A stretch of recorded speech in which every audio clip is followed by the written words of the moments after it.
term on January 2nd, 2023. Welcome, Mayor Bowser. Next, we have Phil Mendelson, Chairman, Council of the District of Columbia. He was sworn into office as chair on June 13th, 2012. His fifth term as chair began on January 2nd, 2023. Mr. Mendelson has been a member of the D.C. Council since 1999. Welcome. Next, we have Brian Schwab, Attorney General of the District of Columbia. He was sworn into office on January 2nd, 2023. Welcome, sir. And finally, we have Gregory Jackson. Mr. Jackson served as the Deputy Director of the White House of Gun Violence and Prevention and Special Assistant to the President during the Biden administration. Again, thank you all for joining us. I look forward to this discussion today. I'll say again, the purpose of this hearing is to try to determine solutions to the crime crisis in Washington, D.C., and how we can work together to make sure that the district is safe for all the residents and all the visitors who come here on a daily basis from all over the world. Pursuant to Committee Rule 9G, the witnesses will please stand and raise the right hand. Do you solemnly swear or affirm that the testimony you are about to give is the truth, the whole truth, and nothing but the truth, so help you God? Let the record show that the witness has answered in the affirmative, and thank you all. You may take a seat. We appreciate you being here today and look forward to your testimony. Let me remind the witnesses that we have read your written statement and they will appear in full in the hearing record. Please limit your oral statement to 5 minutes. As a reminder, please press the button on the microphone in front of you so that it is on and the members can hear you. When you begin to speak, the light in front of you will turn green. After 4 minutes, the light will turn yellow. When the red light comes on, your 5 minutes have expired, and we would ask that you please wrap up. I now ask Mayor Bowser to begin the opening statement segment of this hearing. And Mayor Bowser, the floor is yours. Thank you, Mr. Chairman. Chairman Comer, Ranking Member Garcia, and members of the committee. I'm Muriel Bowser. I'm Mayor of Washington, D.C., and I'm joined by the Chairman of the D.C. Council, Phil Mendelson, and the Attorney General for the district, Brian Schwab. I'm pleased to be here today to report on the state of the district. First, a bit of a primer about my hometown. As you know, in 1973, Congress passed the District of Columbia Home Rule Act, creating a local government with an elected mayor and elected city council. We are represented in this body by a mighty warrior, Eleanor Holmes Norton, but she does not have a vote, and we have no representation in the Senate. D.C. residents are full-blooded, tax-paying Americans. We are a donor state. We give more to the federal government than we get back. We have all the responsibilities of citizenship, but not the most important benefits: representation and full autonomy. I'm proud to report that the state of the district is strong, and while we face macroeconomic headwinds, with our continued sound financial management and your help, our economic growth outlook can improve. I recently sent to the Council our 30th consecutive balanced budget with no new taxes or fees, a budget that reflects the sober reality of our time: declining revenues due to the unfortunate continuation of remote work, the reduction and relocation of D.C.-based federal workers, and other macroeconomic shifts. In 2024, we had the fastest growing population in the nation. Our schools grew in enrollment and achievement. Our parks system was rated #1. Over 27 million people visited our city, besting our previous record. Our metro system rebounded faster than other transit systems in the nation, and we drove down violent crime by 35%.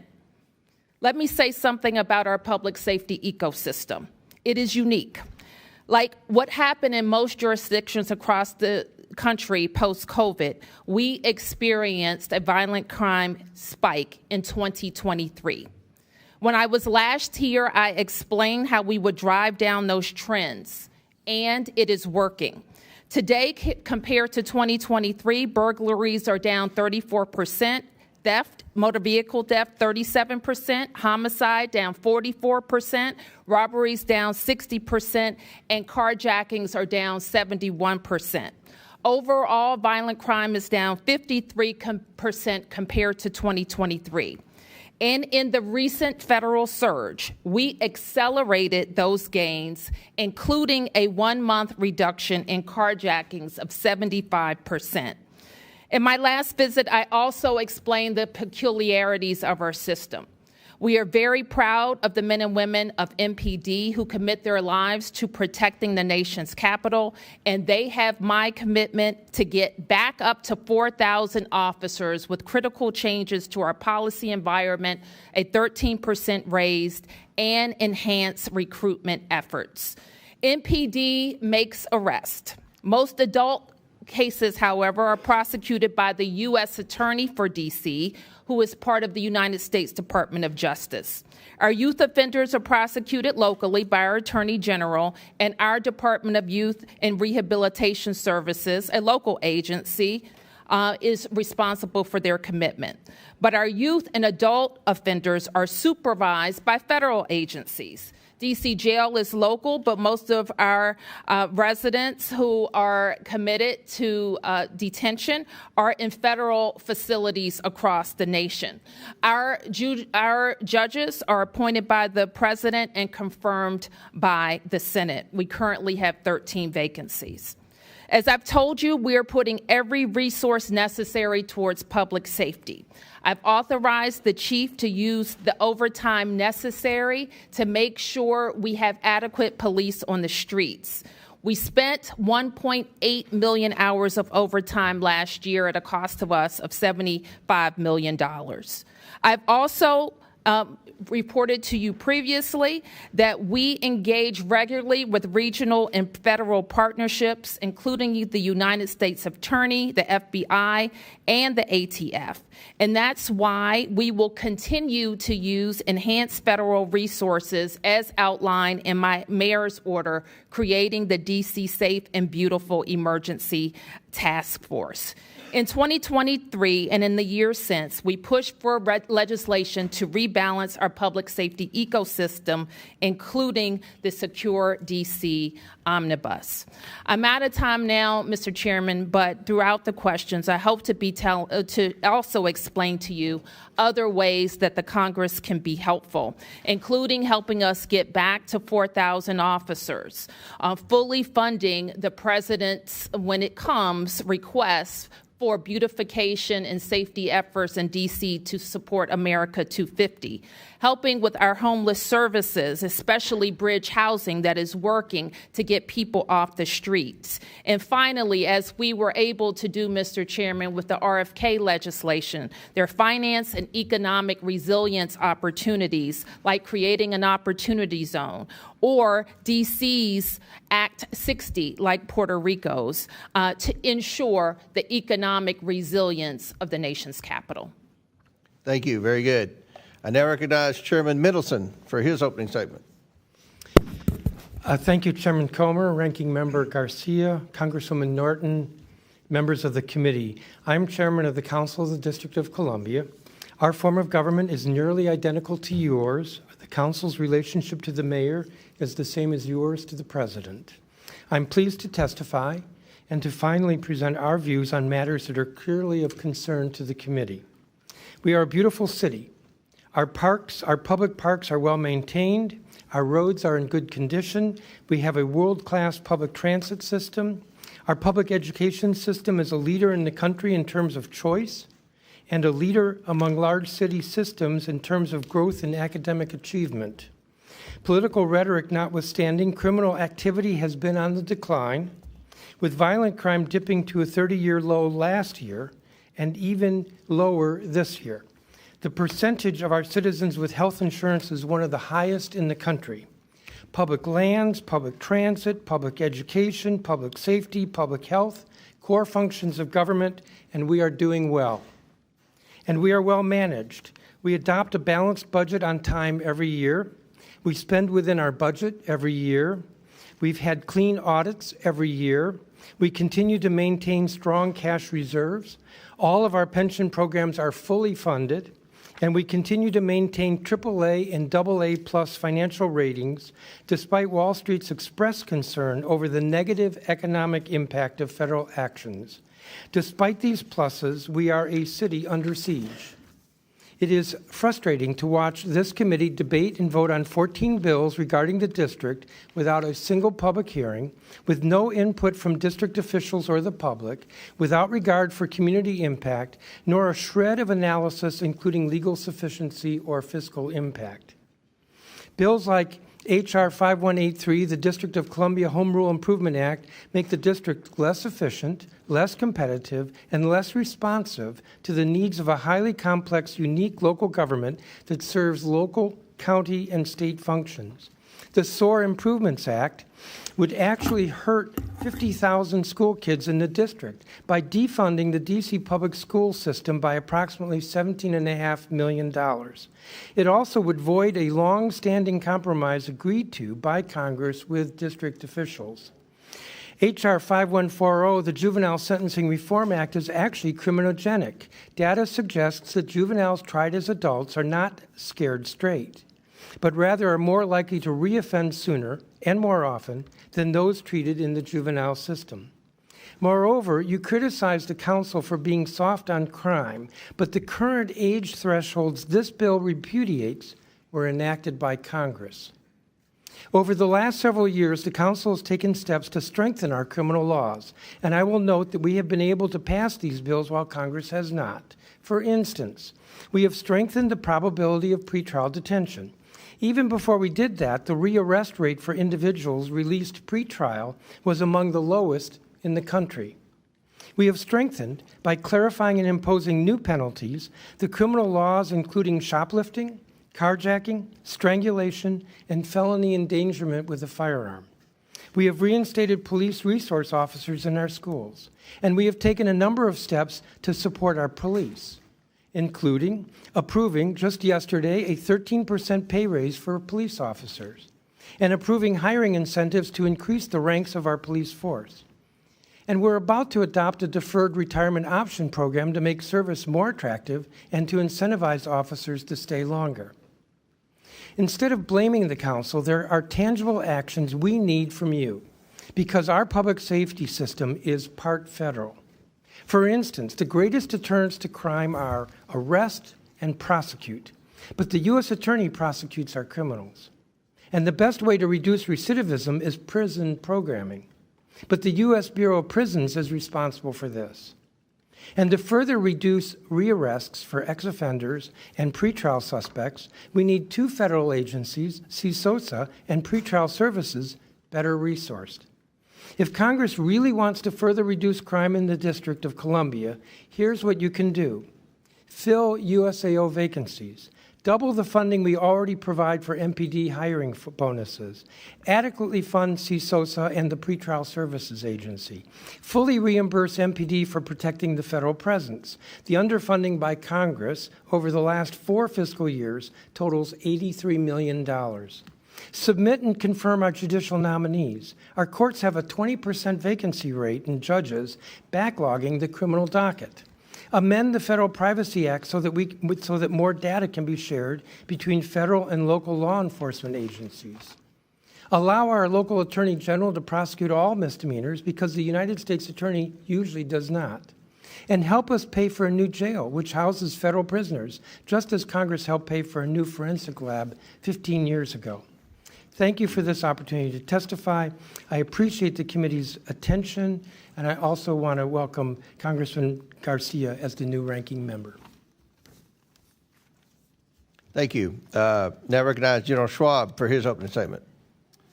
Chairman Comer, Ranking Member Garcia, Congresswoman Norton, members of the committee, I'm Brian Schwab, D.C. Attorney General, and I'm pleased to testify about the work my office is doing to advance the district's interests and to make Washington, D.C. safer and more affordable for everyone. I'm a third-generation Washingtonian. My wife and I raised our 3 daughters here. I love this city. Just like your home districts, D.C. is made up of vibrant neighborhoods, hardworking, talented people who are the backbone of our culture and our economy. We are small business owners, veterans, teachers, nurses, and police officers, committed civil servants. We are Americans who deserve the same freedom to govern ourselves as your constituents enjoy. But unlike your constituents who benefit from having you here, To advance their interests, the more than 700,000 residents who call D.C. home have no vote in Congress. We do, however, have elected local leaders, including an elected Attorney General. As Attorney General, I am committed to ensuring Washingtonians have a first-rate public law office, enforcing their laws, protecting their taxpayer dollars, and advancing the public interest. My office handles thousands of matters across an array of issues, from enforcing child support orders and protecting domestic violence victims to holding companies accountable for fueling the opioid crisis. We protect seniors and consumers from scams. We go after slumlords. We defend district agencies, including our police department, securing and saving hundreds of millions of dollars every year. Nothing is more important to the work we do than making the district safer for everyone who lives here, works here, and visits here. As you've heard, D.C.'s criminal justice system is unique, and its structure is often a source of confusion. Unlike anywhere else in the country, the responsibility for prosecuting local crime in the district is divided between the federal government, the United States Attorney's Office, which handles all adult felonies and most adult misdemeanors, and my office, which prosecutes juvenile delinquency cases and certain adult misdemeanors. Because the vast majority of crime in the District of Columbia is committed by adults, not juveniles, it is the U.S. Attorney's Office that handles the vast majority of prosecution. Despite our limited jurisdiction, we take our responsibility over juvenile prosecution seriously. Our attorneys aggressively prosecute violent juvenile offenses whenever there is sufficient evidence to meet the burden of proof. Kids must face consequences, swift and certain consequences when they break the law. And our prosecutors work every day to hold them accountable and ensure victims receive justice. Last year, we prosecuted 84% of all violent juvenile cases, including over 90% of homicides and attempted homicides, 87% of carjackings, and 86% of gun cases. Crime rates last year reached 30-year lows and have continued to decline this year. But there is more work to be done. We must continue to pursue a comprehensive public safety strategy. Effective policing and prosecution are critical, so too are preventive efforts designed to stop crime before it happens. Keeping people safe is not a choice between law enforcement or prevention. We must do both. As the nation's capital, public safety in the district has always required a strong working partnership with federal law enforcement, regardless of who is in the White House. We have worked and will continue to work closely with our federal law enforcement partners every day. But declarations of emergency and unilateral federal actions taken without coordination or advance warning do not promote long-term public safety. Sending masked agents in unmarked cars to pick people off the streets, flooding our neighborhoods with National Guardsmen who are untrained in local policing, attempting a federal takeover of our police force, none of these are durable, long-lasting solutions for driving crime down. In fact, they threaten to destroy critical trust between local communities and the police, trust which is essential to effective, efficient policing and prosecution. There are constructive ways the federal government can work with us to continue driving crime down. For example, Congress can help combat the flood of illegal guns pouring into our city. 95% of illegal guns that end up on our streets come from outside the district. We also need help filling longstanding judicial vacancies, confirming our highly qualified nominees. The vacancy crisis has led to severe case backlogs, with felony cases being scheduled into 2027, resulting in delayed justice for crime victims and the community. Finally, Congress could help by investing desperately needed services in facilities like a psychiatric residential treatment facility for youth with serious mental and behavioral health issues that often contribute to crime. All of us, DC's elected officials, members of Congress, we have a shared goal of continuing to make durable improvements to public safety in the District of Columbia. I and my office are ready to have serious discussions on how best to do that with anybody who is willing in good faith and in a spirit of partnership to have them with us. Thank you for having me here today. Thank you, General. Now I'll recognize Mr. Jackson for his opening statement. All right. Thank you, Chairman Comer, Ranking Member Garcia, Congresswoman Norton, and the committee for having me. I'm Greg Jackson, a D.C. resident, a survivor of gun violence, and the former deputy director for the first ever White House Office of Gun Violence Prevention. This was an office that coordinated federal resources, implemented life-saving policies, and coordinated with local leaders to achieve a 13.2% reduction in violent crime and a 31% reduction in homicides nationwide in just 2 years. I spent the last decade of my life working to address this crisis, from consoling a mother who lost her 10-year-old who was buying ice cream in D.C. to walking the hallways in Parkland with families that have lost their loved ones to school shootings. And we've seen firsthand how this is destroying too many families in our country. This is now the leading cause of death for youth in America, the leading cause of death for pregnant women in America, and now the leading cause of newly disabled Americans. With 1 in 5 Americans being impacted by this violence, this is also personal for me. I'm a survivor of gun violence. I was shot, the bullet hit 2 arteries. I've also lost my teenage mentee, DeMarcos, from a shooting. And I've also sat with families throughout this district. Despite this crisis we face, the last few years have shown us that we do have solutions that work. In the previous 2 years, D.C. and cities across the country have seen historic reductions in gun violence without the deployment of masked agents or the military. We did this by investing in prevention and intervention efforts to communities at risk and strategically investing in law enforcement to keep illegal guns off of our streets and to close homicides. Recently, even the current FBI director, Kash Patel, celebrated historic levels or historic reductions in violent crime. But we know that's not the product of a few months of troops or FBI actions. They are the result of billions in prevention resources, law enforcement, and community leaders risking their lives every day, as well as the transformative policies implemented over the last few years. Without masked agents and troop deployments, we've seen homicides drop 54% in Baltimore, 20% in Atlanta, 41% in Phoenix, 27% in Los Angeles, and as shared by district leadership, violent crime in D.C. is down by 53%. We got here in major part because Republicans and Democrats came together to enact a bipartisan law that provided historic resources for violence prevention, law enforcement strategies, as well as enhanced our background check system for those under 21, preventing domestic abusers from accessing guns, making the largest investment in youth mental health in history, as well as community violence intervention, and making gun trafficking a federal crime, prosecuting those who are flooding guns into our communities. These strategies, in partnership with local leaders, reduced homicides again by 31% and mass shootings by 20% in our country. As our communities have been fighting our way out of this crisis, we find ourselves at a dangerous crossroad.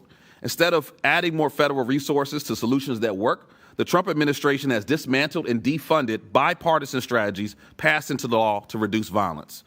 They shut down the White House Office of Gun Violence Prevention. They defunded law enforcement, including the ATF. They cut over $1 billion in mental health resources for our schools, terminated $812 million in funding for community violence intervention programs, defunded gun violence research, shut down the CDC Firearm Injury Center, dismantled important regulations like the zero tolerance policy for gun dealers, and now plans to further defund critical resources to address the root causes of violence like housing, employment, and health care. And here in D.C., the administration and Congress's actions have been extremely harmful, withholding over $1 billion of D.C. local tax dollars, undermining our leadership, and flooding our neighborhoods with military to instill fear in everyday Americans. Look, I live in Ward 8, a community that the White House has called a slum. But for us, this is a neighborhood where we walk our dogs, we listen to jazz on Sundays, we grill out during the summers, and most importantly, like any neighborhood, we support each other. But since this D.C. Trump takeover, we hear sirens nightly. We've seen buildings raided daily, like the building of young Mackay, who's sitting behind me. We've seen elderly harassed on their porch, and now even traffic jams from the flood of police and military on our streets. This deployment of federal troops that's essentially making us feel hostage in our own homes is not the federal support we need. And most importantly, it's costly, costing our country an estimated $200 million for one city alone. To be tough on crime, we need a different approach. We need a federal law enforcement that focuses on keeping guns out of our communities in the first place. We need to be tough on crime by fully funding the ATF to catch gun traffickers, to shut down rogue gun dealers, to disrupt dangerous black markets of firearms.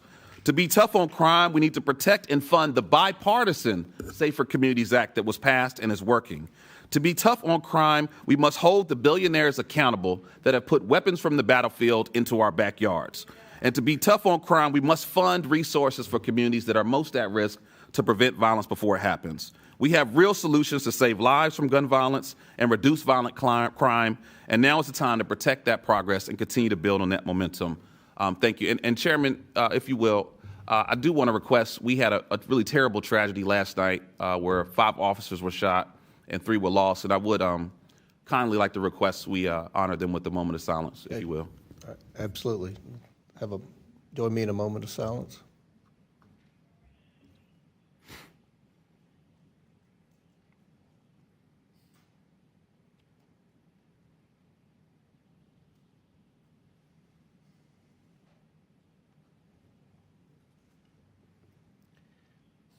Thank you. Thank you. Thank you for your statement, Mr. Jackson. That concludes our opening statements. We're now going to proceed with questions. The chair recognizes the gentleman from Arizona, Dr. Gosar, for 5 minutes. Thank you, Mr. Chairman, and welcome, Mayor Bowser. I often say that trust is a series of promises kept, and it's been made clear that Congress can't trust the swamp to enforce the rule of law. Last week, this committee passed my bill, the District of Columbia's Home Rule Improvement Act, to ensure our nation's capital is safe, stable, and governed responsibly. Congressional oversight is vital to rehabilitate the District of Columbia from its chronic crime epidemic and restore law and order. Failed leadership, soft on crime policies, rampant corruption has left D.C. more dangerous than war-torn Baghdad. This committee's investigation reveals Metro PD falsified crime statistics, while the Attorney General's office seals the juvenile criminals records to protect those so-called minors. But let's be honest, they aren't kids. These are 24-year-old criminals. By allowing adults to be tried as minors, Washington, D.C. is aiding and abetting criminal activity that threatens the lives of residents, visitors, and everyone who works in our nation's capital. Washington, D.C. must earn back the trust of President Trump and Congress, but it does not happen just by blatantly manipulating crime statistics, seeking politically motivated litigation, and spending irresponsibly. Mayor Bowser, I must tell you, I've never felt safer in D.C. There's a record low crime rate, an increase in gang-related arrests, and friendly National Guardsmen patrolling the streets. Why is D.C. safer now than it was 38 days ago? Thank you for the question, Congressman. And as I explained when we were here 2 years ago, it is true that we experienced, like many places, a spike in 2023. I can say unequivocally, this is not 2023. In each of the past 2 years, we have driven down crime. In 2023, we finished the year 35% down. Last year, we finished the year, I believe, 24% down. And all throughout this year, we were driving down to more than a 20% decrease in violent crime. I have also testified that during the surge, we experienced many hundreds of federal officers and agencies that we typically work with, and we did experience further decreases in all categories. The most substantial was in carjackings. Gotcha. Now, Chairman Mendelson, you voted in favor of the Youth Rehabilitation Amendment Act of 2013, right? Correct. Okay. Now, if this bill allows adults under 25 years old to be prosecuted as minors. In 2023, you testified before this committee that there was no crime crisis in D.C. Now, if there's no crime crisis, then why did you establish the D.C. Violence Fatality Review Committee back in 2018, right before passing the Youth Rehabilitation Amendment Act? In fact, hold on, not done yet. Sure. In fact, this review committee, according to the D.C. Code, Chapter 14A, is tasked with examining crimes against adults 19 years old and older. This makes no sense. So, Chairman, are 19-year-olds only considered adults when they're victims, not the criminals creating them and creating more and more violent crimes? Your juvenile curfew emergency declaration resolution of 2025 states, since 2023, the district has seen a rise in unruly behavior by juveniles. Which is it? Yes or no? Do you admit that there has been a rise in juvenile crime here in D.C. under President Trump's declared public safety emergency? That there's been a increase in juvenile crime in the last month. I've not seen the data. I don't think so, though. Okay. But let me just say that the Youth Rehabilitation Act doesn't allow adults to be prosecuted as minors. They're still prosecuted as adults. Well, I mean, it's very confusing when you have the definition of a minor is 25 and under. And then your statistics actually, you look at victims at 19 years and younger. So it has to be statistically you can make anything work with statistics. Well, so it's got to be one way or the other. As you know, each law sometimes has its own definition. So for purposes of YRA sentencing, we define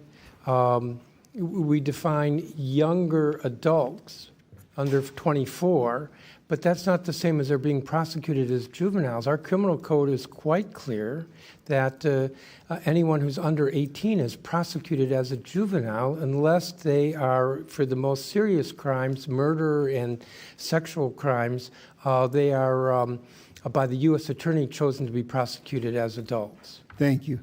Thank you, yield Chair. back, Mr. Chairman. Thank you. Chair recognizes Mr. Garcia from California. Thank you, Chairman Comer. I want to just also say this clearly. I know that we all believe this. Violent crime, we know, has no place in our communities. People absolutely have a right to be concerned about crime. As a former mayor, and a lot of us have been in local government, we know that those concerns are real on the ground. Now, Democrats believe in investing in solutions that actually make people safer. Now, Mayor Bowser, Chairman Mendelson, Attorney General Schwab, now, can each of you just confirm with a yes or a no that you agree with me that, one, we need to make sure that we have local officers on the beat, that, two, that we're investing in community partnerships and organizations on the ground, and three, that we're building trust with law enforcement. Are those things important, Mayor Bowser? Yes. Mr. Chairman? Yes. A.G. Schwab? Yes. Thank you. Now, Mr. Jackson, is it also true that President Trump has actually destroyed and eliminated many of the programs which fight gun violence and save lives? Yes, sir. And did President Trump also not eliminate the Office of Gun Violence Prevention, of which, of course, you were very involved in leading? Yes. Thank you. And also, Mr. Jackson, is it not true that the Office of Gun Violence Prevention and the other work in the administration was literally focused on making this country safer? That's correct. Now, Mayor Bowser, as a former mayor, I know how hard, of course, you are working to keep people safe. You have said that mass ICE agents on the streets of D.C. are not helping, which I appreciate and all of us appreciate. And, of course, today we could be talking about more community policing. We could be talking about illegal guns. We could be talking about real partnerships and fully funding Washington, D.C. But we can't do that, of course, because the majority continues to ignore the crimes and corruption at 1600 Pennsylvania and the corruption of this administration. Now, we can't pull out a full map of Washington, D.C., but there are other corruption hotspots across the district. Now, let's look right next door to the White House. Here is the headquarters of the Office of Management and Budget. Just next door, OMB ordered the unlawful freezing of more than $425 billion in congressionally authorized funds. This obviates the law. It's corruption. It's a crime.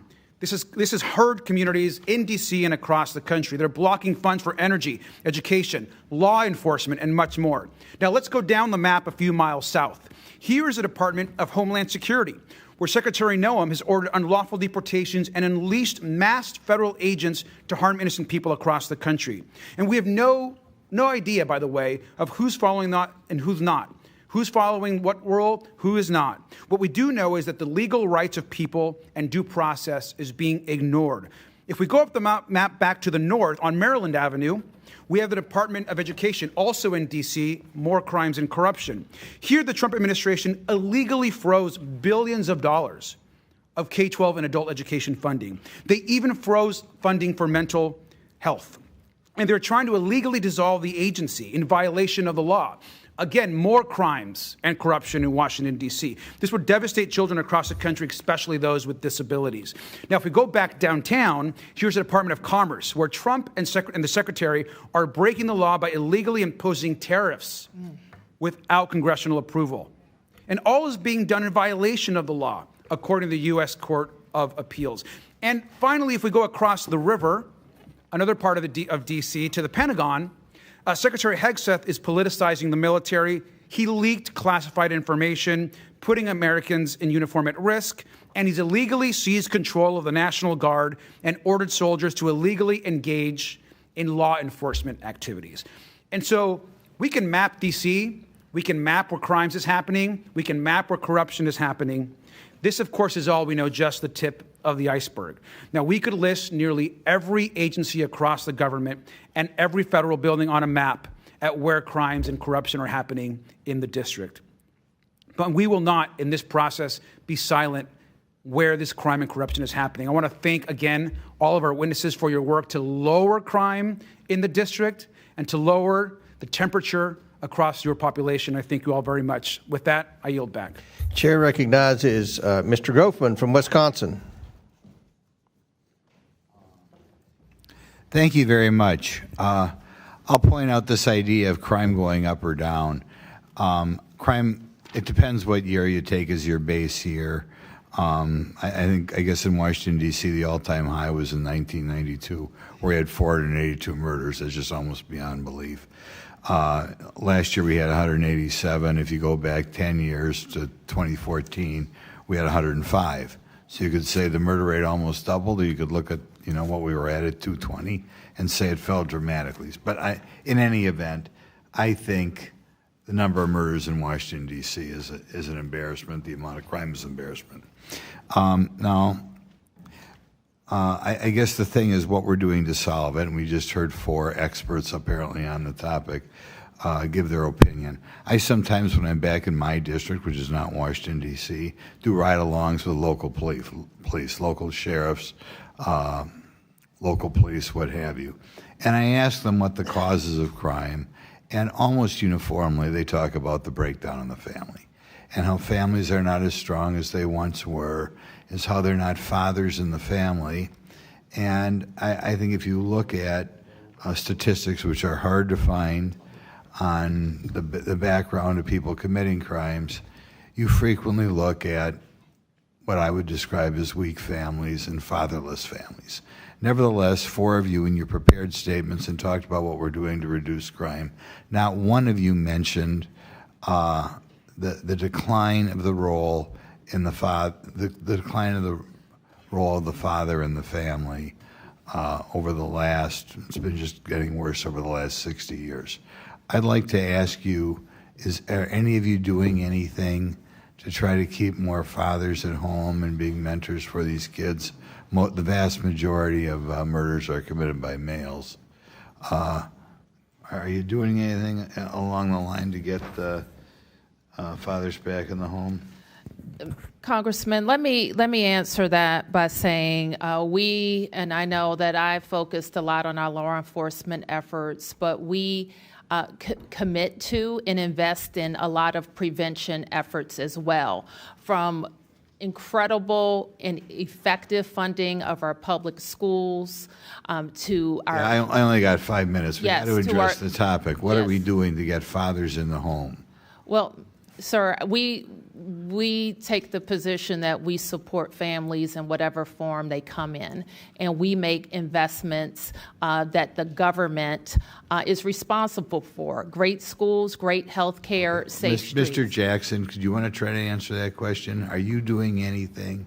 Yes, a major priority for funding for community violence intervention programs focused directly on mentorship with young men.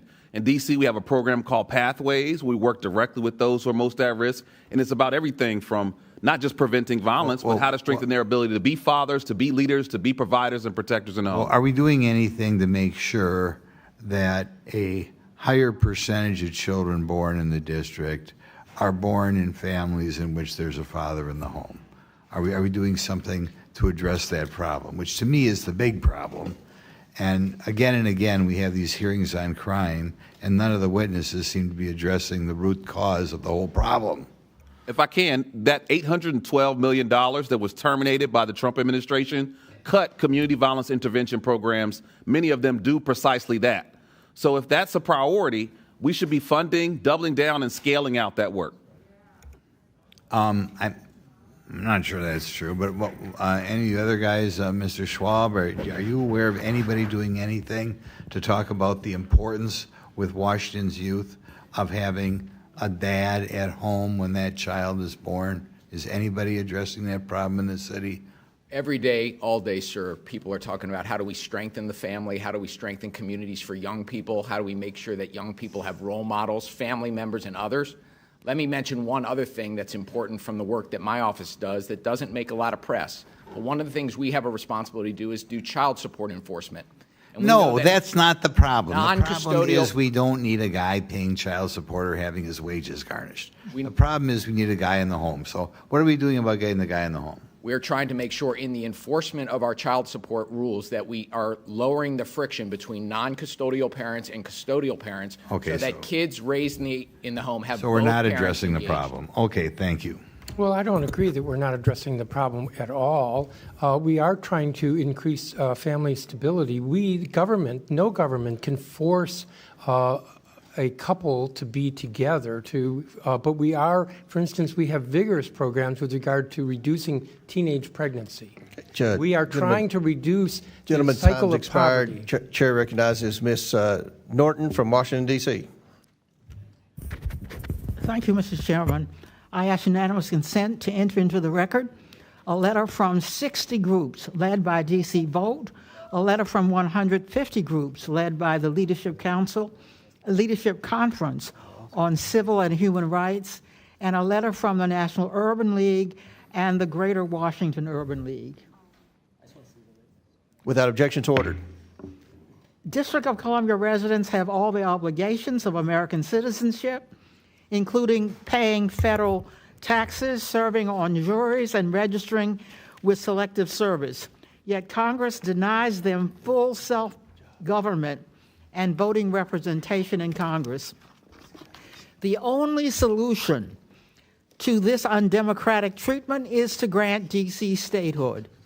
I ask unanimous consent to enter into the record a letter from leading constitutional scholars explaining why D.C. statehood bill H.R. 51 is constitutional. Without objection, to ordered. The admissions clause of the Constitution gives Congress authority to admit new states. All 37 new states were admitted by Congress.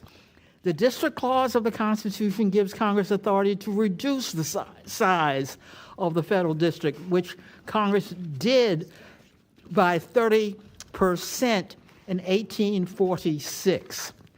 H.R.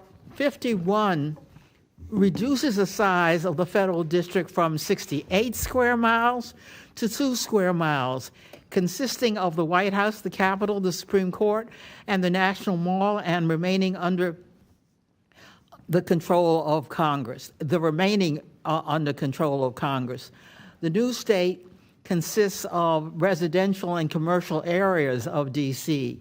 The admissions clause does not establish any prerequisites for the admission of new states, but Congress generally has considered 3 factors: support for statehood, commitment to democracy, and resources and population. 86% of D.C. residents voted for statehood in 2016. D.C. residents have demanded democratic rights for more than 220 years. D.C. has a larger gross domestic population than 16 states and a higher per capita gross domestic product than any state. D.C. has the higher per capita personal income than any state. D.C. has a larger population than 2 states. Republicans do not like that D.C. votes for Democrats, so they deny D.C. statehood. Mayor Bowser, Chairman Mendelson, and Attorney General Schwab, my question for you is, why should D.C. be a state?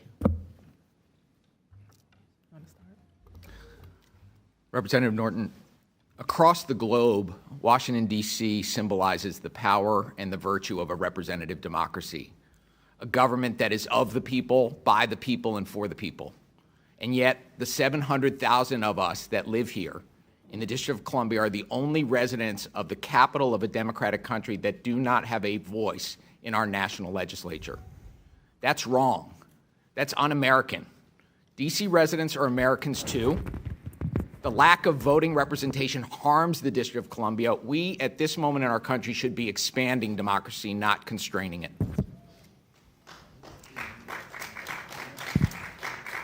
And Congresswoman, if I can add to Attorney General Schwab's remark, because frequently people focus on our lack of representation, and that is certainly an affront to us as tax-paying Americans. What gets less focus, but has come into focus over the last several weeks, is that we lack full autonomy. So for all intents and purposes, we function like a state. I function as our jurisdiction's governor and county executive and mayor. We perform the duties that all states are asked, and we don't do anything less. But we don't have control of our National Guard, and a peculiarity of our home rule charter, a president can declare an emergency in the district. So lack of full autonomy also prevents us from using the money that we raised in taxes, like happened this year. Taxes that we raised in the district cut from our approved budget, which forced us to cut services, including the pay raises that our police officers are due, being delayed until this October. All right. Gentlelady's time has expired. Now the chair recognizes the chairman of the Judiciary Committee, Mr. Jordan from Ohio. Thank you, Mr. Chairman. Mr. Mendelson, is crime up or down in the last month here in D.C.? It's down. Down significantly, right? Robberies down 42%, deadly weapon assaults down 13%, carjackings down 85%, car theft down 24%, violent crime down 25%. That's pretty good, right? Yeah, that's correct. Before last year, before the surge, violent crime was down 26%. After the surge, violent crime was down 27%. Yeah, I thought you would say that before the surge that violent crime was down. But the chairman of the Fraternal Order, in fact, you said, I think you tweeted out, or you put a statement out on August 12th, violent crime in the district is at its lowest levels we've seen in 30 years. Correct. But the head of the Fraternal Order of Police, Mr. Pemberton, said, when our members respond to the scene of a felony offense, inevitably there will be a lieutenant or a captain that will show up on the scene and direct those members to take a report for a lesser offense. Are you guys cooking the books? I think we're not, but I also know that there are a couple of investigations run by this committee. Well, you settled a case too, didn't you? You just settled a case where someone said you were cooking the books. Is that right? I can't speak to that case. I don't have familiarity. Well, we know it was settled. It's been reported. But I do know there are collateral statistics that affirm the reduction in crime. Is Mr. Pemberton lying, head of the FOP? Yes. You think he's lying? Wow. Well, let me just read from the court case that was settled. This is the transcript of Mr. Randy Griffin, who's the commander of the Metro Police Department. And he was asked the question in this deposition. He says, Lieutenant Andrew Zabowski came up with the classification of taking property without right. Correct? He responded yes. Question, so he's saying that you told him to come up with the solution for the theft problem, which is driving up crime statistics for the district, correct? He responded, yes. Sounds like you guys are cooking the books there, according to, this is under oath from the deposition from this case that was just settled with the person who brought the action, sergeant in your police department, but you're not cooking the books? Congressman, the question was to Mr. Mendelson. As I said, there are two investigations. I know there's one internal in the Metropolitan Police Department. I know that there's an investigation by this committee. I think that the three of us What's here taking property without right? investigation. What's taking property without right? Oh, that would be theft. Why not call it theft? Why come up with this designation? In fact, that's what he says. He's asked the question. Congressman, I can't speak to that particular The solution from case. Mr. Zabowski was to come up with this TPWR, taking property without right. What is that? Taking property without right is what again? If you're speaking to the particular charges, I can't speak to that. And as I've said several times here, I can't speak to that particular case. I think the issue is whether there is widespread... I'm asking a simple question. You have a classification for crime called taking property without right. What does that mean? What does that mean? It means just what it said if that's what the crime is. Well, why not call it? I mean, what would a normal person call taking property without right? Are we talking about what the criminal code and the specific No, I'm just crimes talking are? about that statement that you have that's grown 500% in the last several years, that specific category of crime. I'm just wondering, what does that exactly mean? So if we look at collateral data such as ShotSpotter, we know that gunshots are down 29% from 23 Taking to property 24. without right was the question. What does that mean? I've already answered you, sir. And what'd you say again? I said that if you're speaking to a particular offense in our criminal code, I cannot speak to that particular offense. Why not just call it stealing? That's what we would all. Someone comes and takes something that belongs to me, or someone comes and takes something that belongs to you. We call it stealing. Why create this new category that grows 500% that I think allows you to cook the books as the head of the FOP in your city said so? As you know, as the chair of the Judiciary Committee, there are for many offenses a range of possible charges from misdemeanor to felony and different shades of felony. So I'm not I am not familiar with that particular offense. Is it a good thing that, are you against having the National Guard here, or do you think that's been helpful to the citizens and the families and the people who live in the D.C. area? We think that the D.C. National Guard is a very valuable and wonderful asset to the city. That's a little bit different than having thousands of Guard troops stationed around the city when there is not they are not trained in law enforcement, and my understanding is that many of them were looking kind of bored with what they were doing. My time is run out. I yield back, Mr. Chairman. Chair recognizes Mr. Lynch from Massachusetts. Thank you. I want to thank the witnesses for your willingness to come before the committee and help us with our work. Mayor Bowser, back in March, the Republican leadership here in the House cut $1.1 billion from the D.C. budget. Yes, Is that correct? that's correct. So I live in Boston. We have about 700,000 people in our city, pretty much the same size as D.C. I know taking $1 billion out of our budget would kill us, in terms of our ability to deliver services and fund a police department. Can you talk about what that meant? It is ironic. It is ironic that the same people who cut $1.1 billion out of your budget 4 months later are saying, we're going to take over the city because you're not taking care of law enforcement. That's correct, Congressman. And it was especially problematic because it came mid-year. To cut $1 billion with 12 months is bad enough, but to cut it with 6 months, it's almost impossible. And Mayor, tell me where that $1.1 billion, where did it come from? It came from every one of our sectors. And when you have to cut that much money... the source, was that from D.C. taxpayers? 100% local dollars. Okay, so they cut $1.1 billion of the tax money paid by D.C. residents. That's correct. They cut that from your budget so that you can't provide as much law enforcement and police officers to patrol these streets. Is that right? That's right. And Chairman Mendelson, you mentioned earlier that it had about $83 million underfunding of the police department directly. Is that correct? That is correct. There's an emergency planning and security fund that Congress appropriates every year for. It is supposed to fully reimburse our MPD for its work in connection with the federal presence, whether it's demonstrations or escorts for the. I get it. There's a protest down here every week, every couple of days. Yes. So I compliment you on your ability to try to deal with that, and that's not D.C.'s problem.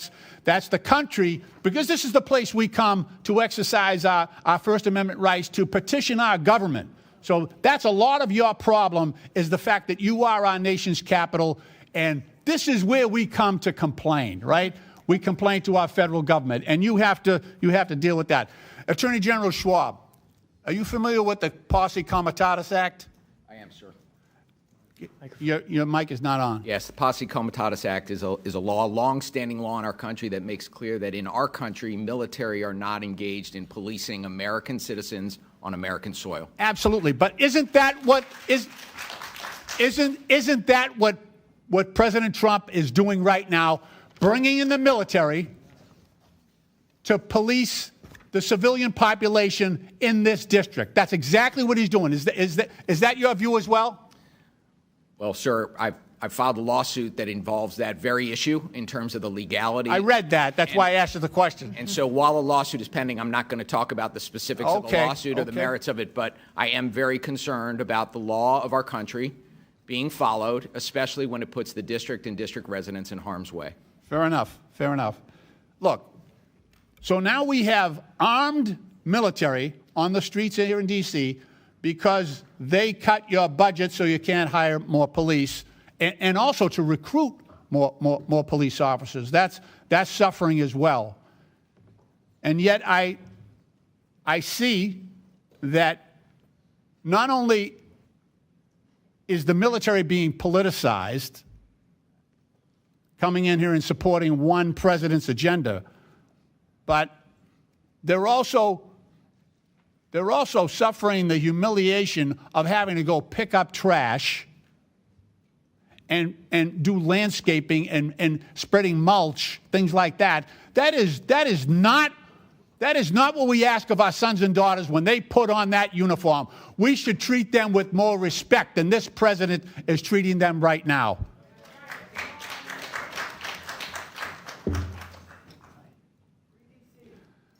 Madam Mayor, how many additional police officers do you think you could hire with that $1.1 billion that was cut from your budget? Well, we think we can safely hire up to 300 officers per year. We know that we can add to our recruitment bonuses. We know that we can invest in the types of things that young officers want, like take-home patrol cars, like updated training facilities, and improved district headquarters. Thank you very much. Mr. Chairman, my time has expired. I yield back. Thank you. Chair recognizes Dr. Fox from North Carolina. Thank you, Mr. Chairman. Mayor Bowser, I'm going to ask you a simple question based on the question you were just asked. Do you commit to use all that money to hire law enforcement people?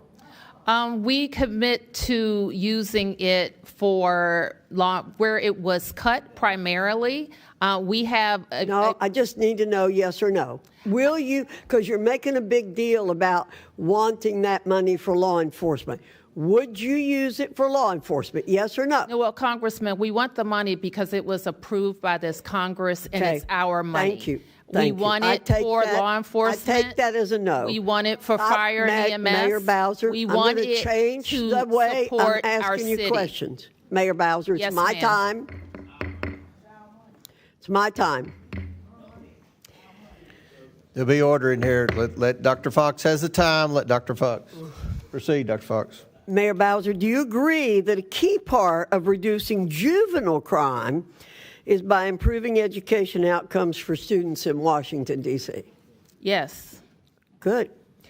So you believe that education is important for reducing juvenile crime. Do you also agree that the D.C. Opportunity Scholarship Program, or DCOSP, which expands educational opportunities for low-income families, plays a part of helping us reach that goal?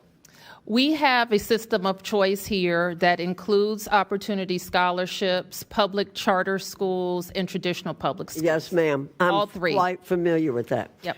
So we know students in the D.C. OSP can receive a high-quality education while they may be otherwise left behind in the horribly underperforming schools in D.C. This program provides real school choices for families, been repeatedly studied and evaluated. The results show that participants in the program thrive and see higher rates of high school graduation and the pursuit of higher education. Mayor Bowser, given the recent spike in juvenile crime in the city, I hope we can agree it's more important now than ever that school children have pathways to succeed and learn in safe, high-performing schools. What is your administration doing to ensure students have access to alternative education programs, including the DC OSP, to keep them engaged and on track? Well, we have been very supportive of the SOAR Act, and we encourage this Congress to continue to support SOAR, where we invest in all sectors, including the Opportunity Scholarship Fund. We're also very proud that when we look back over 15 years in our investments in school reform with mayoral control of the schools and council oversight of the schools, we've seen enrollment in our schools nearly reach 100,000. We've seen achievement outpace our peer schools across the nation, and our children have rebounded from COVID learning loss faster than most. Thank you. And our residents are responding. Thank you, Mayor. Thank you. Okay, I just was going to add that our residents are responding by sending their children to their neighborhood schools. And that is a marker of success. Thank you. Chairman Mendelson, given that better educational opportunities are strongly correlated with reductions in juvenile crime, what immediate steps is the City Council taking to ensure that DC youth have the best educational opportunities and are not left behind in failing schools? Well, Congresswoman, thank you for that question. The council has actually taken a number of steps to ensure that funding is not cut to our local schools, that the individual schools in DCPS and in the charter schools are fully funded. We have been very aggressive about assuring that. But I want to note that the legislation that was passed would have the effect of cutting DCPS by $17.5 million a year. That is hurting kids, hurting 50,000 kids in our DCPS system because they will get $17.5 million less, and that is substantial. Thank you. A.G. Schwab, what evidence does your office have that designated juvenile curfew zones have successfully reduced incidents of teenagers roaming or causing disturbances in residential neighborhoods, and how are those results measured? We have seen, and I support the chief's use of curfew with respect to juveniles. The way the curfew has been used here in the district is a tool for the MPD to ask young people to disperse if there are large groups of them. That has been largely successful. If youth have not dispersed in response to the MPD request, MPD will occasionally pick those youth up and bring them to what's called our Youth Services Center, where their parents are called and they're brought home.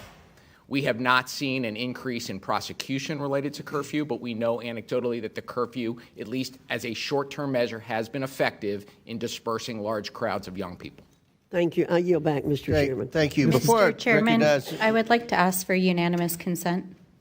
Yes. Mr. Chairman, I would like to ask for unanimous consent to enter into the record a article from Vox News entitled "Laboratories of Democracy: Washington, D.C. showed how to do universal pre-K right.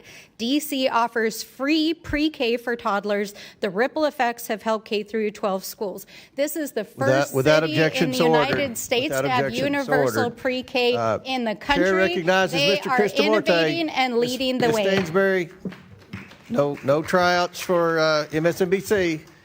Chair recognizes, and before I recognize Mr. Kristamorte, if I may, that $1 billion is restored in the continuing resolution that we're going to vote on tomorrow. It hasn't been taken up. The Senate took it up a long time ago, and this House has I've been a refused to take that up. proponent for that. So let's not talk about what we're going to do. Let's talk about what we've done. Well, are you going to vote for the CR, Mr. Lynch? Are the Democrats going to vote for the CR that restores that $1 billion funded amount? I haven't read it yet. Okay. Let me know what it says. All right. We'll send you the text. Chair recognizes Mr. Kristamorte. Thank you, Mr. Chair. Though we're here today to discuss President Trump's takeover of D.C. law enforcement, Chicago, which I represent, is also on Trump's hit list. President Trump has demonized and called Chicago a, quote, hellhole. Attorney General Schwab, in August, the president called D.C. a hellhole as well, right? Yes, he did. He also said, quote, Chicago is the murder capital of the world. And just yesterday, he called Chicago, quote, a death trap. I have here a a list of states that, based on FBI data, have the highest number of violent crimes per capita. 4 of the top 5 states on this list are run by Republicans. And if you're talking about total murders in absolute terms, it turns out Texas is number 1. In this particular list here, Illinois is number 29. Now, Attorney General, you see Alaska tops this list. To your knowledge, the president hasn't called Alaska a hellhole, right? I have not heard that. And Arkansas is number 4 here. He didn't call Arkansas a hellhole, correct?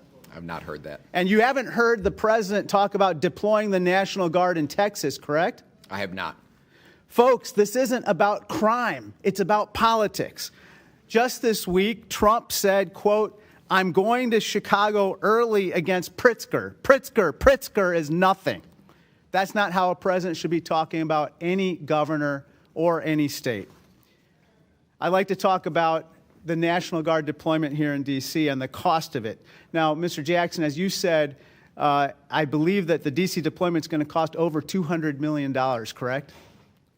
Correct. That's a projection. Let's see how this money is being used. Trump says it's for fighting crime. But here's a guardsman carrying trash. Here's a guardsman mowing the lawn. Here's a very nice gentleman, a guardsman carrying a leaf blower. Honorable work, certainly, but this is not why the taxpayers fund the National Guard. If Trump was serious about crime, he wouldn't cut nearly $4 million in federal funding for local violence prevention groups in Chicago. Attorney General, you'd agree the president should be funding these crime prevention programs, not cutting them, right? As I said in my testimony, sir, prosecution and prevention are both essential to making sure cities are safe, and we have to do both. Crime intervention work, violence intervention work has been successful here in the District of Columbia in terms You shouldn't be cutting that work, driving right? gun violence down. We need to invest in it. Not cut it, right? Correct. This week, I want to turn to another topic. In Elgin, a Chicago suburb in my district, an American citizen was pulled from his home, cuffed, and detained by ICE. And another U.S. citizen in Des Plaines, also in my district, was tased in the face and detained in another ICE operation. This is shameful, and I'm extremely concerned about the safety and well-being of my constituents.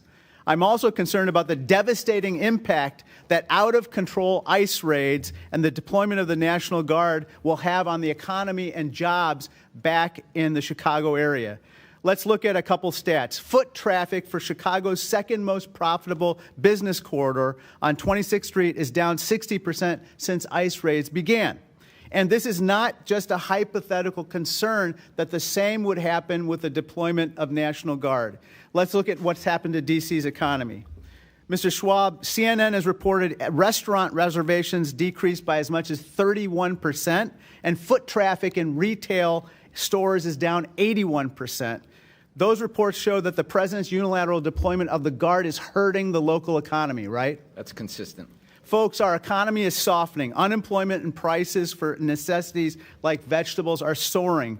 Mr. President, let's put aside politics and hostility toward governors and elected officials. Let's not take actions that hurt families and the economy. I'd like to turn to my final topic, and that's domestic violence. Attorney General Schwab, according to The Hill, President Trump suggested that, quote, a little fight with the wife shouldn't count in D.C. crime stats. You don't dispute The Hill reported this, right? I saw that. But there's nothing little about 12,000 victims of domestic violence in D.C. or nothing little about 50,000 Illinoisans experiencing domestic violence, correct? No. It's a very serious crime. There's nothing little about 12,000 children, more than 12,000 children who witnessed domestic violence in Chicago either, right? It's traumatizing. It's abhorrent that the president routinely dismisses violence faced by women. And given his friendship with Jeffrey Epstein, this attitude, unfortunately, comes as no surprise. Let's be clear. There's nothing little about domestic violence, not the scale of the problem or the courage of the survivors. I yield back. Chair recognizes Mr. Higgins from Louisiana. Thank you, Mr. Chairman. I yield 2 minutes to the gentleman from Ohio, Mr. Jordan. I thank the gentleman for yielding. On August 11th, 2025, the day the president took action here in D.C., Councilman Allen said this: the president taking over local control, the MPD, and putting the U.S. military onto the streets of D.C. under the guise of public safety is wrong. It's an extreme, outrageous, and dangerous move for our city and the safety of our residents. Do you agree with that statement by Councilmember Allen, Attorney General Schwab? I do believe that the presence of thousands of armed troops in the district has been a problem and counterproductive for public safety in the district. Counterproductive, dangerous. He said the second sentence, dangerous move for our city and the safety of our residents. How is 85% reduction in carjackings dangerous for the city, for the city's residents? I don't believe that. Chairman Mendelson, do you believe that? Do you agree with Mr. Councilman Allen's statement? Well, if the question is about the National Guard reducing carjackings, I don't think the National Guard was involved in reducing carjackings. I'm asking about this statement. Do you agree with Councilman Allen's statement? Could you repeat the statement again? President taking over local control of the MPD and the U.S. military on the streets of D.C. under the guise of public safety is wrong. It's dangerous, outrageous, and extreme move for our city and the safety of our residents. If you'll recall, at the time that he said that, the order from the day it happened. Yes, the order from the Attorney General was that all orders within MPD would have to be approved by. How about you, Mayor? Do you agree with the councilman's statement? But would have to be approved by the DEA. I know, but I didn't finish my sentence. Well, I'm asking the mayor to be approved by the DEA. Mayor That's Bowser, do you complete agree? disorganization. The mayor. Mr. Jordan, I think this statement is not what happened, actually. So the Home Rule Charter allows the president to make requests of MPD through the mayor. It does not allow the president to take over MPD, which at no time happened.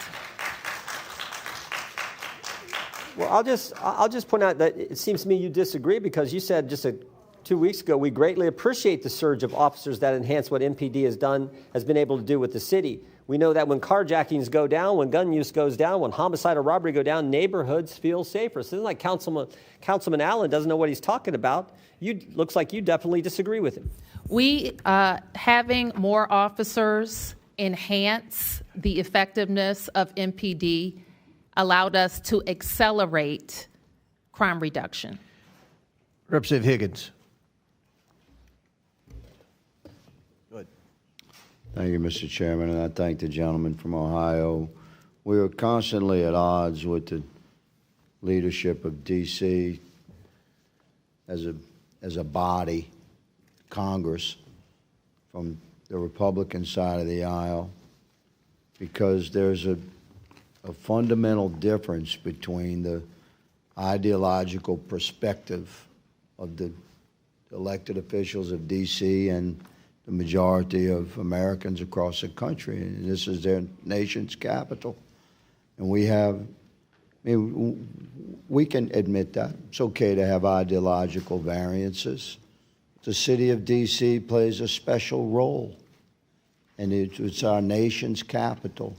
So there needn't be this level of friction when we're discussing variances of political and social opinion that exist within our own family. But this battle about the authority of Congress within our nation's capital and over our nation's capital that doesn't have to be a fight.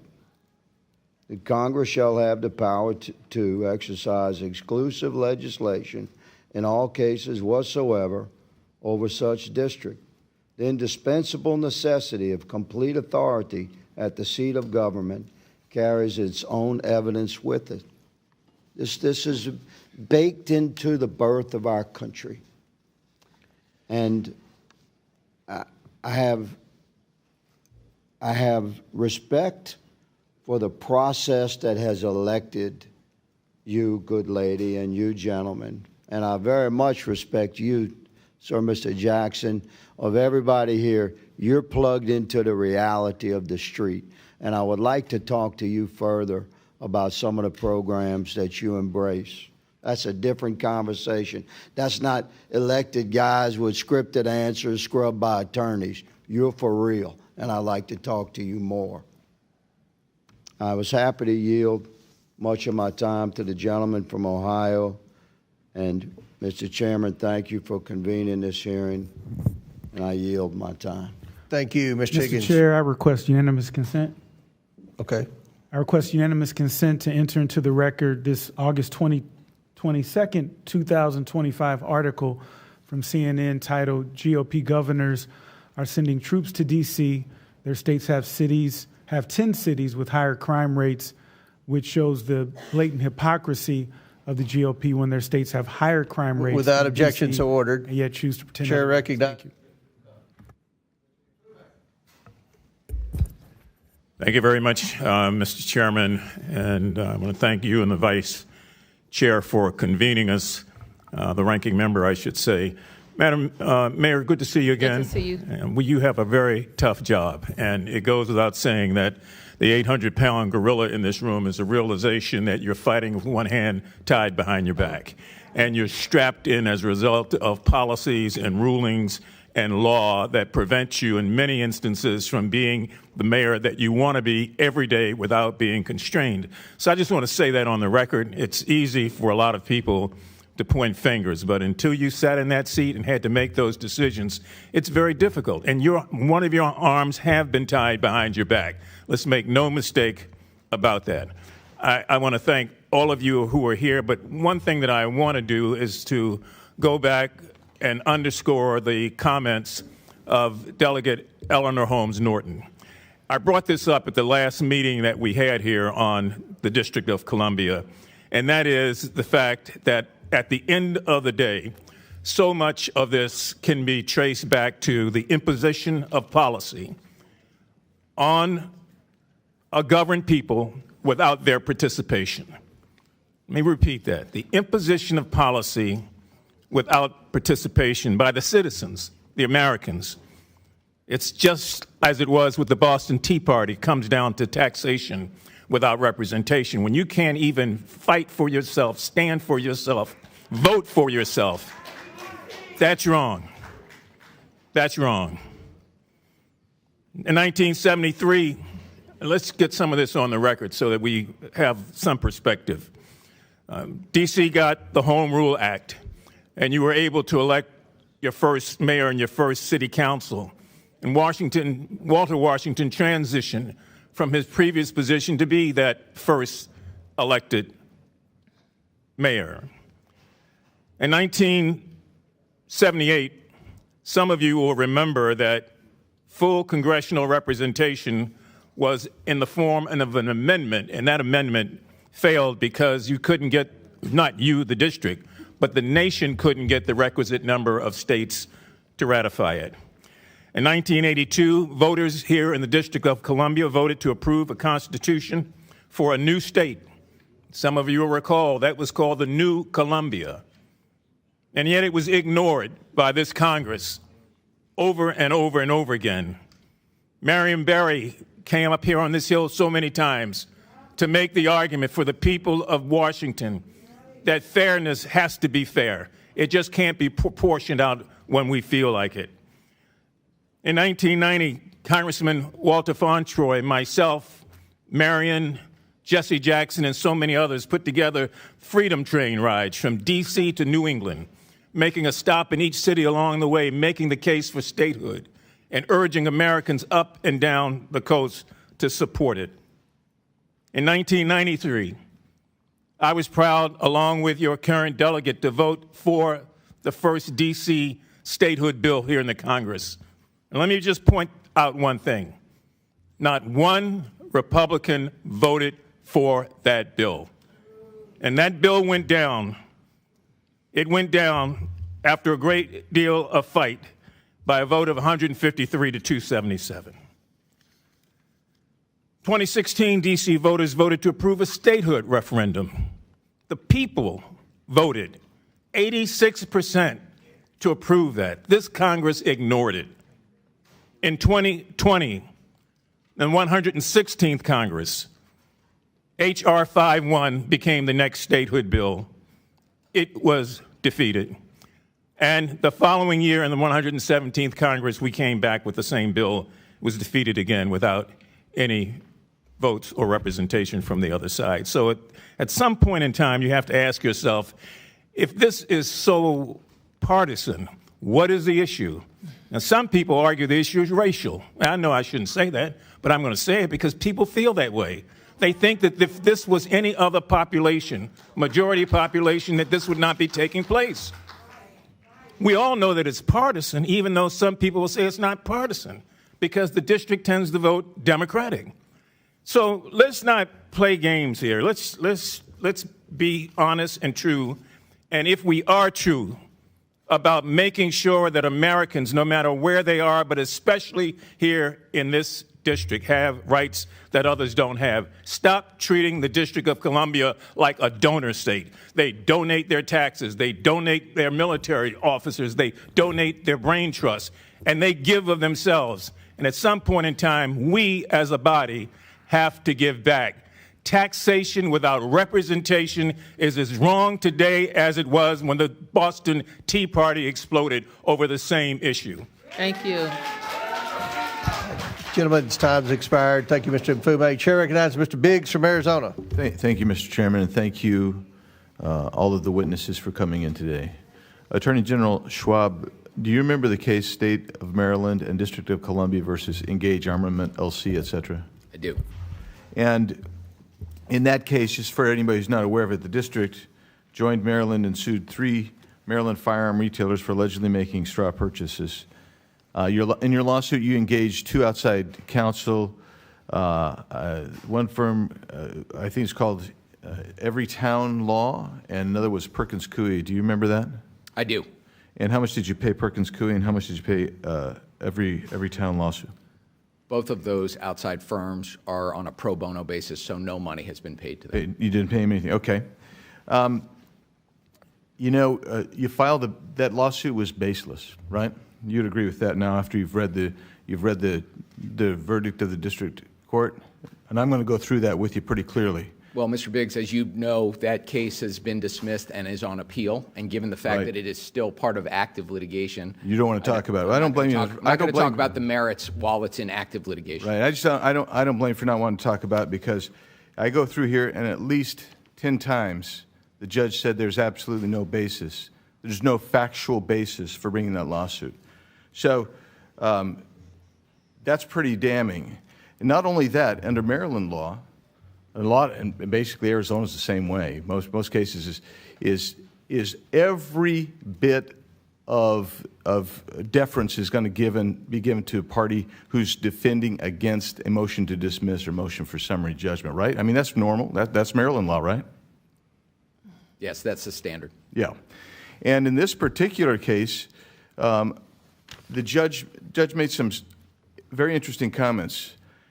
This is what he said. Ordinarily, leave to amend in Maryland is freely granted, particularly when a case is in an early stage, unless leave to amend would be futile or inappropriate for other reasons. This case presents such an occasion to deny the request, close quote. I don't know, I used to practice. I used to do a lot of trial work. I don't remember ever seeing something like that. That's pretty damning stuff from the court. And then it goes on, the judge goes on to say, at bottom, in the court's view, the plaintiffs hope to use the discovery process in order to construct a case.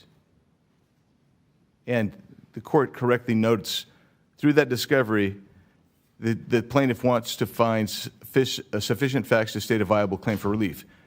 But right then, in the complaint, failed to state any claim for relief. And so, the question that's begged here is, why wasn't a Rule 11 sanction brought against you and the other plaintiffs' attorneys? Was a Rule 11 sanction brought? No, sir. And while we obviously disagree with that ruling, we are pursuing an appeal as the rules allow us to do, and I'm confident that we'll get it turned around at the Court of Appeals. Yeah, of course, you were confident you were going to win the case when you didn't have jack squat, but you went after 3 FFLs because you had a political agenda. There were no sanctions. Did you have to pay attorney's fees or costs? Were any of those ordered? I didn't see them ordered in here. I assume they weren't ordered. There were no sanctions. There were no costs. So, the important thing is we were working as hard as we can in this city to keep illegal guns out. No, the important thing is. And listen to me for a second. Listen to me for a second. The important thing, Mr. Attorney General Schwab, the important thing was that you were using your office to abuse gun FFLs because you don't like them, and that's the deal. Because as the judge said, You basically didn't have a case whatsoever. But you decided to use your power and your authority and make the process the punishment. That's what you chose to do. That's what you chose to do, and there's no question before you. That is not true, sir. That's exactly what this says. And that's a shame, because that's an abuse of power right there. And so you come in here, sit here, and tell us all this righteousness about power. But I'm telling you, when you're using the process itself to go after political opponents, which is exactly what you're doing, this is a philosophical issue that you have. And you used them, and you used two firms that you know and I know that that's their motive. The law firm, every state, that is their job. That's what they want to do. They solicit funds to go out there and sue FFLs because they don't want the Second Amendment to even exist. Read their statements, and you joined with them. Mayor Bowser, it's good to see you again. I know you do have a tough job. I'm the first to admit it. Thank you. But it's good to see you again. Thank you. And I'm out of time, so I can't ask any questions. But I do have some things I want to, Mr. Chairman, I have some UCs. Yes, proceed. First of all, I wanted to introduce the memorandum decision and order from the case State of Maryland, D.C. versus Engage Armament et al. Without objection, so ordered. The letter from the committee to the Honorable Brian L. Schwab dated June 11, 2025. Without objection, so ordered. Which we're still waiting for answers for. This one, Mayor Muriel Bowser says Trump's surge of federal law enforcement has lowered crime in D.C. Without objection, so ordered. Trump's D.C. crime crackdown busts another alleged Trinidad gang member. Make D.C. safe again. Without objection, so ordered. This one, Trump's executive orders target D.C. crime as the city hits 12 days without a homicide. Without objection, so ordered. This one is radical D.C. officials treated officers like crap, police leader says. Without objection, so ordered. Murdered congressional intern's mom says Trump should take over Washington, D.C. Without objection, so ordered. Yes, prosecuting and arresting criminals would have immediate impact on D.C.'s crime. Without objection, so ordered. Thank you, Mr. Chairman. Thank you. Chair recognizes Ms. Brown from Ohio. Thank you, Mr. Chairman, and thank you to our witnesses for being here today. So we want to talk about abuse of power, huh?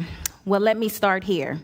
President Trump's only expertise on crime is committing it, not preventing it, enabling it, not ending it, and covering it up, not cleaning it up. He is a convicted felon. He has illegally frozen federal funding. He has assaulted the rule of law at every turn. He has consistently violated constitutionally protected due process rights, and he has unleashed a corporate agenda to enrich himself and his wealthy donors. Right now, as we sit here, Trump is bending over backwards to protect Ghislaine Maxwell, a convicted sex trafficker who preyed on children, and blocking the release of the Epstein files to shield criminals from accountability. In the last 10 months alone, he has pardoned countless white-collar fraudsters who ripped off the American people, often conveniently after they cozied up to him. And let's not forget, Trump pardoned every single person charged or convicted in the January 6th insurrection. That included 172 people who pleaded guilty to assaulting law enforcement. It included dozens of repeat offenders, people with prior convictions for rape, manslaughter, and sexual abuse of a minor. And it included at least 10 individuals who have already been rearrested for new crimes. So spare us the talk of law and order, because under Trump, that only means lawlessness for his friends and punishment for everyone else. Now, let me be clear. I care deeply about public safety in my district, in every district across America. Every person deserves to feel safe in their neighborhood, at their job, and their school. And if I may, there is some good news. Violent crime has been consistently decreasing across America. And yes, we have more work to do, but we also know what works to keep it that way. So if you are really serious about public safety, let's increase funding for violence prevention programs. Let's pass common sense gun safety bills. And let's provide additional federal resources to our local partners to recruit and train local law enforcement. But what has this administration done instead? Rolled back gun safety reforms, gutted DOJ programs tasked with addressing violent crime, and blocked funding to local law enforcement and community violence prevention agencies like the one you served, Mr. Jackson. Earlier this year, Cleveland Peacemakers Alliance, a local violence prevention organization, had its community violence prevention grant funding frozen by this administration. Mr. Jackson, I know you cannot speak to this specific grant, but can you talk about the importance of grants funded through the Bipartisan Safer Communities Act and how freezes like this impact public safety? Well, we know from Cleveland Peacemakers to Advance Peace to Safe Streets Baltimore to Life Camp in New York City that these organizations that are doing violence intervention work are saving lives every day. And every study we've seen to focus on how impactful community violence intervention has been has shown promise. But this Trump administration hasn't stopped at terminating violence intervention programs.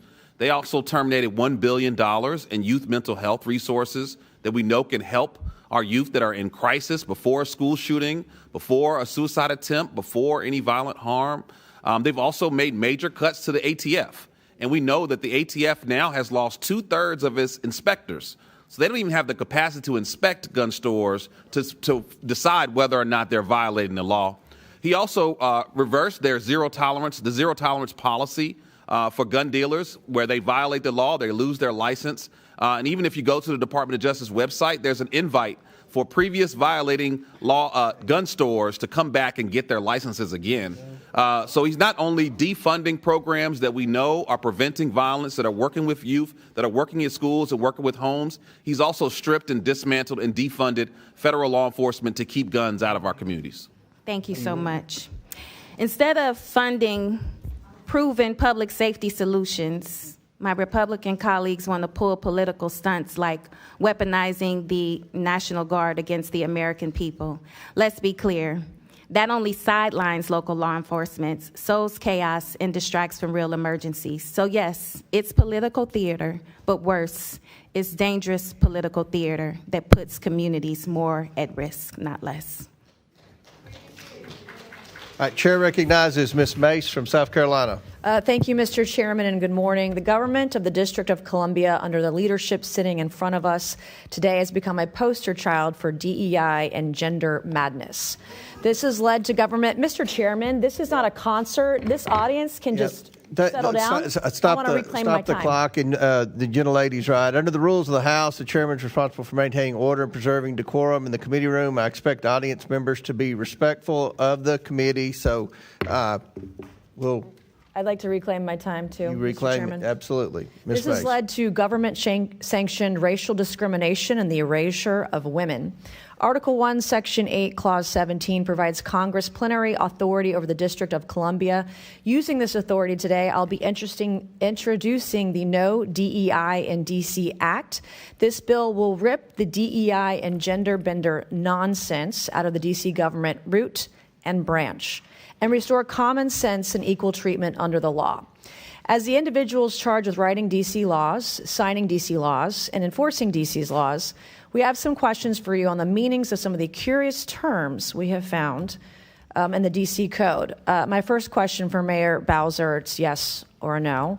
The D.C. Code makes numerous references to, quote, structural or institutional racism. Do you believe the D.C. government is structurally or institutionally racist? Yes or no?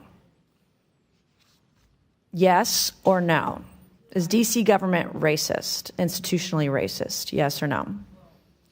All right, you can't answer the question. So my next question for Mayor Bowser, since you're going to sit there and placate or just be quiet, in Section 7-1234.02 of D.C. Code, you use the phrase child welfare involved birthing people. Child welfare involved birthing people. Can you explain to me what this means? I'm not that familiar with that part of the code. Okay, and so you don't know. In Section 7-1234-02 of D.C. Code, you use the phrase justice involved incarcerated and homeless birthing people and their non-birthing partners. Can you explain to this committee what that means? I would have to see You don't the whole know. section. You're literally the mayor of D.C. and you don't know your own code of laws. Well, I don't know All right, them one thing we verbatim. noticed the D.C. Code struggles to define is the term woman. So, Mayor Bowser, what is a woman? I'm a woman. Are you a woman? 100%. Okay. 100%. I'm a woman. You're looking at one. Okay, good.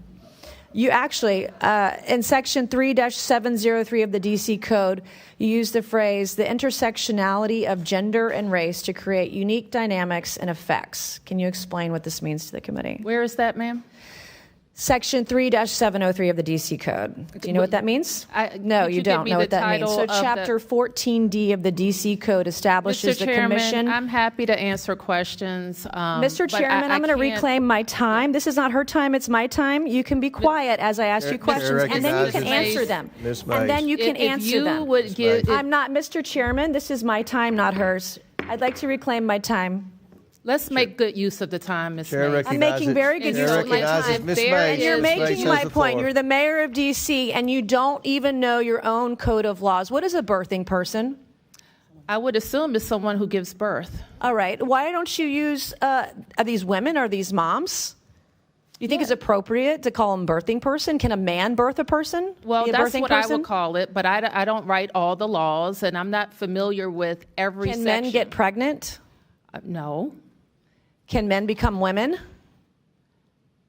Can a man become a woman? Yeah. Can a man become a you're- woman? Miss Yes Mays, or no? Can a man become a woman? Yes or no? Miss Mays, I'm not Okay, here to my talk next about question, that. Chapter 14D of the D.C. Code establishes the Commission on Reparations and a reparations fund to provide eligible African Americans monetary reparations or other forms of redress. Is it the position of D.C. government benefits should be provided to individuals on the basis of race? I believe that the legislation requires a study. Okay, I'm asking you, is it the position of the D.C. government that government benefits should be provided on the basis of race? If you're is the referring to question. that legislation, I believe it requires a study. Okay, I'm asking you a question. Do you believe that government benefits should be given out on the basis of race? That is the question. This is the third time I'm asking. We have any number of benefits programs, and eligibility is established. You're not answering any of these per program. questions. I'll give it to you. You're slick. In Section 2-1383 of the D.C. Code, you use the phrase social value of the LGBTQ community business economy to the district. Can you explain what this means to the committee? It means that LGBT businesses provide economic benefit to the district's economy. Do you think all businesses provide economic benefit to the D.C. economy? They should, or they would be out of business. Yeah, of course. All right, thank you, Mr. Chairman. I yield back. Thank you. Chair recognizes Ms. Stansberry from New Mexico. All right. Well, good morning, everyone. I just want to take a moment to decompress after that. And I do want to just take a moment of personal privilege for our witnesses and for the members of the public who are here today to apologize for the behavior of my colleagues, for the disrespectful language that has been deployed, for the personal assaults on your character and professionalism. We know that you are representing the people of this city and doing an excellent job, and we support you. Thank you. Now, I want to turn to where the ranking member went at the beginning of this hearing and talk about the real crime wave here in D.C. I think it's very demonstrable, and the data shows that the largest crime wave that we've had over the last 9 months began on January 20th. And the epicenter of that crime wave, one might call it a white collar, or in this case, an orange collar crime wave, is the White House. because we have seen a slew of illegal firings that have resulted in millions of Americans being without vital programs, the withholding of millions of dollars of funds, violations of the Constitution, rule of law, separation of powers, due process rights, illegal arrests, illegal deportations, hundreds of lawsuits, grift that's resulted in billions of dollars in crypto schemes lining the pockets of the president and his family, government contracts to his friends, and an epic cover-up of the largest known sex trafficking scandal in American history, with the director of the FBI lying under oath in this chamber just yesterday. And I just want to say this, that it is a felony under the U.S. Code to lie under oath in front of Congress. So if you want to talk about crime in D.C., then look no further than your own damn hearings. Let's talk about that. That's the real crime wave. Now, Mr. Jackson, I really appreciate you bringing forward as part of this discussion this morning the impact that it's had on real people in the community. Because I think for people who do not live in Washington, D.C., who have never stepped foot in front of City Hall, gone to a city council meeting, have never met with the mayor in her chambers, have never talked to the people of Washington, D.C., they don't understand how this is impacting the communities who live here, of having this occupation in their midst. And this is not about public safety. You know, last week we heard our colleagues accusing us of not wanting to solve crimes, not wanting to address public safety issues. I mean, I'm trying to swear less, but that's just total bullshit. I mean, that's just a lie. That's just not true. We care a lot about addressing public safety. It's one of our top priorities. But that's not really what this is about, because if this was really about addressing public safety, you wouldn't have had the vice president and Stephen Miller walking into Union Station, making fun of, deriding, and putting down the people of D.C. while they're deploying National Guardsmen from across the South to stand on street corners to talk to their friends and be on their iPhones all day. I mean, I want to be real. Like, this is not law enforcement. I come from a veteran family. I support our law enforcement. I support our military. But this is not about law enforcement. And if you talk to any cop on the D.C. streets right now, you know, thank them for their service. Because in addition to actually dealing with real crime on the streets as trained law enforcement professionals, they had to spend the last month dealing with the bullshit of the Trump administration and a bunch of people who are standing around in the way of them actually doing their jobs. So if this administration actually wants to address public safety issues, stop holding the city of Washington, D.C. hostage. Now, this is just exhausting to listen to this all day. And so I would love to hear from you, Mr. Jackson. You've shared already this morning. With my remaining time, I would love to hear from you what you think Congress can do to help support the communities that you work with in D.C. Just first of all, it's devastating what's happening in our communities. The first day of the D.C. takeover, we had to go into our communities and teach young people how to navigate law enforcement when their rights might be violated. Instead of teaching them about going to school and studying math and playing sports, they're trying to figure out how to navigate masked agents raiding their neighborhoods multiple times a day. Elderly folks that are getting arrested for petty crimes, 55 and plus, are now coming to us and saying, what can I do when these masked agents run into my neighborhood? And that's not how we solve crime. We don't scare and incarcerate our way out of this issue. We tried that in the 90s. It failed. The way that we address a public health crisis is we invest in prevention strategies. We look upstream to keep guns from pouring into our communities. You know, 95% of guns in this city come from outside of the district. We only have one gun store, but yet the FBI director is bragging about apprehending guns in D.C. while President Trump's son is literally profiting with the smart gun company. And so what we really need in this moment is for federal government to do its job to keep guns from getting into our communities by cutting down on gun traffickers, by going after rogue gun dealers, by holding the gun manufacturers accountable, and being tough on crime, specifically on those who are profiting off of the pain and death in our neighborhoods. Thank you, Mr. Jackson. Time's expired. Chair recognizes Mr. Cloud from is it Palmer or Cloud? Cloud from Texas. Oh, the great state of Texas, as we like to say. But thank you for being here. Thank you, Chairman, for holding this committee. There's a lot of consternation today about President Trump deploying the National Guard to help crack down on crime. I can remember it wasn't that long ago where the Biden administration had deployed the National Guard to block access to the people's capital. I would much more be in favor of helping solve the crime situation here in D.C. There didn't seem to be a lot of consternation coming from the left during COVID when our capital was surrounded by barbed wire and the National Guard were camped out. Over the last 3 weeks, it's pretty undeniable. I mean, I remember what D.C. looked like, and it was just a couple months ago when Trump was elected. You can go by Union Station. There were homeless camps camped out. We had 2 staff members who had to deal with situations at gunpoint where they were accosted at gunpoint. We had another staff member who had to move out of their apartment after being threatened. I was took a train into Union Station and missed being present for someone getting shot. My chief of staff at the time was sitting out front and saw it happen. Missed it by 3 minutes myself.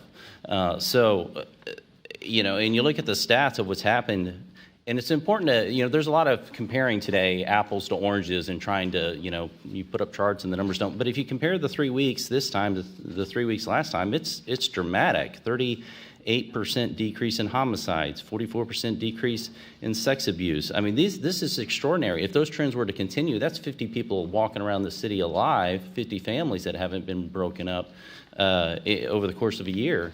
That's extraordinary. Chairman Mendelson, can you not agree that D.C. is a safer place than it was 5 weeks ago?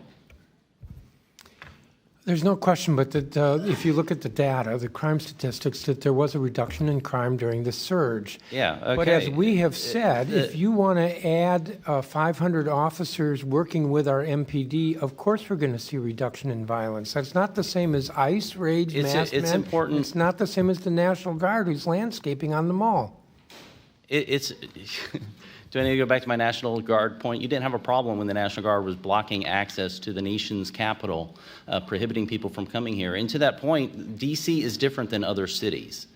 D.C. is unique. Our founders, there was mention of the Boston Tea Party, the ones who were actually there, wrote the Constitution and said that D.C. should not be a state because it houses the federal government. And it would be important for a state not to give undue influence over the federal government. If we saw this during COVID. Excuse me, I'm talking. They say nothing about denying us the franchise. Sir.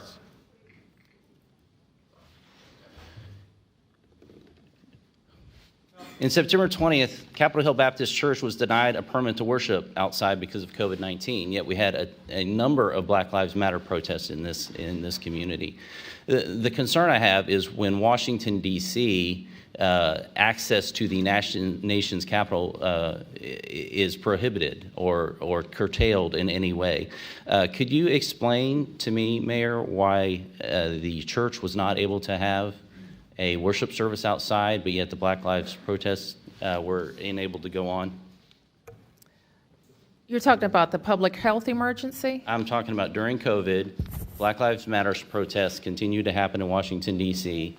With no retribution from the city, yet churches were not allowed to worship or worship outside even. Yes, I think that matter was litigated and it's resolved. Well, yes, COVID's over, but the point is that you have a city basically defining who has access to the nation's capital. And there were times where there were going to be a Trump rally and somehow restaurants got closed down that weekend and those sorts of things. Why was this church not allowed to worship outside, yet Black Lives Matter protests were encouraged by the city? My recollection is you went as far as to paint Black Lives Matters across the street.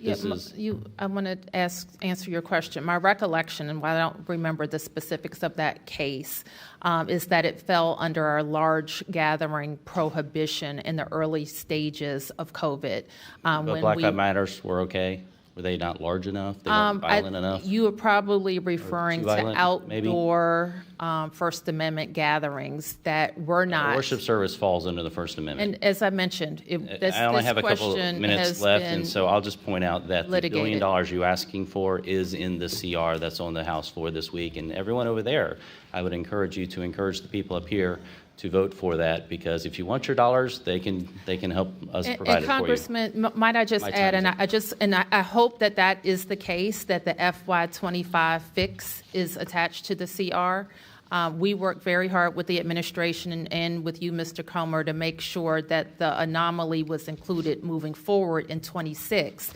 But the House, following Senator Collins' bill in the Senate, can still fix the FY25 CR problem that was $1.1 billion. And it's not too late, and it will help us balance. The CR extends funding that our folks here have already voted for. It also adds security features and then adds that for DC. So I expect unanimous support over there, right?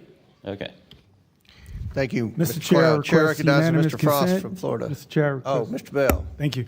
I request unanimous consent to enter into the record this August 20th, 2025 article from the AP titled, U.S. Attorney will no longer bring felony charges against people for carrying rifles or shotguns in D.C., which shows that U.S. Attorney Without objections ordered.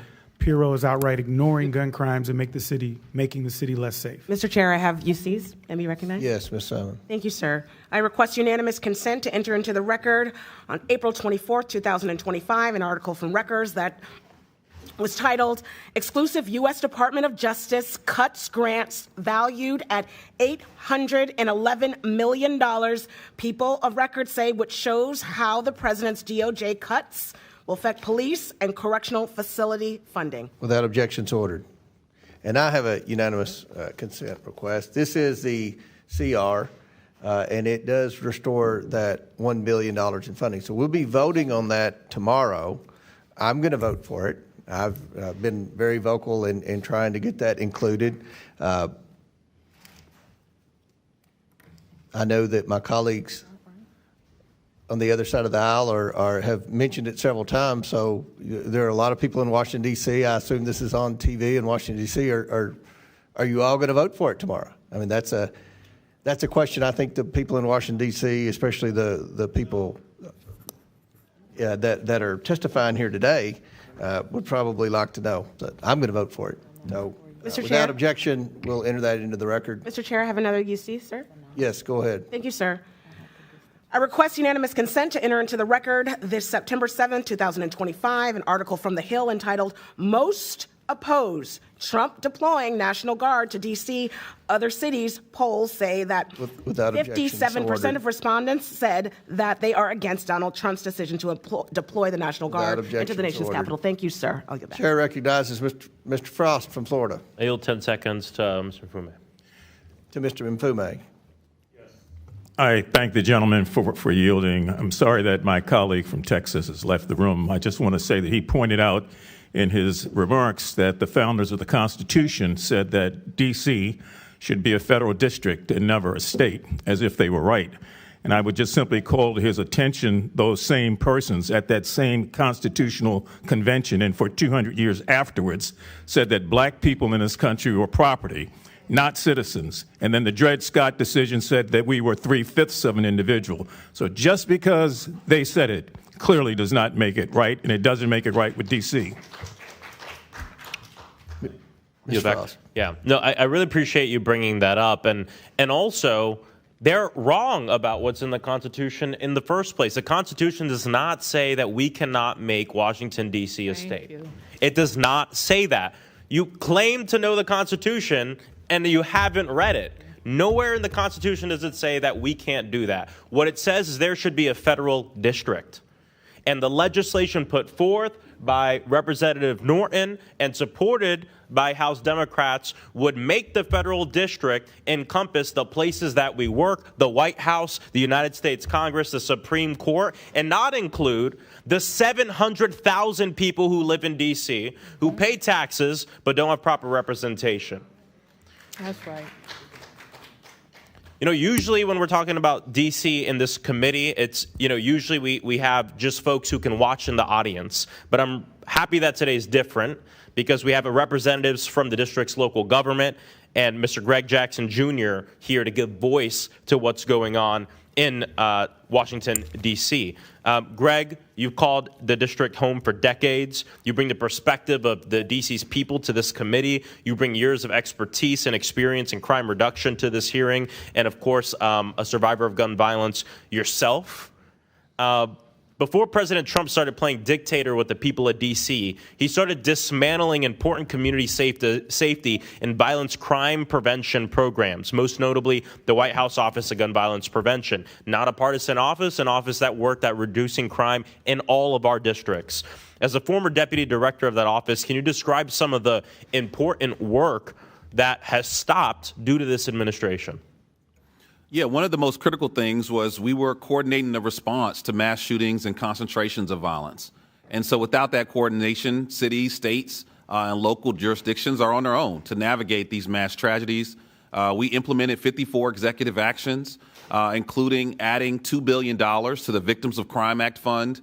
And I will note that on August 2025, multiple states, I believe 24 states, sued this administration for withholding $1 billion in resources for victims of violent crime. But we were the ones that were pushing more resources to victims. We also fully implemented the Bipartisan Safer Communities Act that each party came together on and voted for in 2022. And then lastly, we worked directly with local leaders to make sure that we're elevating strategies that work across the country. You also prevented serious crimes by ensuring that we prevent access to illegal guns, correct? Correct. We partnered with agencies to do that. You know, between 2017 and 2021, over 11,000 criminal firearms were recovered in D.C. Most of them, as you noted before, come from outside Washington, D.C. And an interesting statistic, too, is a third of those guns traveled over 300 miles. Mm-hmm. Over 300 miles to come here. You want to know where they came from? South Carolina, North Carolina, Georgia, Mississippi, Louisiana, Tennessee, Ohio. These are the states where these guns are coming from. States that don't have good gun laws. States that aren't keeping their people safe. And as a result and byproduct, have wreaked havoc on the people of Washington, D.C. Trump's total disregard for American safety is obvious from his current budget requests. Having already fired a majority of the federal gun dealers' inspectors, now he wants to slash another $1 billion that could be used to crack down on these guns. Congressional Republicans are also doing their part to make us less safe. They're trying to remove restrictions on silencers, trying to remove restrictions on rifles, even on firearms designed to look like everyday objects. And we even know that they're insincere in this because I just listed states that have some of the highest murder rates in the nation. I asked this question last time and asked it again. Where's their bill? If this is the way to end crime, and this is the thing everybody wants, why don't they have a bill to invite the military to occupy their states, which have the highest crime rates in this nation?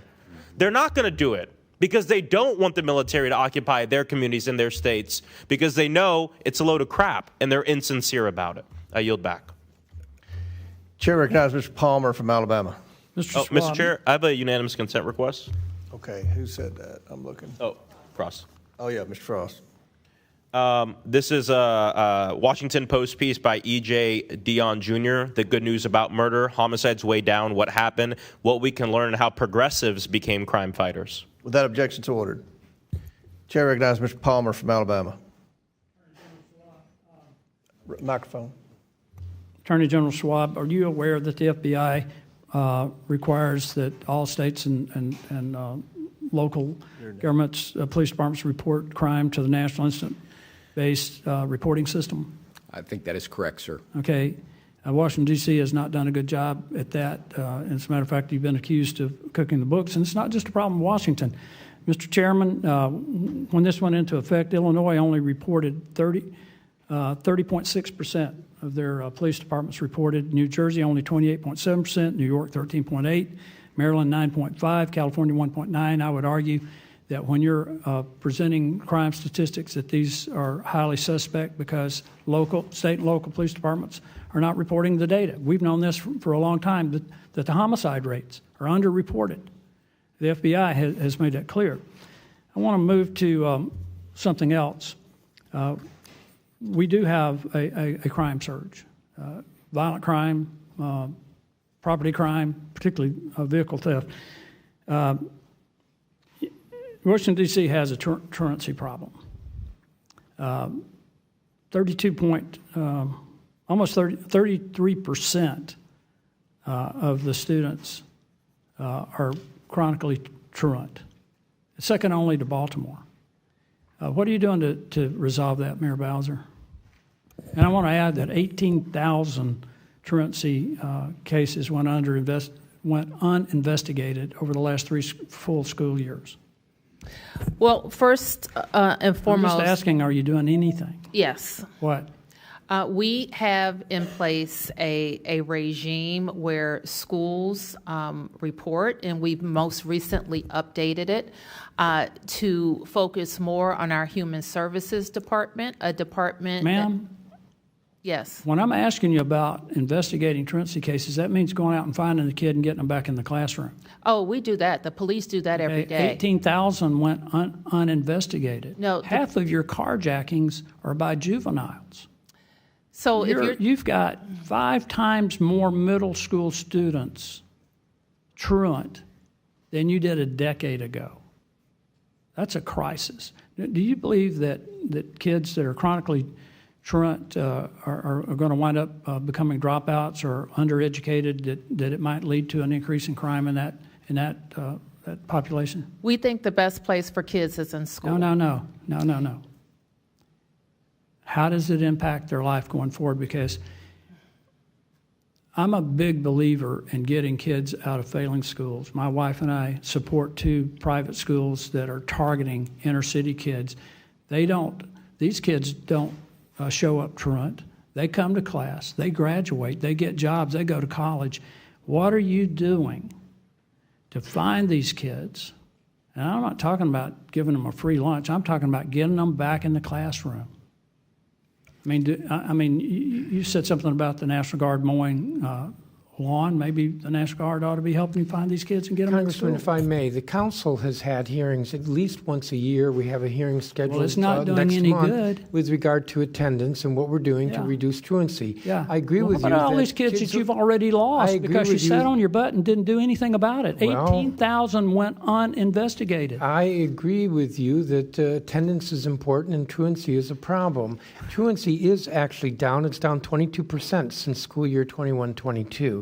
And serious absenteeism, which is 30% of days, is down 43% since it's school down year 5% in Baltimore from 54% to 49%. That's half your kids. So it's down below that at this point. We get a report every fall. I don't know if you've seen the reports from the Attorney General, from Child and Family. Let me ask the mayor this. Do you plan to take full advantage of the $1,700 tax credit scholarship program that can go to scholarship granting organizations to help kids get into schools where they're safe and where they can learn? We do take advantage of the Opportunity Scholarship Program. That was in the One Big Beautiful Bill, by the way. We are committed to trying to help kids get a good education. So are we. Well, I appreciate that, Mr. Chairman. I'll yield back. Gentleman yields back. Chair recognizes Ms. Lee from Pennsylvania. Thank you, Mr. Chair. Every single time the Republicans call one of these overseer hearings on the district, we get the same paternalistic, infantilizing, just racially coded drivel. We are hearing the same old fear-mongering, the same misdirection and misinformation today, off-topic claims, including getting rid of DEI in D.C.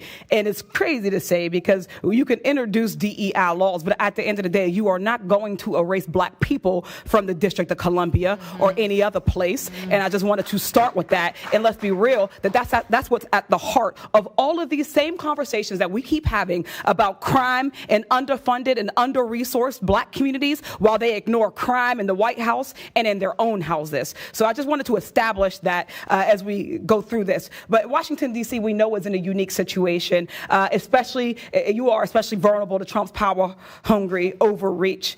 Their elected officials don't have the same resources and also don't get the same respect, incidentally, from members of this panel that they would give to their own elected officials. But you don't have the same protections, congressional voting power or representation as other states. That's why Trump is using D.C. as a test kitchen for all of the horrible policies that they're cooking up. As members of Congress representing those other states and cities, we need to be concerned about where he's going to target next, and we cannot roll over, shrug our shoulders, and say that at least the National Guardsmen are gardening or picking up trash. We have to push back on this right now, in this moment, before he comes for all of our districts. To be clear, none of Trump's actions have made D.C. any safer. And just as a reminder, crime had already been dropping in the district without his involvement. He's been terrorizing D.C. residents with these mass and unaccountable federal agents and armed National Guardsmen. He's completely broken any small amount of trust these communities have with local law enforcement. Many of the National Guard troops are from out of state. They don't know D.C. any more than you all do, and they don't know the communities. D.C. residents deserve to govern themselves and have elected officials that are accountable to them, who uniquely understand D.C.'s needs and their concerns, but instead, Republicans want to micromanage people who didn't vote for them and do not support their policies. Chairman Mendelson, we marked up 14 bills on D.C. last week, 13 of which you opposed. Was the D.C. Council consulted on any of those 13 bills? We were not. Have you taken any of the members on this committee on a full tour of a D.C. neighborhoods? I have tried to meet with different members without success. Yeah, because we all know they talk a lot about D.C. and they pretend to know D.C., but the reality is that very few of them have ever left any of the communities that are in walking distance of the Capitol itself, and I bet they've probably never even been. I remember last term we had a member talk about, well, the unique part of D.C. is that you all get access to every member of Congress, but I've never seen a member of Congress in any of the carryouts in D.C. I ain't seen them at any of the Ethiopian restaurants or at a Caribbean joint, but that's neither here nor there. Do you think it's necessary to work with local officials to improve public safety? Absolutely. Has the Trump administration reached out to the council to ask you all what you need to help keep D.C. safe? They have not.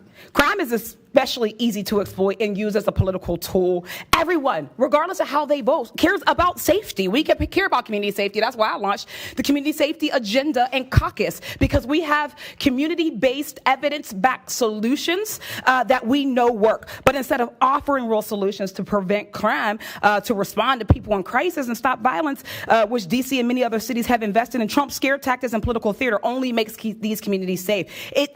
These proactive investments in communities that actually bring down crime. The data could not be any clearer. It's the programs that work to stop crime before it can happen rather than just responding afterwards. Yet D.C. is struggling to fund these types of programs because y'all have not restored and passed the $1 billion that Congress owes them.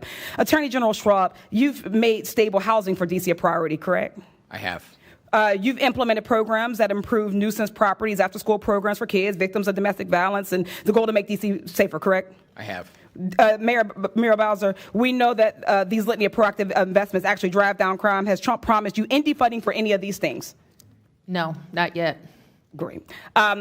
The cost of having a National Guard is about $1.8 billion a day. We're up to about $40 billion. They say about $200 billion. A bunch of that of these out-of-state guards in the Roman ministry is not a sustainable solution.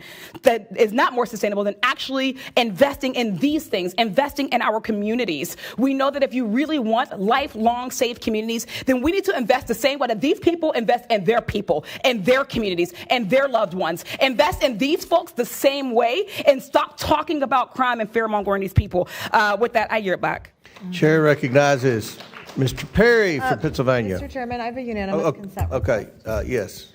I request unanimous consent to enter into the record the January 30th, 2025 article from NPR. It's titled, Criminal Records of January 6 Rioters Pardoned by Trump Include Rape, Domestic Violence, which highlights how President Trump released January 6 rioters with records of violent crime back onto our streets, including without objection, sexual assault of a child, production and possession of child pornography, without objection, so ordered. Forcible rape, and conspiracy of murder of federal employees and threatening federal officials. Without objection to order. Chair recognizes Mr. Perry from Pennsylvania.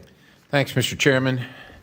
Mayor, thanks for being here. Thanks for being in the arena. We know it's difficult. I think the case that we're trying to make today is that there's a crime problem, and when you prioritize solutions, you can actually make a difference. And I'm just going to quantify that statement because I think that Washington, D.C. has a crime problem. Shouldn't just say that, but if it's true, it'd be evidence. And the House Budget Committee reported in early 2024 that crime surged by nearly 40% last year, which is 2023, with over 270 murders, 950 carjackings, and 106 children shot, reminiscent of the 1990s crack epidemic. And of course, you've heard the stories of staff members here. We all kind of, believe it or not, know somebody that has been a victim of crime right in the nation's capital, right? As of October 2023, the violent crime rate in D.C. hit 664.2 per 100,000 people. For comparison, New York City had a violent crime rate of 184.4 per 100,000 people. So that's dramatic, right? 184.4 versus 664.2 for D.C. Dramatic. In 2024 in Washington, D.C., 72% of all property crimes were larceny, theft, and motor vehicle theft, burglaries, etc. Washington, D.C. had 3,693 offenses per 100,000 people, which would rank it first among all states in terms of highest property crime rates per USA Facts, and that's if it were a state. So that's what I'm saying. I think D.C. does have a crime problem. And look, there's been a lot of complaining here, not necessarily by you, about what the president's actions are. The Guard being in D.C. In one case, they're claiming that they're policing D.C. In the next case, they're blowing the leaves away. It's one or the other, but it's not both. But let me ask you this: you got a problem. You're the mayor. You probably know. You're living here too. Did you ever reach out to the president, to any president, and say, look, we've got a problem here. Will you deploy the Guard? Will you help us with police? We're not handling it. We can't fill our ranks. We can't afford to. Have you ever done that? I have called on the National Guard in D.C. I called on them during COVID. I've called on them in other weather emergencies. But what about as a general, look, the crime stats I just related to you are ongoing. Right? Mm-hmm. This is not just a surge. This is just not a momentary COVID thing. Yes, this is a daily thing for the people of Washington, D.C. to endure, and the people of the country that want to come to their nation's capital who are afraid to come to endure. So have you ever done it on a consistent basis, saying to the President of the United States, this is the nation's capital, you reside here, can you send me the Guard to help assist with law enforcement or assist with policing? Have you ever done that other than episodically? No, I described to you the times that we have done it, and it's just episodic. And so my point is that the problem has to be focused on, and it has to be fixed. Mr. Perry, can I answer you a different way? Yes, ma'am. Because we don't regard the Guard as a law enforcement agency. It's not a law enforcement agency. And so we wouldn't call on them to police our neighborhoods. But you would agree that right now crime has dropped dramatically since they've been present. Mr. Perry, what has worked is not the National Guard in helping enhance MPD services. What has worked is more DEA, more FBI. So you're saying the Guard has had no impact in D.C.? No, what I'm saying is the Guard is not, as has been described to us, has not been. Can you quantify that? I can't quantify a causal relationship. You can't quantify it, so you can't make the claim. But I can quantify something. Listen, I want to talk to you about something else, which is... But I do want to make the point. I want to ask you this question. I'm running out of time, and I want to be respectful of everybody here. But I don't think the Guard has made any arrests. I want to ask you. So you've employed a bunch of traffic cameras. Can you, a whole pile of them, hundreds and hundreds of them, are traffic cameras for safety or for revenue generation? They're for safety. But it says here that you plan to fill a $580 million revenue hole in your budget shortfalls using traffic cameras, right? You said that. No, what we said is that our budget includes revenue generated from traffic cams. Expected $580. You said this, ma'am. It's per the Fines and Fees Justice Center. Let me just, because I want to quantify this as well. In 2006, you had 43 fatalities, traffic fatalities. But in 23 and 24, you had 52 each of those 2 years. The traffic cameras are not making your people safer, and particularly in Wards 7 and 8, where it's predominantly a black population, 20% below the poverty line, these fines are imposed on them hurt the worst for people. So traffic cameras and automatic traffic enforcement, it should be about safety, but it's unfortunately about revenue generation, and it's imposed on the people that can least afford it in the District of Columbia, the people that you represent. Well, Mr. Chairman, Perry, I yield the balance. I wish that you had also pointed to this year's traffic fatality and collision information. So in addition, this year's not done yet. Well, it's trending in the right direction. Yeah. Yes, but the trend is so that we would be at well below those numbers. And our traffic cameras are a part of that equation. The traffic cameras, ma'am, with all due respect, you have the worst traffic in the country by city as regarding according to Consumer Reports, and that includes L.A. And not allowing people to turn right on red is a contributor to that, and then fining them, especially in the places where people can least afford it, is grifting on the people that support your city, and it shouldn't be done. It should be about safety only. The fourth most populated city in the country, Hoboken, has 0 cameras and 0 fatalities, ma'am. I yield. Thank you. Chair recognizes Ms. Simon. Thank you, Mr. Chair, and thank you, Ranking Member. Before my remarks, I just have a couple of questions. My first question is to the elected AG of the District of Columbia. Can you talk very briefly and educate all of us on the victim services that your office provides to victims? In virtually every case where we have a victim that's been harmed, we're working with them not just to make sure they access the services they need, both economic and financial support, as well as emotional and counseling support to make sure they're taken care of.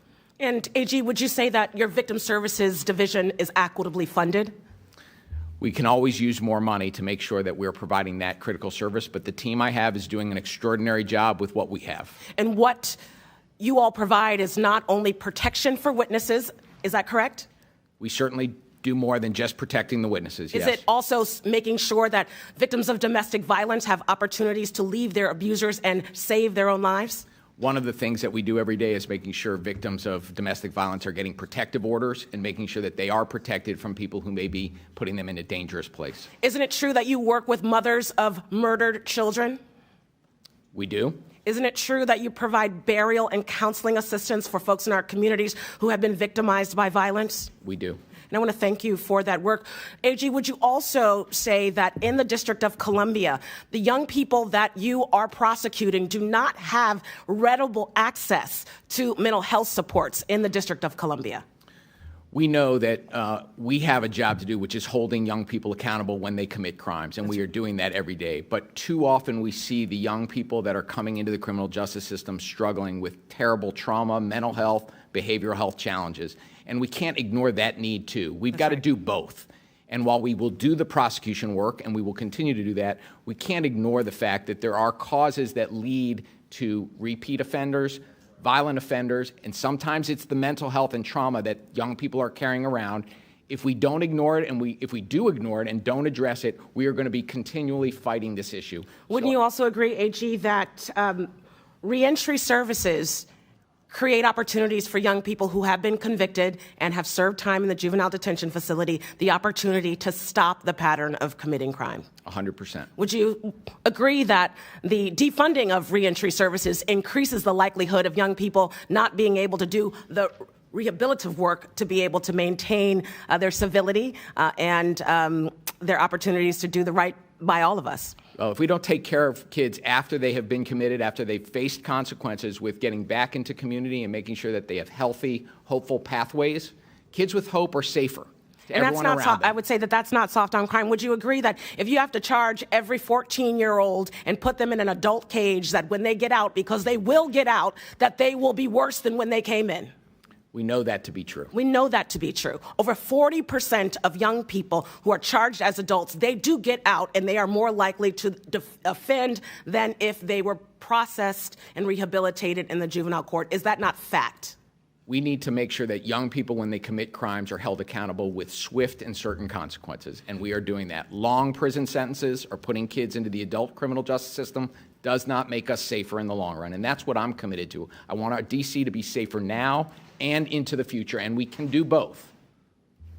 One of the reasons why I abandoned my my prepared remarks, I spent almost 30 years working with some of the most troubled young people in my community. And in the programs that I developed and implemented, we reduced crime and recidivism by almost 70% of young women who are in the juvenile justice system. And that work was not done by prosecuting them as adults and putting them into cages to rot. What we did was invest deeply in their rehabilitation, but also in their accountability and ensuring that the victims were made whole. So I want to thank you all for your assertion that DC not only can govern itself, but if we were to do right by victims and right by children and right by families, we would fund education, we would have free child care, we would ensure that every person who was seeking health care could get it. We are so far from that vision. So instead of problematizing the elected leaders of this city, I would hope that in the future, that folks who have no experience in law enforcement on this body listen to the experts. Thank you so much, and I yield back. Thank you. The witnesses have requested a recess, but we're going to recognize one more member, then we're going to have a 15-minute recess. Chair recognizes Mr. Crane from Arizona. Thank you, Mr. Chairman. I want to say thank you to the guests for showing up today. Since I only have 5 minutes, my first question is going to be a yes or no. Does D.C. have a crime problem, Mayor Bowser? Any crime is too much crime, Mr. Crane, but we're trending in the right direction. Sorry, just yes or no? It's not a yes or no question. Okay. Chairman Mendelson, does D.C. have a crime problem, yes or no? There is more crime than we want, but it is significantly All right, I'm moving less. on since you can't follow the instructions. Attorney General, does D.C. have a crime problem, yes or no? One crime is one too many. We got to keep working at it. Mr. Jackson? One crime is one too many, I agree. Thank you. Do you guys know where D.C. ranks amongst U.S. cities in crime, Mayor Bowser? In what category? Crime rates. You would have to be more specific, and I don't have a list of other cities. You guys or actually states. rank number 7. Okay. So you're in the top 10 of most violent cities in the United States, and this is, as other members have pointed out, our city's, our nation's capital. A lot of people come here, and Mayor, I know you, like many of my colleagues have already mentioned, you got a very tough job, and we all appreciate that. It all depends on how you crunch the numbers. Hold on a second. I didn't ask you a question. World Report didn't place has us crime in the gone top down? 25. Hey, hold on a second. I'm asking the questions here. Has crime gone down since the president deployed the National Guard and other federal agencies, Mayor Bowser? I already mentioned, Congressman, the numbers during the federal surge. So it has gone down? It accelerated, yes. Okay, thank you. Mr. Mendelson, you said in criticism to the National Guard being present in D.C., you said that they looked bored. I'm going to ask you a question, sir. Would you rather have National Guardsmen standing posts around D.C. looking bored but driving down crime, or continue to be ranked in the top 10 in the country in violent crime? Well, as I was trying to say, depending upon how you look at the data, we don't even place in the top 25. Now, in my testimony, I outlined that's definitely not the ways. reporting that I've seen. You Well, guys US are ranked, News you and guys World are ranked number Report. 7. U.S. You guys News are and ranked World number Report, 7. you can see that study. All right, moving on. Councilman Mendelson, did you vote with the rest of the city council to defund the police by $15 million in 2020? I don't believe that's the correct amount, but I did vote for the budget then. You did. Okay, Councilman, did you call the police in July 2025 because of a protest outside of your home? I called 911. Okay. It was at midnight. In fact, it was 12:30 in the morning. Right. And it was a number of individuals who were actually breaking the law, the Residential Tranquility Act, with how loud they were. Okay, so you voted to defund policing by $15 million in 2020 with the rest of the council. This is what the police union, police officers had to say about your interaction with the police. I know what you're going to say, and I've already said to Mr. Pemberton. Well, I'm going to say it, so you're not going to interrupt me. Over the weekend, Chairman Mendelson called the police because there were peaceful protesters at his house, because he decimated the police department with horrible legislation, and our staffing has now 800-plus vacancies. There was a delay in responding to his home. Because of the delay, Chairman Mendelson called and screamed at OUC and MPD staff. There is now a permanent security detail at his home staffed by an MPD officer who should be handling more important matters. We currently have 3,100 total sworn members, the lowest in 50 years, and we now have to dedicate one of them to be a security blanket for a man who hates cops, while other people calling 911 for real emergencies will have to wait. This nonsense must end immediately. So that's what the police department had to say about you in that police union, incident. not police department. Yeah, the sir. police union. The union that I'm aware of represents that police statement, officers. and it's false on Do they numerous represent points. police officers, Mr. Mendelson? The police union? It's the union Thank president. you. Okay, Attorney General Schwab, do you agree that all legal measures should be on the table to combat crime and lawlessness in the city? I do. Okay. Then why historically has the D.C. Attorney General declined to prosecute crimes? According to media reports, D.C. declined to prosecute crimes in 67% of arrests in 2023 under A.G. Graves. The D.C. quarterly clearance reports from your office show a similar trend in 2025 through Q1 and 2. You are only prosecuting 53% of gun-related homicides, 50% of sex abuse cases involving a knife, and 37% of non-fatal shootings.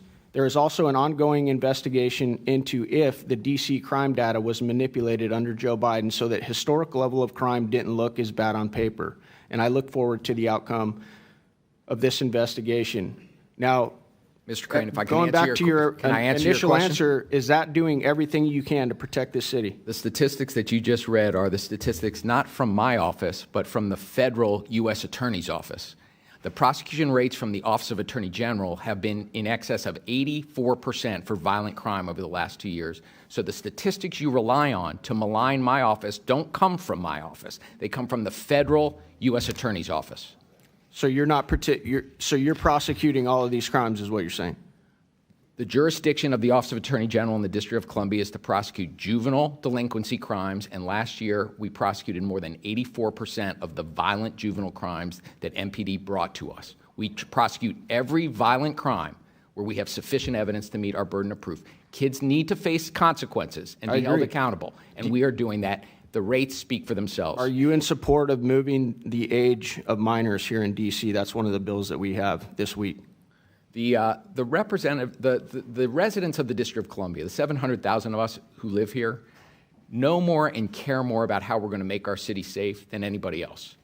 You didn't answer my question. The residents of the District of Columbia and their elected officials do not believe we're going to make ourselves safer. Why do you think the rest of the country? Why do you think the rest of the country considers somebody at 18 years old no longer a minor? Yet what is it here in D.C.? The age of anyone younger than 18 is a juvenile in the District of Columbia, just like the rest of the country.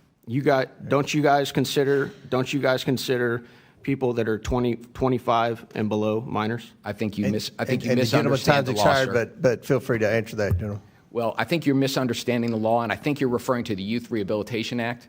But in our city, youth younger than 18 are treated as juveniles. The Youth Rehabilitation Act involves a totally different set of adult defendants in criminal cases and involves a different issue that the city has confronted. And I think that issue has been conflated in some of the laws that this body has put forth. And I really wish we could have had a conversation beforehand so we could have explained better what the YRA does relative to all of the other laws that we have in our city that we're working every day to help drive juvenile crime and violent crime down. Thank you. So you support the Youth Rehabilitation Act? I think that was the question, one of the questions he was asking. You support that? The question was whether or not do you support the Youth Rehabilitation Act? That's part of what we're repealing. 2.5 minutes over. Okay. All right. Time's expired. We pursuant to the previous order, the chair declares the committee in recess. Subject to the call of the chair, we plan to reconvene in 15 minutes at the request of the witnesses. Committee stands in recess. Did you request? I didn't request.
Well, I'm gonna recognize her right now. Yeah, absolutely. Okay, all right. Okay. The committee will come to order. Before we resume the questioning part of the hearing, I want to recognize Ms. Norton from Washington, D.C. for some unanimous consent requests. Ms. Norton. Thank you, Mr. Chairman. I have a unanimous consent request to enter into the record a statement from Donald Sherman from Crew regarding the D.C. takeover of D.C. local law enforcement, a letter from Brady on restricting the autonomy of the District of Columbia, and a statement from the Project on Government Oversight regarding the militarization of law enforcement in the District of Columbia, Mr. Chairman. Without objection, so ordered. All right, I'll recognize myself for 5 minutes. I want to touch up on something that Mr. Frost said. He kept asking, "Where's your bill? Where's your bill?" And there are two schools of thought up here as we try to address the crime crisis in Washington, D.C. and try to come to solutions. And I feel like one thing that my colleagues on the other side of the aisle constantly say, you have to have a bill to do this. They said you had to have a bill to secure the border. Well, President Trump secured the border within days of assuming the presidency. It wasn't the lack of a bill, and their bill, by the way, had a lot of amnesty in there, which made it a toxic bill, and that was a poison pill, as we say often about bills. So there's also a school of thought that to alleviate poverty or to control poverty, you have to have a bill. You have to have government programs. You have to hire a bunch of government bureaucrats. You have to have government funding, and it has to increase by 10% every year, for every year, year after year, year after year, year after year. Many of us, myself included, believe that the best way to end poverty is to try to help grant access to a good-paying job, And we don't think you get good-paying jobs through government bureaucracies, through government agencies, through never-ending creation of new government programs.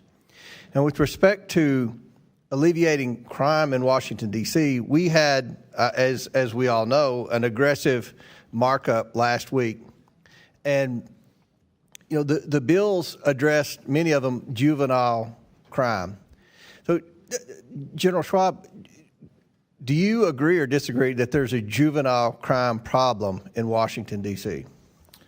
I think we need to make sure that when kids commit crimes, particularly violent crime. But is there, I mean, it seems like looking out the window at night from Barry, there were a lot of kids running around. A lot of the carjackings were committed by juveniles, just an excessively high juvenile crime rate, if you define juvenile as, the way your definition under 24 is.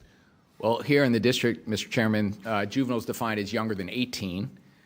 My office is addressing every violent juvenile crime that we have. So there's no crime. There's no juvenile crime crisis in Washington. Is that what you want to say? One crime from a young person. Okay, you said too many. Chairman Mendelson, is there a juvenile crime problem in Washington, D.C.? Well, the challenge, Mr. Chairman, is that what does problem mean? So if I were to say yes, that's good. No, there's too much. No, if you can't say there's a juvenile crime problem in Washington, D.C., that's why we have to come in and help out a little bit. I'm trying to give you and many of us believe that the juvenile crime problems were created by excessive criminal justice reform. Now, I supported criminal justice reform back when it first became a thing in Kentucky. So did another Republican, Rand Paul. At that time, it dealt with incarcerating young people because of possession of marijuana. And I believed then, and I still believe that that was an excessive penalty to pay for what is now legal in most states, marijuana, and it did appear to me by the numbers to have a trace of racism in it. That it seemed like many times white kids that got possession of marijuana somehow got out of it over black kids. I believe that. I said that publicly in Kentucky. But over time, the activists, continued to expand that to no bail, cashless bail, to raise the age of what is a juvenile and treat juvenile. That's why we stepped in. So you all have said, and I'm talking about Chairman Mendelson and General Schwab, that you oppose every bill that we passed out of this committee. I believe Ms. Norton read letters of opposition from you all on the bills. What is the answer to juvenile crime? And I mean, do you think it's working? If we do nothing, which is what the Democrats in here want to do, and which is what I think you all want to do, is it going to get better on its own? Mr. Chairman, if you want a conversation, yes or no is difficult for a conversation. What do I think we can do to reduce juvenile crime? Because I do think there's more of it than there should be by far. I think for one thing, we have to address public education and attendance. We have to look at kids who are missing school and see that as an opportunity to identify why they're missing school. There may be something dysfunctional in the home or with that juvenile that needs to be addressed. And I'll let you answer a lot of questions, Mr. Mendelson, but we believe that the message has been sent that if you're a juvenile and you commit a crime in Washington, D.C., you won't be held accountable. And that is a mistake if that's the message, because that's not the message that any of the three of us Well, think. we're not saying that's the unintended consequence of the laws that the council passed. And to the mayor's credit, she vetoed several of those laws. And I don't think, another thing they always say, and I think Mr. Jackson said, a takeover, from the National Guard in Kentucky. When we had the Breonna Taylor riots and stuff in Louisville, Louisville's Democrat mayor, and we have a Democrat governor in Kentucky.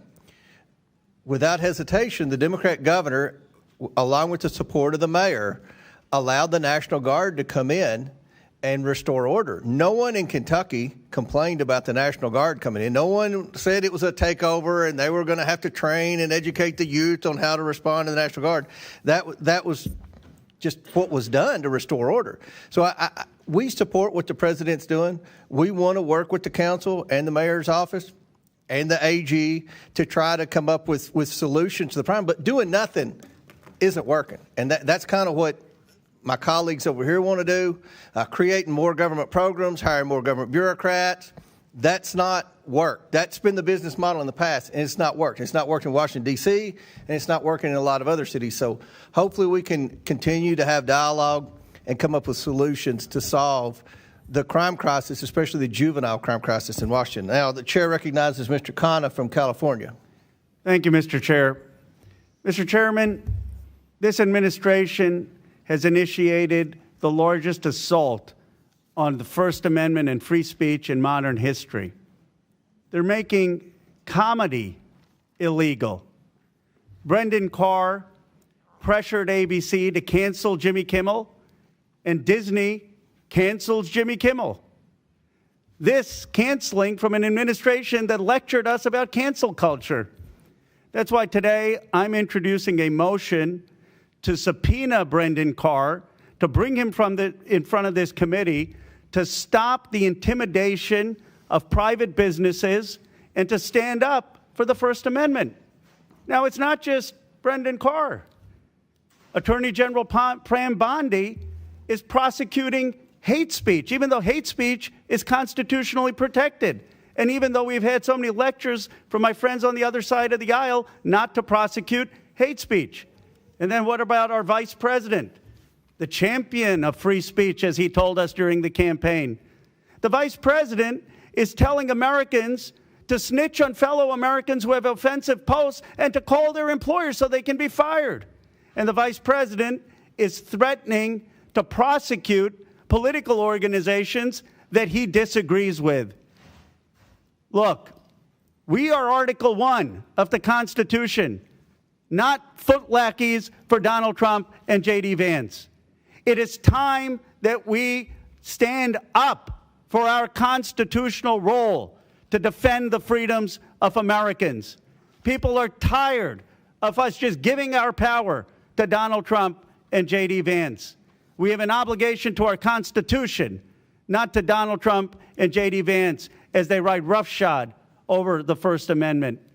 So in the name of all those who are being censored in Washington, D.C. and around the country, in the name of all those who are being intimidated in Washington, D.C. and around the country, in the name of Americans, Republicans, Independents, and Democrats who believe in the First Amendment and free speech, I motion today to subpoena Brendan Carr and to have him explain to the American people why he's bullying private individuals and private businesses. Thank you, Mr. Chair. Pursuant to this rule, and I'll get the exact language so we make it official. House Rule 11, Clause 2K6. Pursuant to House Rule 11, Clause 2.6, I motion to subpoena Brendan Carr to come before this committee and testify in front of the full Oversight Committee, and I hope that my motion to subpoena him will be voted on as soon as possible. A motion is made. The committee will hold this motion in abeyance until 1:45. Give everybody time to get back in here. Thank you. And if I might say, yes, sir. I know Brendan Carr well, and Mr. Chair, I hope you'll have him come in. I think we could do that. I appreciate that, sir. We could. I don't think the motion's necessary, but I think he would. I'm pretty confident he would be willing to come in to testify. So I'll just say that. I don't think the motion's necessary. You want to withdraw the motion? I still want the motion, sir. All right. You know, we'll do it, and he can come in. But I'd appreciate. I've appreciated your working with our ranking member on Epstein, and I've appreciated your collaboration with him. Of course, I appreciate our ranking member's leadership on this issue, and he deserves a lot of credit for our subpoena today. But, if you want to work with our ranking member on a collaborative process on that, like you have been on Epstein, I'd appreciate it. Yeah, I'd also like to second the motion. Thank you, Congresswoman.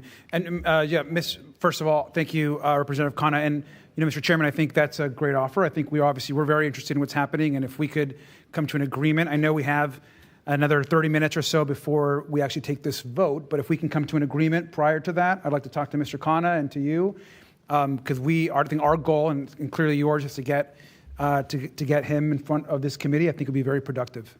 And I think he would want to come.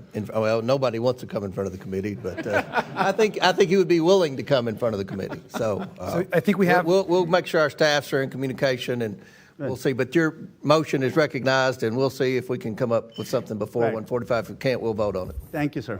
Thank you, Mr. Chairman. Chair now recognizes Mr. Sessions from Texas. Mr. Chairman, thank you very much. Mr. Chairman, I first want to thank the members of the panel who've taken their time to be with us today.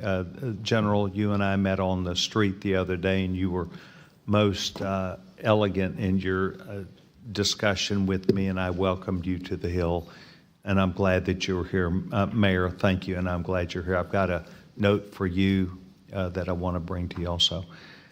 I think it's important for us to understand where we are coming from as Republicans, perhaps. I don't want to say that Democrats would be a lot different. I think it's just the answer of how you get there. We want this to be a safe town. We want this to be a town that works. We want this to be a town where people can come and visit this town and feel like they can come to our nation's capital and see things in a way where they're safe, their children are safe, they aren't worried about a drive-by shooting, they aren't worried about a lot of things that are very present in this town. They're very present in New York City. And we want to be accused of trying to help to make things better. So I became engaged, as I told the general, in trying to look at how we satisfy with a better answer, with another answer that I think is better on the Judicial Commission. You may be completely happy with the Judicial Commission. I looked at it and I am not. There are a huge number of vacancies where people have been nominated for years. Republicans, Democrats, President Biden, President Trump, leaders of the majority of both parties, and it's still hanging out there. And I simply believe that this city is entitled to our help. And that is what we are trying to do with these bills. I most sincerely, as I told the general, I most sincerely believe that it's not good to have, I don't know the exact number, but 10 or 12 people that have been nominated that are not serving today, and those judges that are on there on the Superior Court or on the Court of Appeals are vacant. And they've been vacant, some of them since 2013. This is darn near 2025. And I think that if you go to a model that may work, that's all we're trying to say. I think having the president, whether the president's a Republican, whether the president's a Democrat, will have an intrinsic interest. And I remember this when my parents moved us here in 1969. That we knew Washington struggled in lots of ways, but the presidents all tried to, every one of them, to do something that they saw that would better Washington. I believe that if we come and try and help with the most sincerity that our young chairman has, that I think our members have, it is not about trying to sparse words together about whether it's a local judge or not. It is a Superior Court judge that we're not going to replace any of them. We're trying to move forward to fill those seats of a Superior Court judge or of a appeals court, Superior Appeals Court judge. And on the floor, this thing got pitched as you're trying to make things that are simple about local judges. There's not much local about this in some respects. It is a national treasure. So it is my hope that you would perhaps look through some of the words that are said here and just accept the sincerity by which we come to you, and that I do, and I think our chairman and I think the others do. We are trying to help. So, General, I looked you in the eye. You were most genuine with me.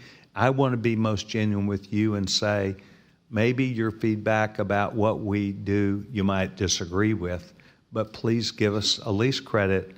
We're trying to leave it for any Republican or Democrat to make the decision, because they'll take the responsibility to get the judges. Representative Sessions, I want to appreciate very much your spirit of working with us on this issue, because the vacancies on our court are having a very significant impact on our public safety system and our economy. But the problem with getting judges on our court is not sitting with the JNC.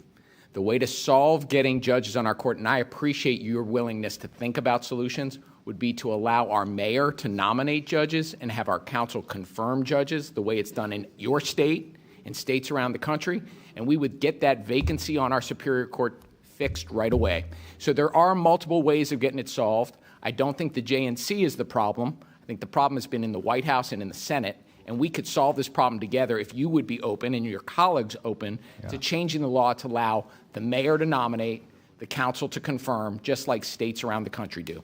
And I appreciate your spirit of cooperation. Yes, sir. And my only counter to you is, like a lot of things here, they have been in control of the council or the mayor, and we slightly disagree. We slightly disagree about the crime bill. We slightly disagree about a lot of things. I'm trying to fix it. Lastly, Mr. Chairman, I thank you. We believe that if a president has some skin in the game in this town, Republican or Democrat, they will follow through and get those judges confirmed. I want to thank each of you, Mayor. I'm going to walk down and give you something, just a note.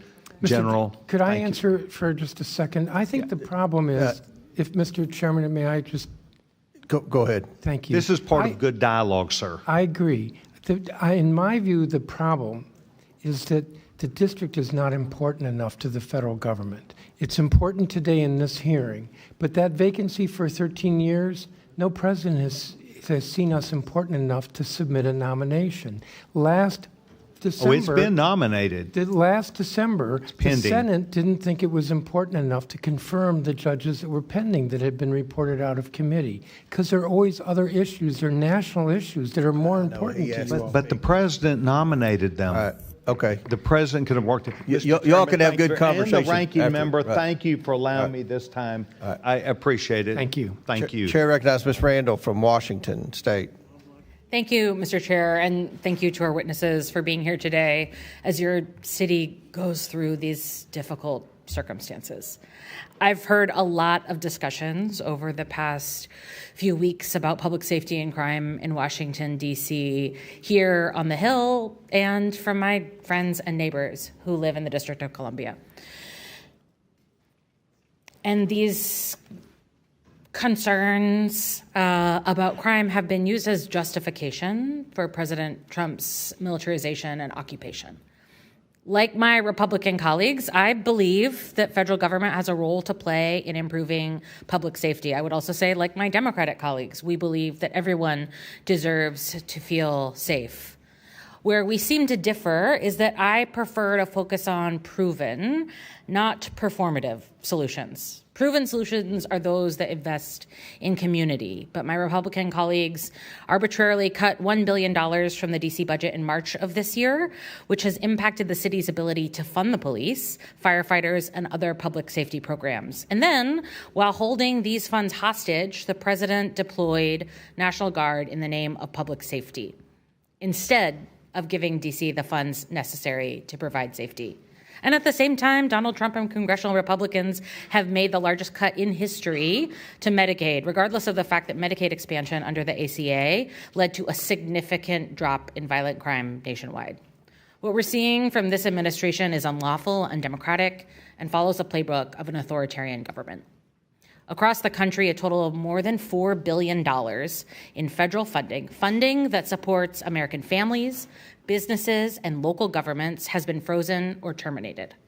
Withholding these federal government funds that have been constitutionally appropriated by Congress can and will be used to coerce other American states and cities into cooperating with this rogue administration in fear of having their cities occupied too. In Pierce County, in my district, they have nearly $200 billion of federal funds that could be at risk, which includes $706,000 grant from the Department of Homeland Security's Targeted Violence and Terrorism Prevention Program that was abruptly terminated. These funds were dedicated to implementing, like the name says, targeted violence threat assessments in our schools to mitigate youth violence and radicalization.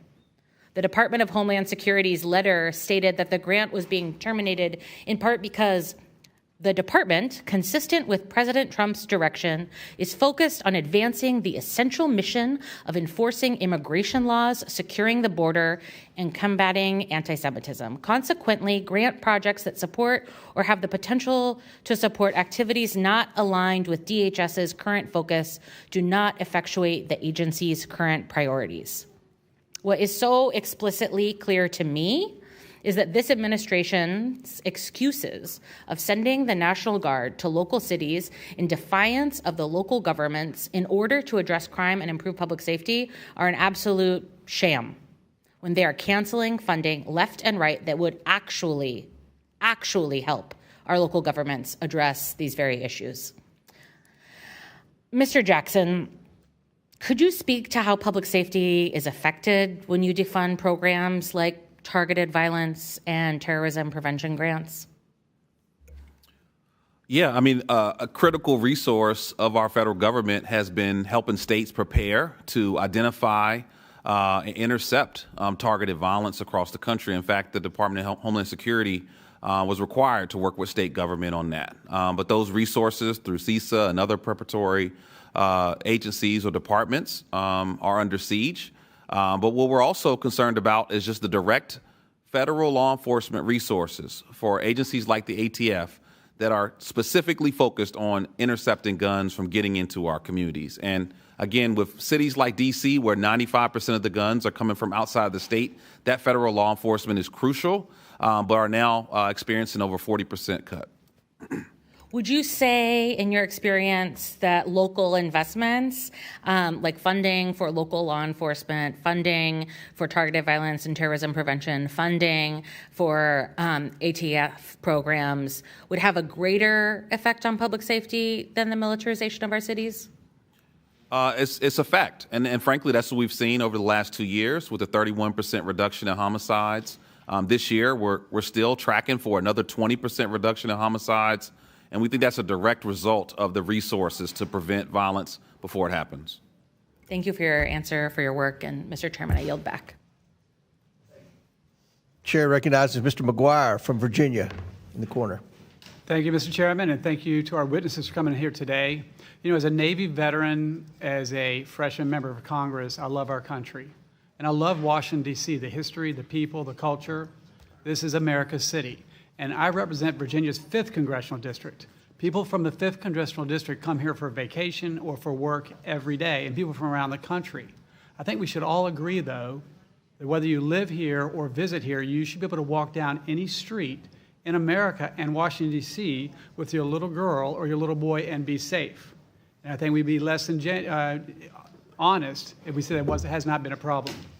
And I want to say that the actions of this administration with President Trump have lowered crime and lowered murder rates to record lows. And so I want to start by saying, thank God, President Trump put your security and your safety, law and order, above other divisive ideas.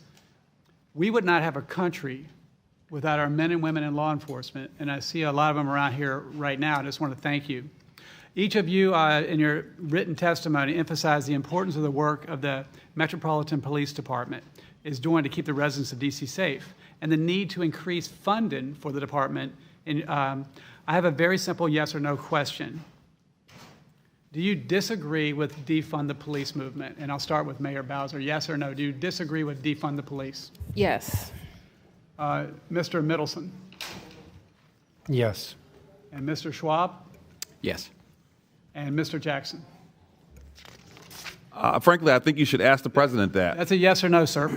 All right, Mr. Mendelson, in your written testimony, you stated the following. Since 2020, police departments across the region and the country have faced challenges in recent years to hiring and have failed to hit their hiring targets. Can you tell me what major event happened in 2020? The murder of George Floyd. Well, Mr. Mendelson, in 2020, the D.C. Council voted in favor of a budget that defunded the MPD by more than $15 million. In the years that have followed, crime has skyrocketed in D.C. Do you still stand by this decision? I will remind you that this is a simple yes or no. Well, as I said to I just said a yes or no. I've got a very limited time with all due respect. I realize that, but all right, Mr. Mendelson, these hundreds of more MPD law complicated enforcement than a yes officers or no. have left the department since 2020 because they don't feel they have support from D.C. Council. In fact, the council not only voted to defund the department in 2020, you also went so far as to put a target on your officers and their families by releasing body camera footage with the officer's name attached. For all witnesses, let's talk about D.C.'s fiscal policy. Do you believe D.C. does a good job at managing their budget? This is just, I don't have much time with all due respect. Yes or no? So Mayor Bowser, yes or no? Yes. Mr. Mendelson? We do an excellent job. Mr. Schwab? Yes. Mr. Jackson? Yes. I find that interesting. I'm going to list a few of the programs funded by the city's approved fiscal year 2025 budget. $5 million to support D.C.'s hosting of the World Pride 2025. Regardless of party, race, religion, or creed, I love you, but your number one goal should be to keep the citizens safe. Not that. $1 million to support the construction of an LGBTQ+ community center in Shaw. $250,000 to support Black LGBTQ+ history program.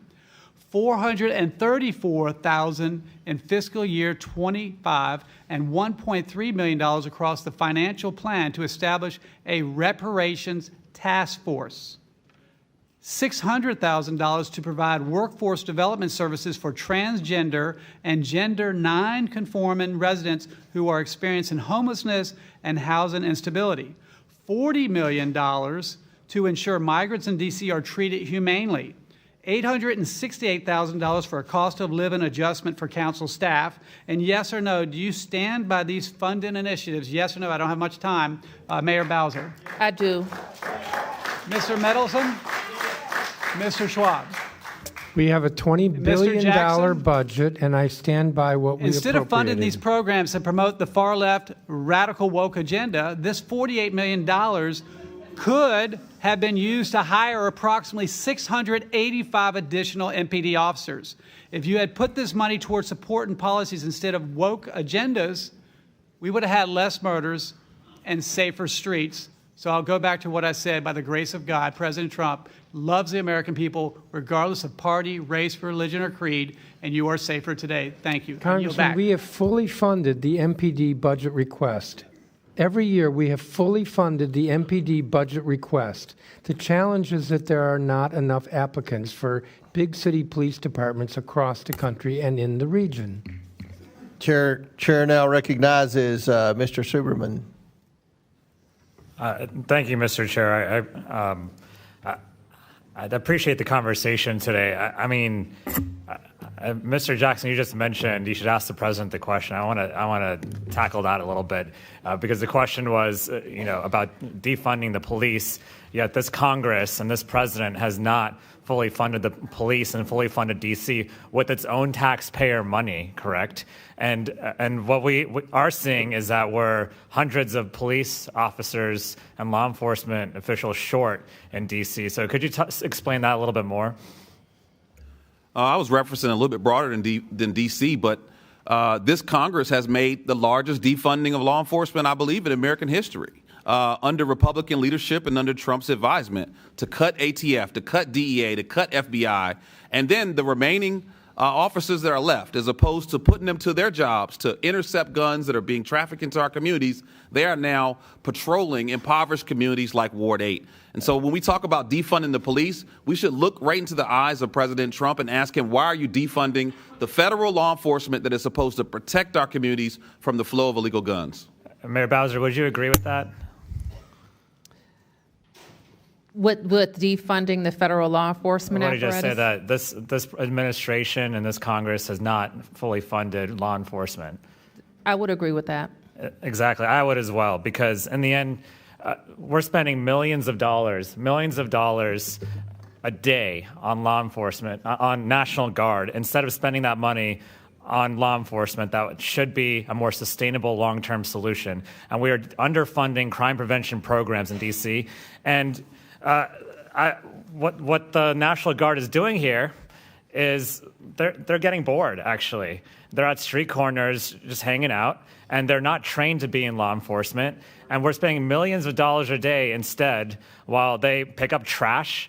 These are National Guardsmen from Louisiana, where there is a very high crime rate. There's plenty to do in Louisiana. I went to school there, so I know. And from other states that have their own crime problem, that have their own problems back home, but instead they're being sent here for photo ops, essentially. And they deserve better, their families deserve better, and the people of D.C. deserve better instead. And so I think what a better solution that's better for taxpayers and better for the American people, and certainly the people of D.C., is why don't we just fund law enforcement and crime prevention programs in D.C. instead of continually underfunding them? Why don't we actually do what Chairman Mendelson just said and try to do more initiatives to find more law enforcement officers, because that is a problem. Recruiting is a big problem.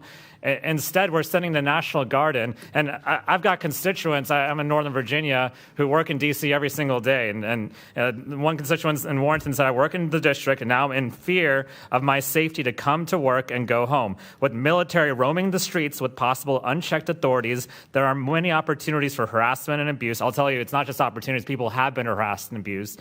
And I've never felt unsafe before, but now I am becoming terrified. And I've gotten story after story about that. Mayor Bowser, have you gotten stories like that as well? I have gotten stories about people who are concerned about seeing the military patrolling, policing with guns out of state, and people aren't really sure who they report to. And I had one person tell me that their kids play soccer on the weekends, and they had National Guardsmen at their soccer practice just hanging out, and the kids got scared, right? And so I think a better solution would be to send those folks, those National Guardsmen from Louisiana and Mississippi, home. And instead, why don't we fully fund DC's crime prevention programs and its budget instead, and actually move forward with these programs that have been working because crime was going down. And then my constituents can come and work in DC, make that long commute that I make every morning, and we can actually get to work and not be fearing that at every street corner we might get harassed. One more constituent said that they worked in D.C. for over 30 years and still go frequently. He never felt unsafe until now. And it is a dangerous power play that this administration is doing. And these federal forces are not concentrating on federal issues of protecting our security. And what I think we should be doing is finding people in our communities who can, or people who want to join the police, who can actually stay in our communities long-term and actually fix the problem long-term instead of this short-term photo op that this administration is putting forward. I yield back, Mr. Chairman. Mr. Chair, I have a UC. Mr. Bell. Thank you. Yes, I do. No, I do, but if you, it's still your time. Well, it was like 10 seconds, but I'll recognize you, Mr. Bell, for unanimous consent or whatever. I request unanimous consent to enter into the record this May 1st, 2025 article from the Washington Post titled, Trump Administration Cut School Mental Health Grants Created After School Shootings, which show the complete disregard this administration shows toward proven solutions to reduce violent crime. Without objection, so ordered.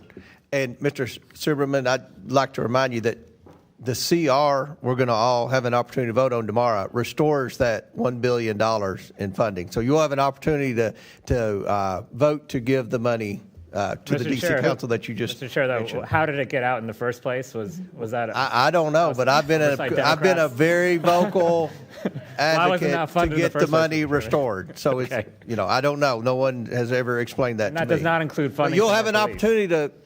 You all will all have an opportunity to vote to restore that funding tomorrow. So, Chair recognizes Ms. Green from Georgia. Thank you, Mr. Chairman. I would like to move to table the motion to subpoena. Jimmy Kimmel was fired because he lied on ABC about the identity of the man that Tyler Robinson that murdered, assassinated, martyred Charlie Kirk. He lied and said he was MAGA. Tyler Robinson was not MAGA. Not one bit. He was part of Antifa. He was in a relationship. With someone who identified as furry and trans. And this is an absurd lie. And so I move to table the motion to subpoena. So, Mr. Chair, since typically this is non-debatable, I do have a point of inquiry because it seems like what we just heard from the gentlelady out of Georgia was her debating why we should table it. So I feel like we should engage. We should all be given an opportunity to engage in debate about whether or not it's... parliamentary procedure. It's not debatable. But the issue was that the gentlelady from Georgia decided to go on a tirade. Well, so at a very minimum... Let Mr. Bell, he did more than announce the title of the UC and the Well, my publishers. question is about this motion to table, the motion that was on the table. So I would, at a very minimum, ask that the minority be given equal time We'll to just respond. try. How about we just hold off on the motion to table and let's get back to asking questions. Everybody good with that? Can we or what? Was there no motion submitted then?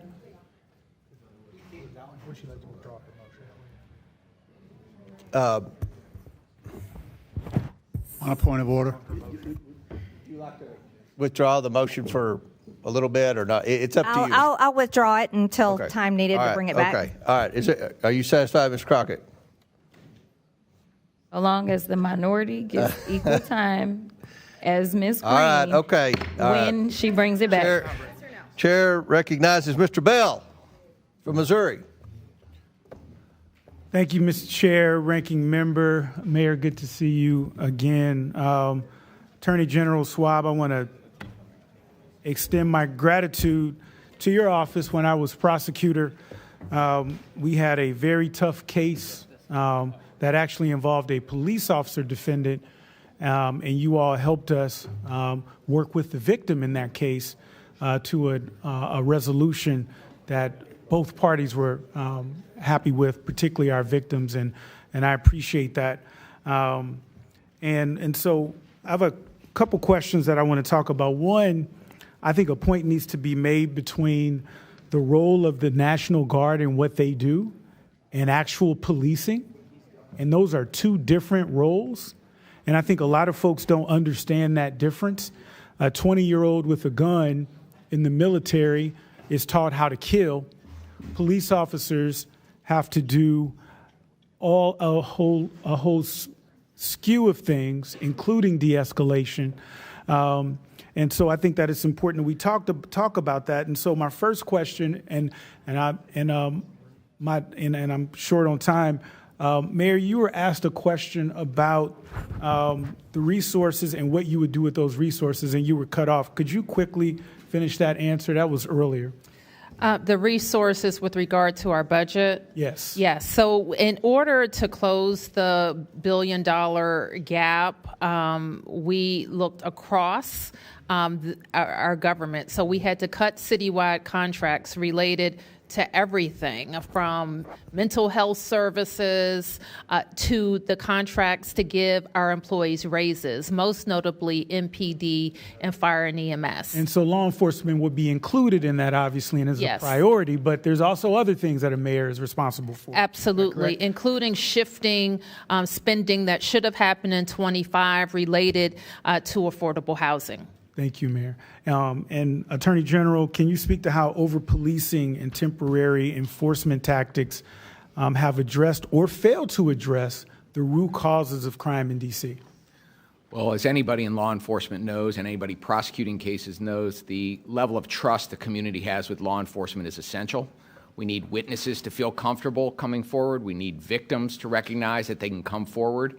And that trust between law enforcement, our MPD, and communities all around our city is something that we have worked very hard as a city to build over time. But like so much, it can be broken very quickly. And I worry very much about the distrust that has been caused by the recent events to communities who worked very hard to trust their MPD and vice versa. And I think people also have to understand the cost of sustaining the National Guard in a major city like D.C., or now we're hearing even in my hometown of St. Louis, is astronomical to send our troops who are trained, who are supposed to be protecting the homeland, to be coming in and doing the policing work, when we could take a fraction of that cost, pennies on the dollar, invest that in local law enforcement who is actually trained, and give them the resources that they need and keep people safe for fractions of the cost. And so it's just interesting to me that my colleague would talk about defunding the police when the big ugly bill actually defunded the police. It cut funding for local law enforcement, and I don't hear my colleagues saying anything about that. And so also there were some, with respect to serious crimes, carjacking, I know that was an issue. What has D.C. been doing to address those issues? Well, my office is prosecuting every case, every carjacking case, every armed carjacking case where we have sufficient evidence to meet our burden of proof. They are difficult cases to make from an evidentiary standpoint, from a witness perspective, and yet more than 84% of the cases that MPD brought to us of carjacking last year we prosecuted. So we need to hold young people accountable and make sure they face consequences when they're engaged in carjacking. And Mr. Jackson, with the remainder of my time, thank you for the work that you do. Can you speak to strategies you have found to be the most effective in actually curbing recidivism rates in our juveniles? Well, we know that one of the most important things you can do is invest in victim services for those who have been traumatized by violence. As I said before, there are 24 states suing the Trump administration for withholding $1 billion for victim service funds through the VOCA Act. But we know that the best way we can reduce violence and recidivism is by investing in those who are most at risk and those who are most vulnerable, whether that's community violence intervention, victim services, mentorship programs, employment-based programs, all of which are under siege or have been cut by this administration. Thank you. And with respect to victim services, I could not agree with you more. It's so important. Sometimes what gets lost in the argument is we do focus on arresting serious and violent offenders, which is so important, and also alternatives to incarceration for low-level offenders struggling with addiction and mental health. But we also got to be laser focused on our victims, and that impacts so many of our communities. I thank you, and I yield back. Gentleman yields back. Pursuant to the previous order, the chair declares the committee in recess for 5 minutes. We plan to reconvene in 5 minutes. So if you all need another break, feel free to take it real quick.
The committee will now take up Mr. Khanna from California's motion to subpoena.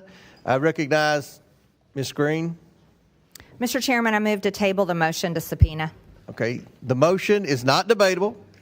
As many as are in favor of tabling signify by saying aye. Aye. All those opposed signify by saying no. No. In the opinion of the chair, the ayes have it. The table is agreed to. The committee will now resume. Request a recorded vote, please. A recorded vote is ordered. The clerk will call the vote. Mr. Jordan? Yes. Mr. Jordan votes yes. Mr. Turner? Mr. Gosar? Yes. Mr. Gosar votes yes. Ms. Fox? Yes. Ms. Fox votes yes. Mr. Grothman? Yes. Mr. Grothman votes yes.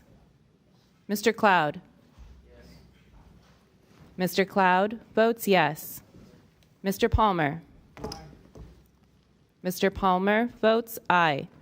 Mr. Higgins?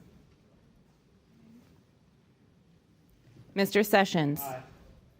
Mr. Sessions votes aye. Mr. Biggs? Aye. Mr. Biggs votes aye. Ms. Mace? Aye. Ms. Mace votes aye. Mr. Fallon? Aye. Mr. Fallon votes aye.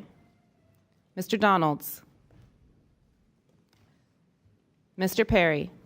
Aye. Mr. Perry votes aye. Mr. Timmons? Mr. Burchett? Aye. Mr. Burchett votes aye. Ms. Green? Aye. Ms. Green votes aye. Ms. Boebert? Aye.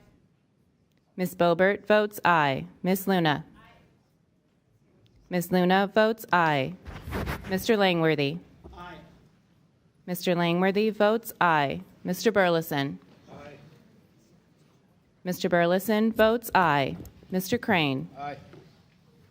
Mr. Crane votes aye. Mr. Jack? Aye. Mr. Jack votes aye. Mr. McGuire? Aye. Mr. McGuire votes aye. Mr. Gill? Aye. Mr. Gill votes aye. Mr. Garcia? No. Mr. Garcia votes no. Ms. Norton? Ms. Norton votes no. Mr. Lynch? No. Mr. Lynch votes no. Mr. Krishnamurthy? No. Mr. Krishnamurthy votes no. Mr. Khanna? No. Mr. Khanna votes no. Mr. Mfume? No. Mr. Mfume votes no. Ms. Brown? No. Ms. Brown votes no. Ms. Stansbury? Ms. Stansbury votes no. Mr. Frost? No. Mr. Frost votes no. Ms. Lee? No. Ms. Lee votes no. Mr. Kassar? No. Mr. Kassar votes no. Ms. Crockett? No. Ms. Crockett votes no. Ms. Randall? No. Ms. Randall votes no. Mr. Subramaniam? No. Mr. Subramaniam votes no. Ms. Ansari? No. Ms. Ansari votes no. Mr. Bell? No. Mr. Bell votes no. Ms. Simon? No. Ms. Simon votes no. Mr. Min? No. Mr. Min votes no. Mr. Walkinshaw? No. Mr. Walkinshaw votes no. Ms. Presley? No to table, yes to subpoena. Ms. Presley votes no. Ms. Tlaib? Ms. Tlaib votes no. Mr. Chairman? I vote aye. And how has Mr. Timmons been recorded? Mr. Chairman votes aye. Mr. Timmons is not recorded. Aye. Mr. Timmons votes aye. And how has Mr. Higgins been recorded? Mr. Higgins is not recorded. Higgins is aye. Mr. Higgins votes aye. Will the clerk please add the total?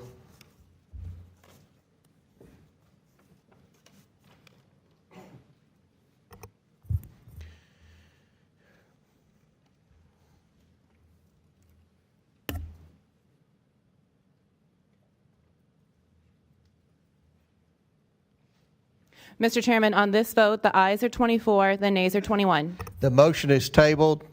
Before I recognize Ms. Green, I'm going to recognize the ranking member. Thank you, Mr. Chairman. Obviously, I want to thank Representative Khanna for the motion, but I also just want to just say that the chairman and I have been talking throughout the last 30 minutes or so, and we're both going to try to work together on an effort to bring in Mr. Carr in front of the Oversight Committee. And it's of interest to both the majority and the minority. And so we're going to try to move forward in a bipartisan way to get him in front of the committee. So I thank you, Mr. Chairman. Yep. Mr. Chair, have a UC? I do too.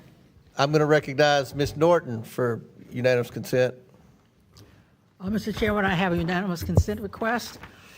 I ask unanimous consent to enter into the record an article on the cut to D.C.'s local budget, Mr. Chairman. Without objection, so ordered. Mr. Chairman, while I know you oppose the cut, Republicans keep saying today that their fiscal year 2026 continuing resolution fixes the $1.1 billion cut they made to D.C.'s local budget, which consists entirely of local funds in the March CR. They are misleading the public. The Senate passed Senator Collins' bill to restore that funding in March. It has been sitting on the Speaker's desk since then. Republicans can never undo the last several months. We'll enter into the record that statement. So it's without objection, it's entered. I recognize Ms. Crockett for unanimous consent. Yes, Mr. Chair, since I wasn't allowed equal time to debate, I have a UC. It is from, it looks like Yahoo News. It says, Charlie Kirk suspect's grandma says family is all MAGA.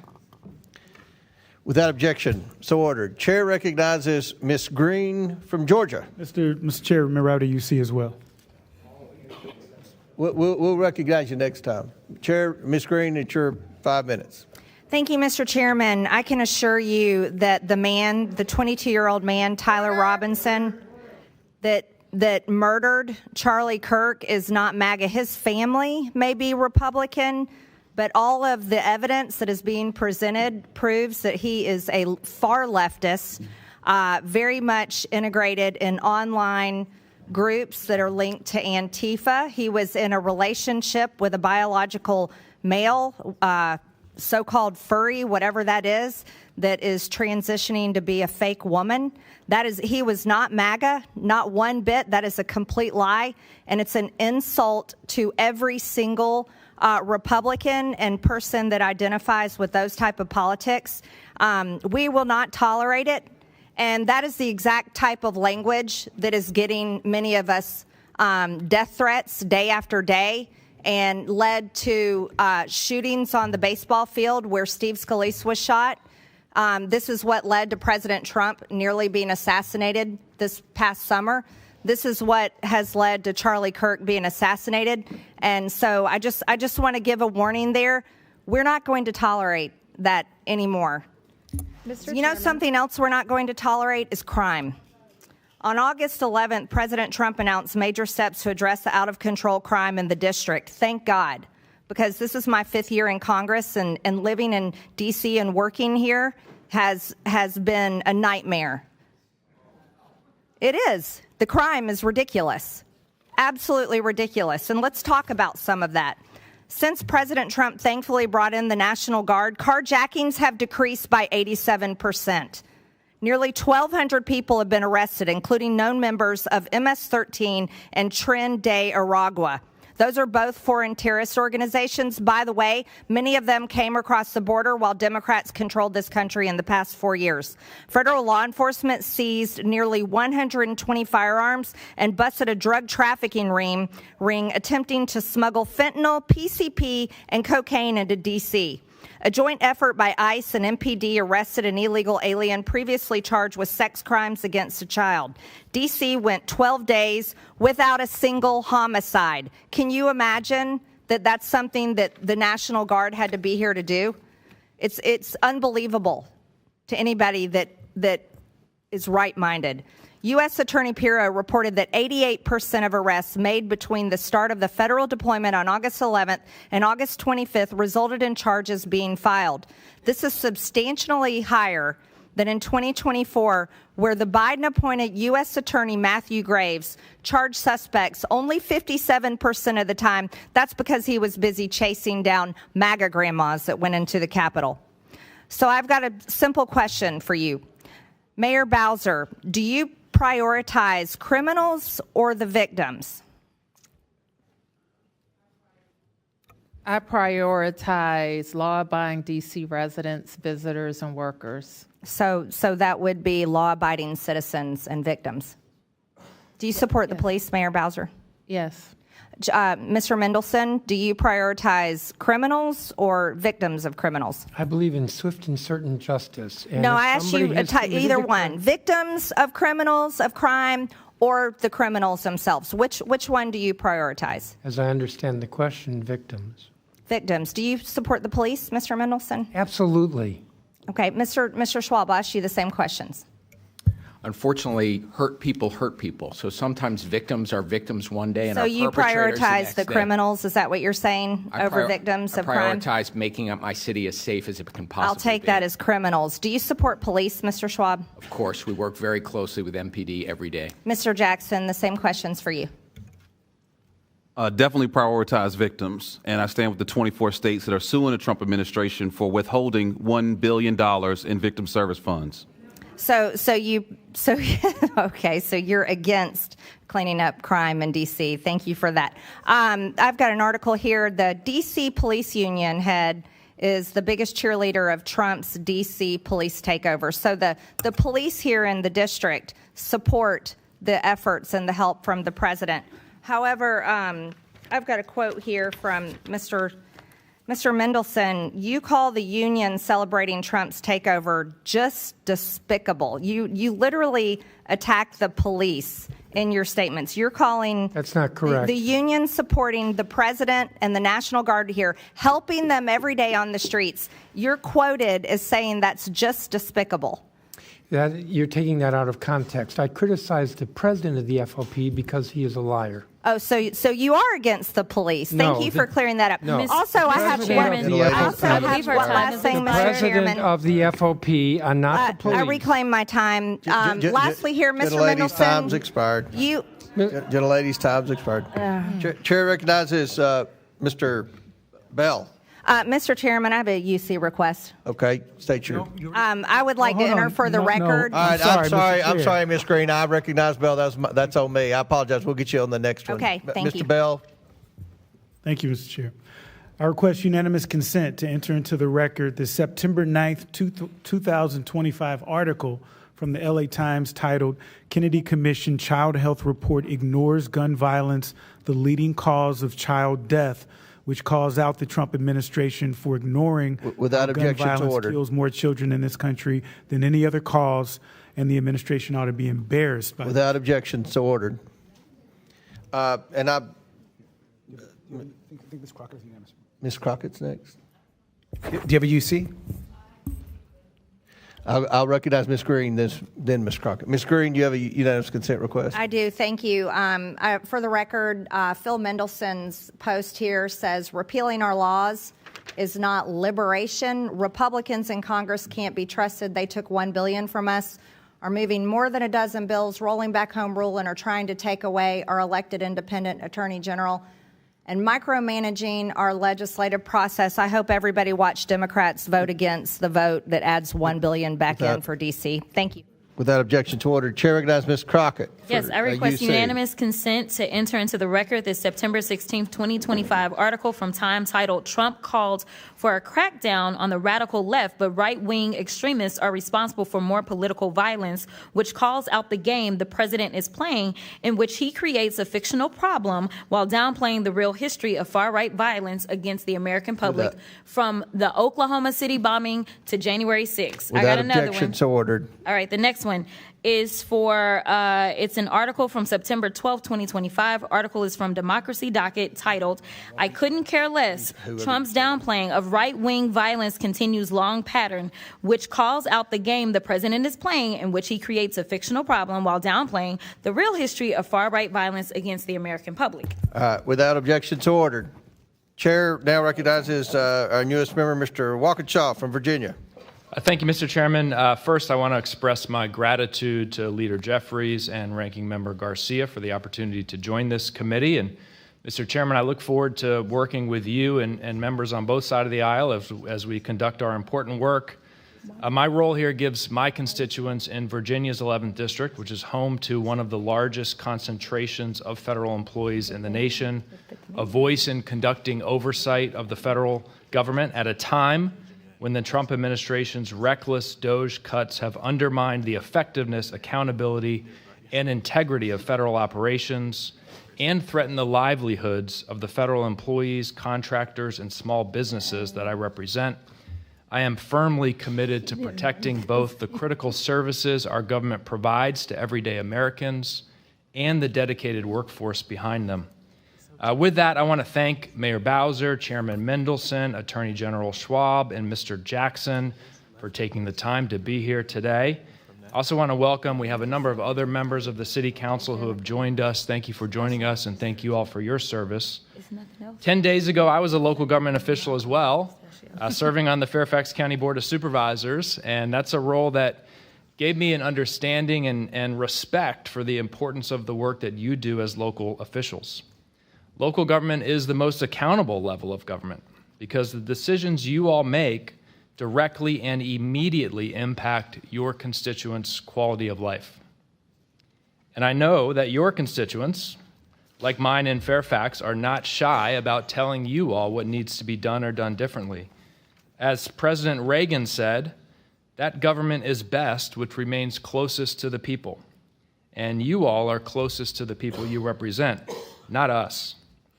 As Mayor Bowser said in 1973, Congress passed the D.C. Home Rule Act to, among other things, grant to the inhabitants of the District of Columbia powers of local self-government.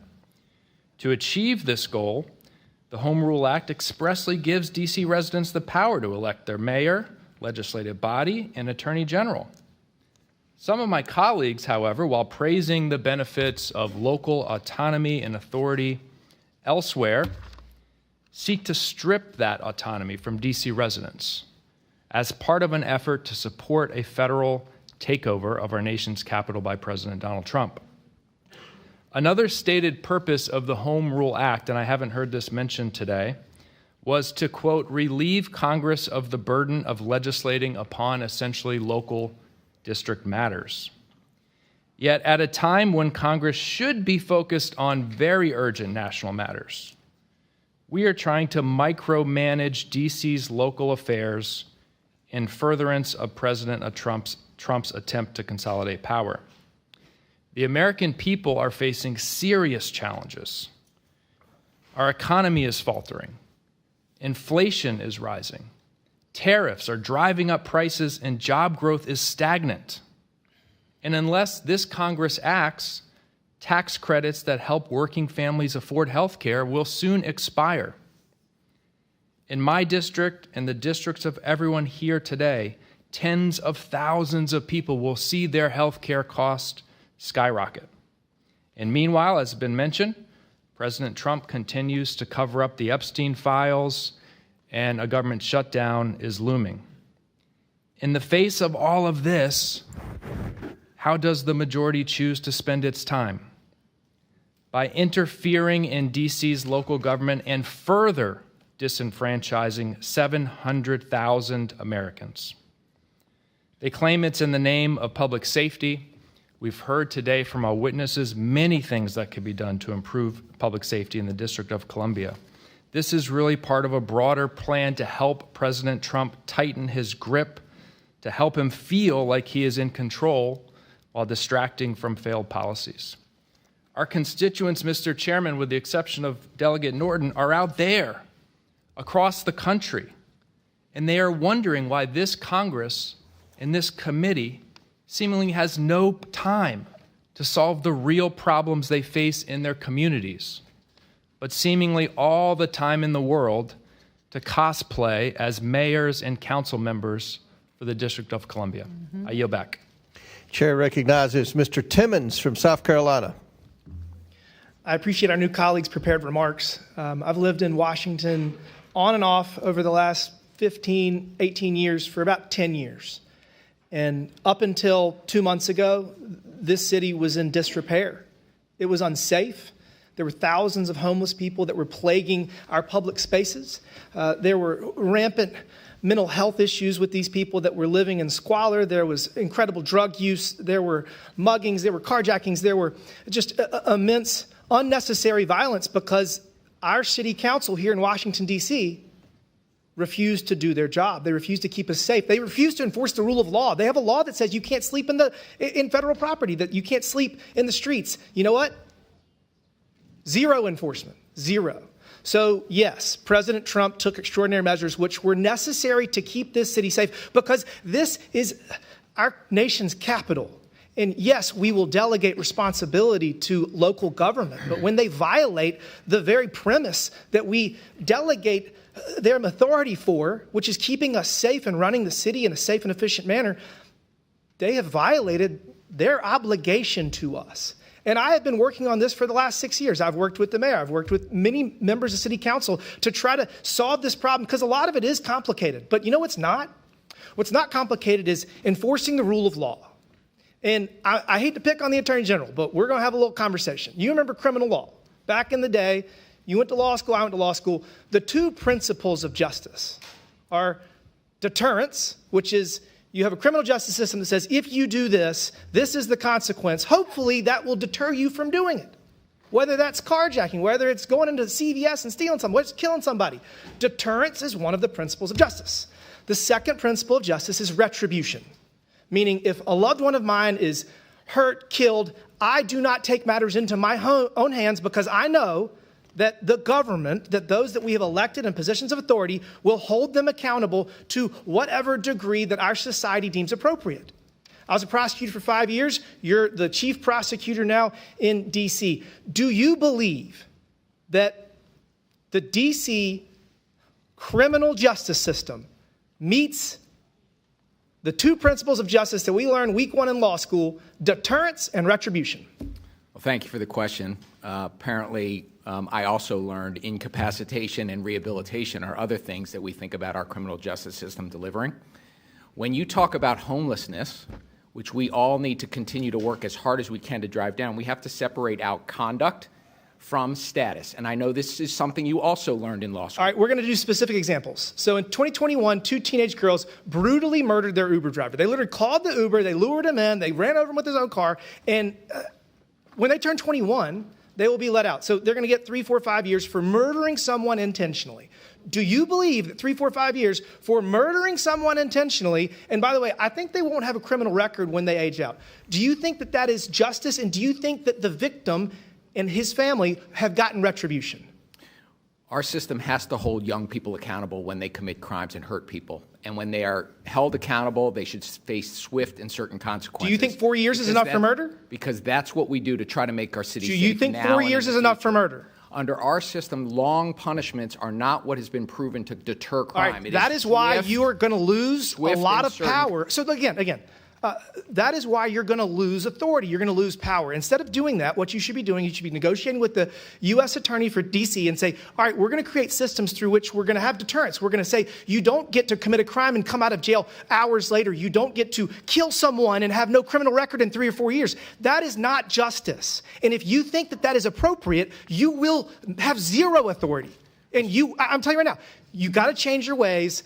I mean, the intern that was shot and killed in the midst of, I guess, gang violence, you think that when they age out, I mean, because they're being federally prosecuted, they're going to get tried as an adult. Had that not been occurred, what would happen?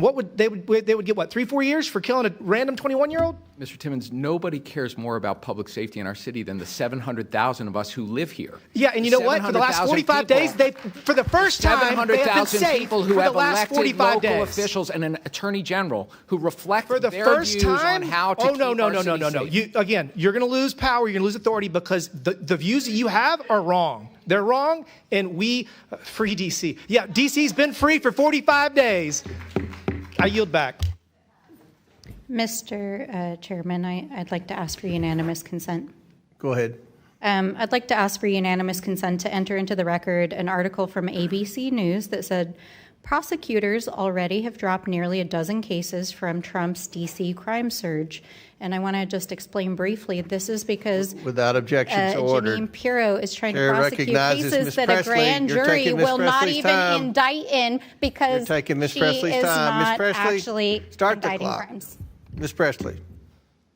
Thank you to our witnesses for being here today. What we are seeing in this moment is chilling. The current occupant of the White House is sending federal troops into this beautiful majority black city. And let's be plain about who is being targeted. In this year alone, more than 93% of youth arrests in D.C. were of black youth. More than 40% of the arrests tied to this federal surge have been immigrants. This is not about safety. This is about suppressing black leadership, stopping black progress, and criminalizing black and brown youth. Mr. Jackson, you have an expertise in reducing crime, specifically gun violence, and you have researched what works and actually keeps people safe. We've heard a lot of rhetoric today, loud, inflammatory, dangerous, misleading at best, so let's separate fact from fiction. I'll make a statement and you'll answer with fact or fiction. Let's start. A 14-year-old has a fully developed brain. Fiction. Yes, that's fiction. Easy.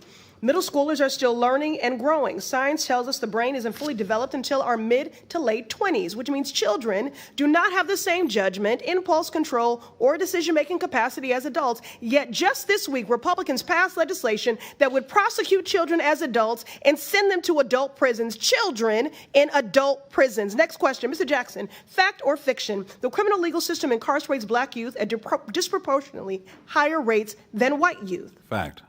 Correct. That's fact. Nationally, black kids are 6 times as likely as white kids to be incarcerated. In D.C., the focus of today's hearing, the disparities are even more stark. Despite making up only 51% of the youth population, black children in D.C. are 98% of youth confinement. For too long, black youth have been disproportionately criminalized, policed, and locked up for normal adolescent behavior rather than receiving the resources and support that are proven to help them grow and reach their full potential. Last one, Mr. Jackson, fact or fiction? Trauma-informed strategies like community violence intervention help to disrupt cycles of violence. Fact. Correct. That's a fact. Investing in prevention, mental health, and community-based support keeps people safe.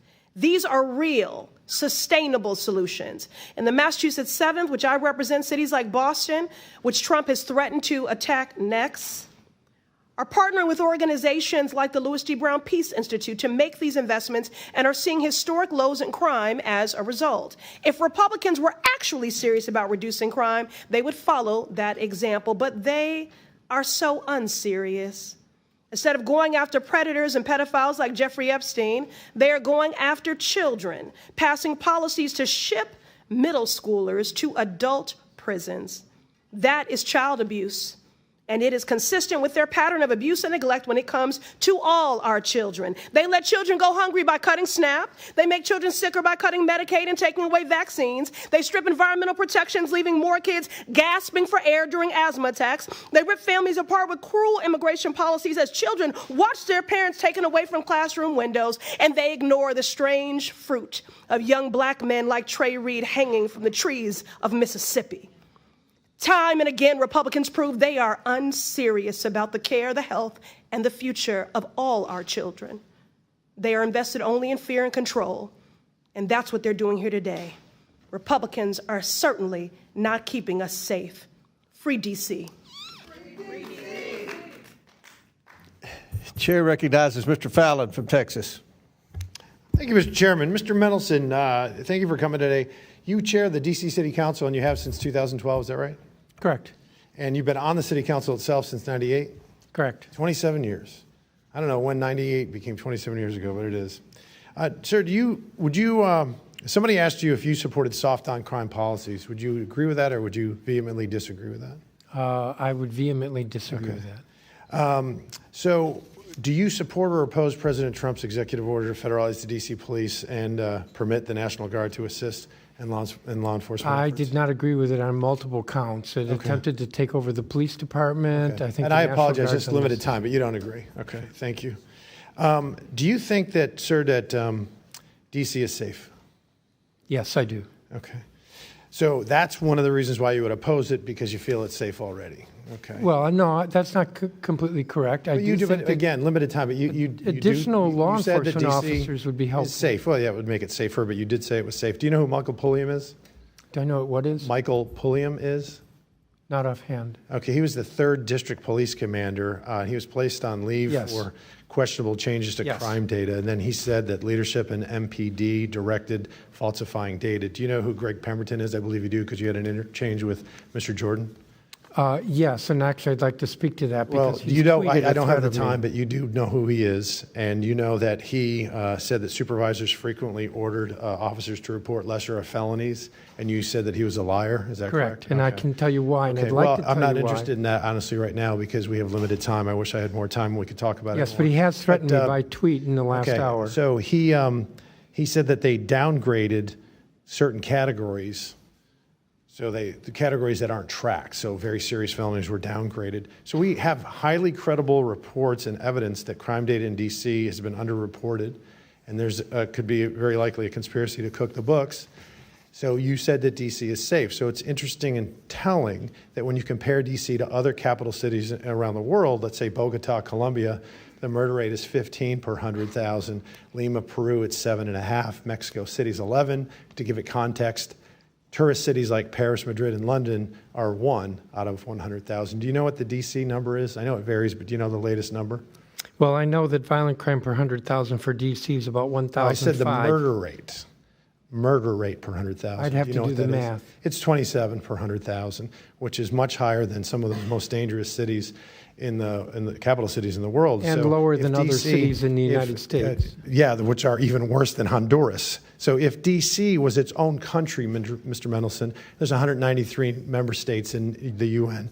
Where would D.C. rank if you just use the murder rate? Well, I know we would celebrate the autonomy. You'd celebrate the autonomy, and you'd be the 5th most dangerous country in the world out of 193. Sir, I live in the District of Sir, this is Columbia, my and I time, feel Mr. safe. Chairman. I reclaim my time. 5th most dangerous country in the world. And the only ones that would beat us would be countries like Jamaica, Ecuador, Haiti, and Honduras. That's not safe. I would say that's extraordinarily dangerous. Mr. Schwab, did you refer to President Trump's efforts as dangerous and harmful? And unlawful. Okay, thank you.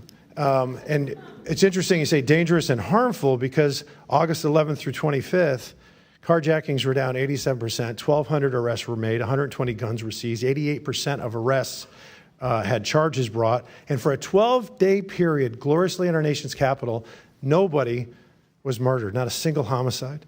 That's an odd definition of dangerous and harmful. So there have been, unfortunately, Mr. Chairman, soft on crime policies. No cash bail. 89% of defendants last year were not held while awaiting trial, allowing adults as old as 24 to be treated as minors during sentencing.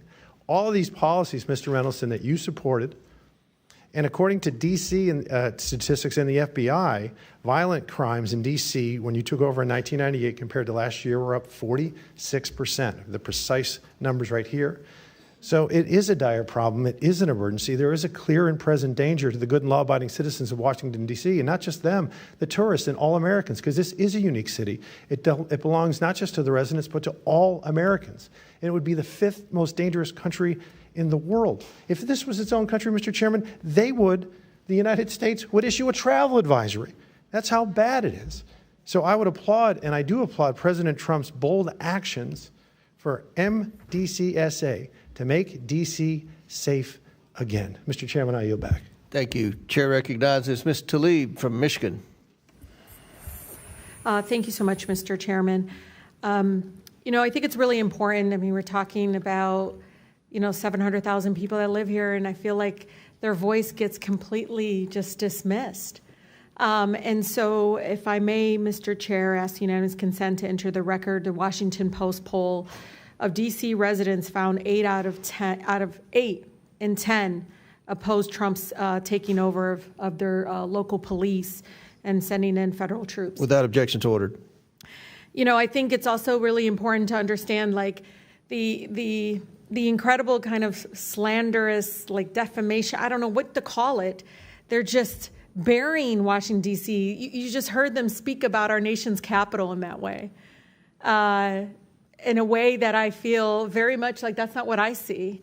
I see people walking around with their families, people enjoying time to see these beautiful, incredible, beautiful monuments and everything. And there's a pride here, too. And so I just want to bring the D.C. residents into this committee because I feel like they are being made invisible. And this really ugly picture that is not reflective. And I'm from Detroit. I've seen it happen to my city. And it's despicable in a way that I feel like really goes up against our values. One of the things that I know in every abuse of power that, we let President Trump and the administration get away with in D.C., it will be replicated. It will be expanded across the country, and it is going to tear apart our communities. Mr. Jackson, I talked to you about a little bit about this, but I think it's important to understand that we do have a mental health crisis, that we have a housing crisis, affordability crisis. Can you police any of those away? No. You can't police away homelessness. And the way they talk about our homeless neighbors is so, no wonder there's violence increasing towards homeless neighbors. I see it already, the brutality of it. When we see housing costs go up, when we see, again, the lack or dismissiveness of the mental health crisis that we continue to grow. And it's not just this administration, and the previous administrations as well. No one has moved with the urgency that is needed. Just last week, the committee approved over a dozen bills regarding Washington, D.C. And, I'm just curious. Criminalized children. My colleague from Boston talked about this. It basically interfered with legislation already passed by the local government. Was anyone on this panel consulted? Any of you? Raise your hand if you were consulted on any of these bills. Yeah. We were not. One of the things that, AG, I've been listening to you. One of the bills actually eliminates your position completely. What effect would that have? Completely eliminating your position in regards to be able to do the job that you do to protecting all the families in Washington, D.C. We'll start with the fact that more than 70% of the residents of the District of Columbia overwhelmingly voted for having an independent elected attorney general. That's right. And that's a recognition of the fact that when an attorney general is directly accountable to the people, directly responsive to the people, we are much better at doing our job in terms of addressing housing affordability and conditions in slumlords, seniors and consumers who are being scammed, addressing the issues that are most important to D.C. residents, because I am accountable to them. I read wage theft is an issue, workplace discrimination. There's a number of issues that need to be addressed, and they're not going to address that. They want to paint you all as this ugly, dark, all just out in the street. The way it's just unbelievable because they all live here. I don't see it. I don't see what they see. I don't understand why we're allowing that to happen, because I actually think it's going to hurt our communities. People are going to look at Washington, D.C. folks in a way that I think is going to be very painful, but also, I don't know, Mr. Jackson, I heard the stories. People didn't leave their homes. They weren't leaving their homes. Businesses didn't see people coming into, that's what we want in our nation's capital. Stay in your house. Don't move. Don't go anywhere. Stay fearful. It's unbelievable that my colleagues continue again to eject this narrative and this rhetoric in regards to it. But I think it's important, Mr. Chair, just like in D.C., home rule was won out of black freedom struggle in the fight for civil rights, we can't be passive right now. So nobody over there should take anything we say so personally as if we're attacking them. No, we're attacking a process. We're not attacking people here. And I think it's really important. We need to stand up against this fascist takeover. That's not a bad word. It's a fact. And here in D.C. and across the country, it is so incredibly important, Mr. Chair, that this committee does not allow rhetoric that defames or paints Washington, D.C. in a way that you all haven't really truly seen. You're just reading it. No, you're just reading it or something off of some. Will the gentlelady yield to a question? Yeah, I think it's really important. Will the gentlelady yield? No, I don't yield. I don't even have time. I can tell you your time's expired. It is expired, but Mr. Mr. Chair, nice.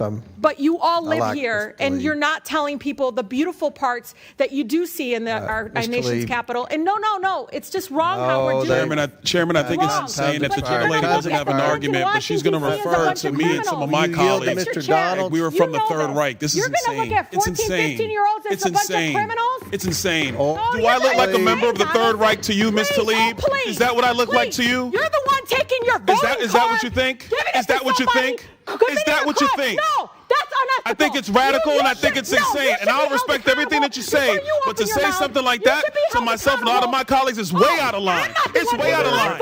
It's way out of line. Regular order, Mr. Way out of line. Regular order. That's okay. But it's okay, right? That is not how it It's goes. okay, right? You hold yourself accountable before you talk about Hold Washington, myself D.C. accountable. Mr. Lee. Washington, D.C. Hold your out own of your self mouth. accountable. How Keep about it out of that? your mouth. Hold your own I'm self trying, accountable. Mr. How about that? Free D.C. and make sure you All right. vote with your own voting card. Don't be giving it to somebody Ms. else. Tlaib. All right, time. Chair recognizes Ms. Boebert from Colorado. Order. Wait a minute, Ms. Boebert. All right. Order. Ms. Boebert. Thank you very much, Mr. Chairman. This has certainly been lively today. Madam Mayor, I appreciate you being here today, and I have a few questions for you. Do you believe in regard to crime, D.C. City Council is moving the district in the right direction or wrong direction? The city council and I are working. Right or wrong direction? We're moving in the right direction. Now, okay. Why in 2023 did you veto the council's updates to the criminal code to eliminate most mandatory minimum sentences, reduce mandatory maximum penalties, and allow jury trials for misdemeanors? Well, I made clear at the time my objections to the rewrite of the criminal code. The criminal code does your need to be objection was updated. this bill does not make us safer. Is that correct? That's what I believe. Yes, ma'am. Mayor Bowser, as we know, City Council overruled your veto, and the criminal code changes went into effect 2023. This same year, crime rates rose dramatically. They overruled your veto, and then we saw crime rates rise dramatically. Do you believe that this bill contributed to the dramatic rise in crime that we saw in 2023 that's been mentioned here today as well by the council? Well, the bill didn't go into effect, but I believe that it was necessary for us to look at our entire public safety ecosystem, not just that year, but previous years. So you had some foresight that this could help, and you said this bill does not make us safer. The council overruled your veto, and at multiple events this year, you opposed National Guard deployments in Washington, D.C. However, since President Trump deployed the National Guard in D.C., violent crime has dropped nearly 50%. Well, Ms. Boebert, may I? One moment. I'll Okay. give you a chance to respond. Since President Trump deployed the National Guard in D.C., violent crime has dropped nearly 50%. Property crimes like burglary, vehicle theft dropped about 25%. And carjacking saw a dramatic 28% decline compared to the same period in 2024. Will you admit, Mayor Bowser, that President Trump bringing in the National Guard has helped clean up this district? And if not, why have you let them stay here indefinitely? What I have said is that the increase in federal law enforcement, National Guard is not law enforcement. You've allowed them to stay here indefinitely, though. The president controls the D.C. National Guard, and he purports to control the guards from other states. Have you asked him to remove them? Yes. And you would be in favor of that? Do you think that crime would increase once again? Ms. Boebert, I put in place a mayor's order that is a framework for how D.C. government will work with our federal partners. Yes, ma'am. And they include the FBI, the DEA, the ATF, yes, U.S. Sorry, my time Capitol is short. Police, I don't mean to step over you. as well as the United States Secret Service. I want to keep this respectful with you, and I don't mean to step over you. One more question, Mayor Bowser. Is cracking down on crime racist, as many of your Democrat colleagues have suggested? Our police department Yes has or no, been... is it racist, ma'am? Not in D.C. Thank you, ma'am. Chairman Mendelson, You believe that cracking down on crime is racist, correct?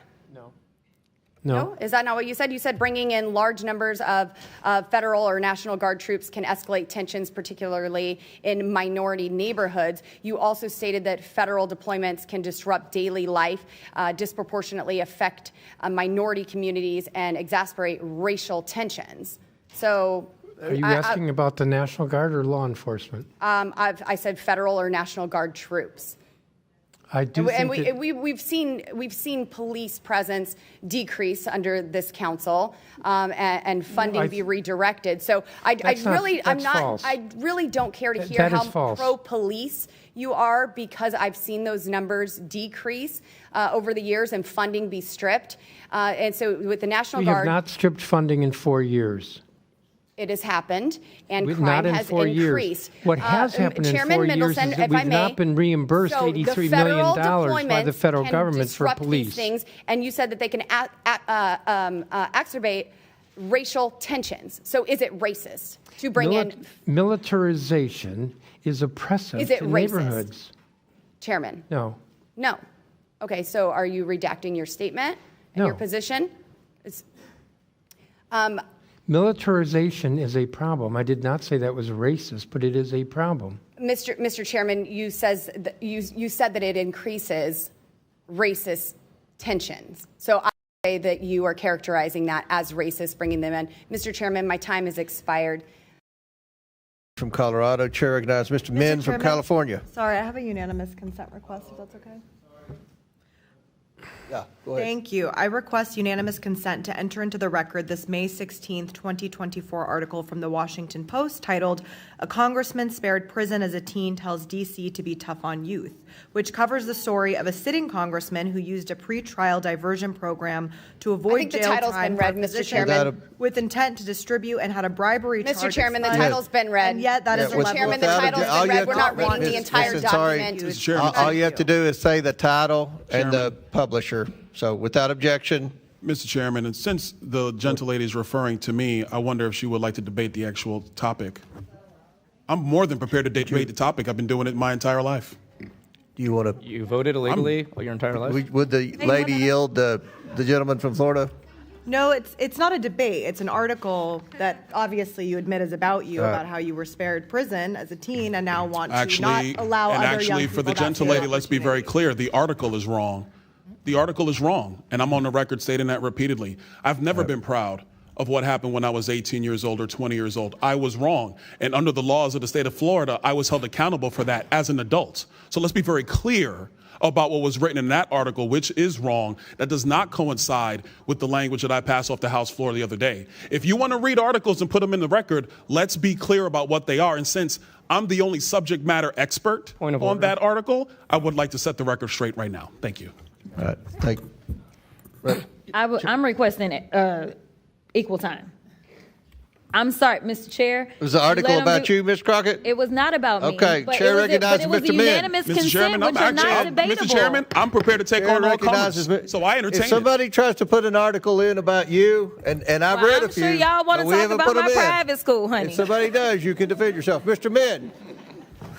Thank you, Mr. Chair. Appreciate the opportunity to speak today. I want to be clear, though, this committee continues to fail to conduct oversight on the most important issues that my constituents care about, whether it's the allegations of chronic and extreme lawbreaking by ICE, the politicization of the DOJ, FCC, and other executive branch offices to go after Trump's critics, the repeated attacks on Congress's Article I authorities, including the illegal taxation of goods imported into the United States, tariffs, or the illegal withholding of funds appropriated by Congress, a.k.a. impoundments, and on and on and on. And incredibly, virtually the entire Republican caucus has refused to sign the discharge petition to release the entire Epstein files. Earlier this year, GOP leadership recessed early, hoping that the Massey Khanna discharge petition would fade away. But that is not going to happen. We're going to keep fighting. We're now one vote shy of the 218 Would the gentleman needed. yield to a question from the Republicans, including 3 on this committee, have been brave enough to sign that petition. Would the gentleman Meanwhile, yield the a rest of the question? conference continues to stay silent. Would you yield to a question from me? Absolutely. Are you not keeping up with the oversight? I mean, we have requested more information than the discharge petition, and I think you're trying to create a false narrative that this committee's not doing anything or Republicans not doing anything. This committee's been very aggressive. I applaud the work Epstein. that the committee is doing, but it is proceeding piecemeal, and the discharge petition, as I understand it, would require the entire release of the Epstein files. They're not inconsistent with each other. And then it has to go to the Senate. Respectfully, to you want us to just wait? You just want us to just drop everything in the Epstein and wait for the Senate? I don't understand why the Oversight Committee can't do oversight while also signing on to the discharge petition. Because we are asking for piecemeal items from the FBI and DOJ. We are not asking, as I understand it, we've asked for everything. We've asked for everything. Now, I'll yield back to your time. And if I could have a little more time, I'd appreciate it. I urge my colleagues to fulfill our constitutional responsibilities and to do right by the survivors and sign on to that. And respectfully, Mr. Chair, I would urge you to consider that as well. But I want to turn to today's hearing because I believe this is largely political theater meant to distract us from the fact that Donald Trump is illegally deploying thousands of military troops in the streets of Washington, D.C., following on his illegal deployment of military personnel in Los Angeles. And now he's threatening to deploy the military in cities like Chicago, New York, and Portland over the objections of the local mayors and governors. Now, as a reminder, state governors have broad latitude to call up their National Guard, but the president's authority is very limited, and it is limited under Title X authority, which is expressly limited to 3 circumstances. 1, when the United States is invaded or in danger of invasion by a foreign nation. 2, there's a rebellion or danger of a rebellion against the authority of the government of the United States. Or 3, the president is unable with regular forces to execute the laws of the United States. So I want to ask you all to raise your hands if you agree with the following question. Do you believe the United States is being invaded? I want to know for the record there are no hands raised. Do you believe there's a rebellion happening? No. Again, no hands raised. Do you believe the president is unable to execute the laws of the United States without the National Guard? No. No hands raised? That's right. Donald Trump, ironically, is using a trumped-up crisis over crime to break the law. Will the gentleman yield? No. In January 2024, a group called United to Protect Democracy published a report entitled The Authoritarian Playbook for 2025, which warned explicitly that if Trump were elected, he would likely follow the same playbook used by authoritarians like Vladimir Putin in Russia, Recep Erdogan in Turkey, Viktor Orban in Hungary, and others. It outlines a number of actions they expected President Trump to take during his second term. So I want you to raise your hand if you think the Trump administration is doing the following. Issuing pardons to licensed lawbreaking. Yes. Raise your hands if you agree with that. Directing investigations against critics and rivals. Yes. Regulatory retaliation. Yes. Federal law enforcement overreach. Yes. Domestic deployment of the military. Yes. It probably won't surprise you to know that as this is exactly what these authors predicted Trump would take as far as actions if he were elected to second term. But one ironclad rule that is still potentially being forced is the Posse Comitatus Act, which clearly prohibits the use of military personnel, including the National Guard, for law enforcement activities unless specifically authorized by Congress, such as with the Insurrection Act. Now, I've actually asked a lot of the National Guardsmen here that I've run into on the streets whether they are allowed to assist with law enforcement, and they've consistently told me that the answer is no. I asked a Guardsman just earlier today what would happen if he saw crime happening right in front of him. He said he could take pictures, videos, he could call the cops, but he's not allowed to engage. So I'm really appreciative of those who serve in our National Guard, and I'm really, really appreciative that, unlike Donald Trump, they are following the law. But this is also just massively wasteful and disrespectful to our National Guardsmen who have been pulled from their families, their jobs, and their communities, all to essentially serve as human scarecrows, or even worse, to clean up our streets and do our landscaping. Yeah. This is not what our Guardsmen were trained to do. It's not what they are signing up to do. It's also massively expensive. President Trump's deployment of the National Guard and Marines to Los Angeles cost over $120 million. The D.C. National Guard's deployment of 958 Guardsmen will cost over $200 million.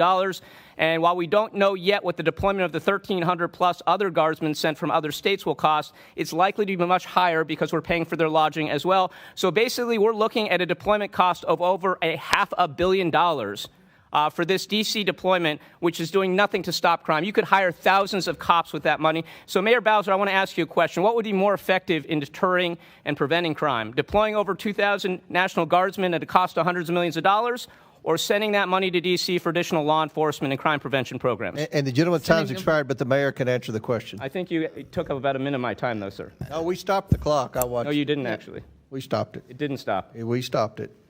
I would say sending the money to D.C., restoring our 2025 approved budget as a start would also help. Additionally, we can do more than law enforcement. We can also assist the federal government with their parks. I appreciate that answer, and I would just close by saying this. If Trump were serious about stopping crime, he would send greater resources to local law enforcement and try to tackle the root causes. Instead, he's illegally sending troops into our cities, even as he's pardoning criminals, defunding the FBI, and reallocating our scarce federal resources to going after nonviolent offenders. This makes, like day laborers, children, this is making our communities more dangerous, not more safe. Chair recognizes Florida's favorite son, Mr. Donalds. And I'd like to, with unanimous consent, introduce this article titled... I've already recognized Mr. Donalds. You can do it in a minute. Mr. Donalds. Thank you, Mr. Chairman. This has been a very interesting hearing for a myriad of reasons. Mayor Bowser, thanks for being here with us. I do appreciate you taking the time today. It was said earlier that in 1973, Congress did pass the D.C. Home Rule Act. It is known on Capitol Hill, is known, quite frankly, through our entire constitutional republic, that any Congress cannot bind a future Congress. Just like at the state level, a legislature cannot bind a future legislature. That something that is enacted can be modified or undone in the future. I was able to have a conversation with a lot of the people from the Free DC organization. Some of them might still be in the room today. And that was the constant point that we came back to, that yes, under the law passed in 1973, your position was created, the DC City Council's position was created, but the ultimate authority for the federal district is still the United States Congress, and with the signature of the President of the United States. Would you agree with that assessment? I would agree. And I would also add it's within the power of this Congress to advance the D.C. statehood bill. By simple majority, this Congress can, like it has done for every state in the union outside of the first 13, admit D.C. as a state. I'm glad you actually brought that up, because one of the reasons why I opposed the D.C. statehood bill is because the Constitution and the framers were actually quite clear that they did not want the federal district per se to be leveraged by a state or any state. And I think I had conversations with several residents of D.C. who were walking through the halls of Capitol Hill when then Speaker Pelosi was bringing that up. And I asked them two very important questions. If you want to have representation, why don't we allow that property to be re-annexed by the state of Maryland, which actually provided the land for the federal district to be created? Or would the citizens of the District of Columbia prefer not to be subject to federal income taxes as a result of them not having, quote unquote, representation? What's your thought on that? I do think it's time to talk about what the district pays and what we get back. I do think it's time to have that conversation. And that's a fair conversation to have. I got a couple questions for you. Let's get to the business of the matter. Since President Trump authorized the National Guard to be in D.C., how much has crime decreased in the District of Columbia? I think it's important, and I've noticed that this has happened throughout this conversation, that you talk about the National Guard and you don't talk about federal law enforcement. And the federal surge consisted of federal law enforcement, which MPD works with all the time. I'm talking about the FBI, the DEA. Mayor Bowser, I'm really not trying to disrespect you, but how much has crime decreased? Oh, I mentioned already and let me look at my numbers, that the federal surge produced a 39% decrease in violent crime. 39% decrease in violent crime that's on in the nation's capital. Let me just add, that's on top of the 6% decrease that we were already experiencing. So it seems that the president's surge was more effective than your own efforts. What did you say? It accelerated. Last time I checked, 39% is way higher than 26%. But let me move on. But the full statistic is a little different. Chairman Mendelson, I didn't ask you a question. I know, but the full statistic is a little different. Actually, Chairman, let me ask you this question, because you butted in. Now let me ask you. Sure. What is the current status of the Metropolitan Police Department in terms of staffing? How many officers do you have on the beat? I believe it's less than 3,100. Okay. Which is much lower than it should be. Is the MPD fully staffed? In my view, no. Question. Hold that point. Here's the question. So is a surge of federal law enforcement into the federal enclave, which the mayor has acknowledged is the primary responsibility of the federal government,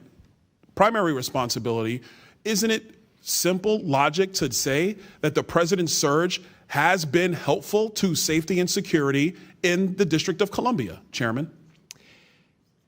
The additional law enforcement resources has been good. We work with those different agencies all the time. There was more of it, more of a good thing. National Guard is separate. ICE is separate. Question for you, Chairman. You just said you said something I want to expound. You've been working with the federal government during this surge and before that was brought by President Trump and before. And before. So you've been working with him through this entire time. With the federal, like DEA, FBI, okay. MPS Park Police. Mayor yes. Bowser, you would concur that you guys have been working with the President of the United States throughout this entire period, correct? Mr. Donalds, you know I work with every president. I know, but I'm President trying to Trump, establish a baseline. In Trump 1 and in Trump 2. And I thank you for that, Mayor yes, Bowser. That is our job. As do all of we all stand ready to work with. We're unique. The District of Columbia is unique in Mayor that Bowser, we're always going to have Mayor a Bowser, relationship. I'm out of time, so I got to reclaim. Sorry. I apologize. Yep. I agree, Mayor Bowser. Yes. The district is unique. The district is not like any other city in the United States. It is the federal enclave. I commend you and your team for working with the President of the United States to keep the district safe. I really do. I think it's important for a lot of people who are saying that they're upset with the president that your own mayor and your own chairman of the city council has acknowledged that crime has gone down while working with the president. Let's work together. Let's give peace a chance. I yield back. Mr. Chair. Thank you, Mr.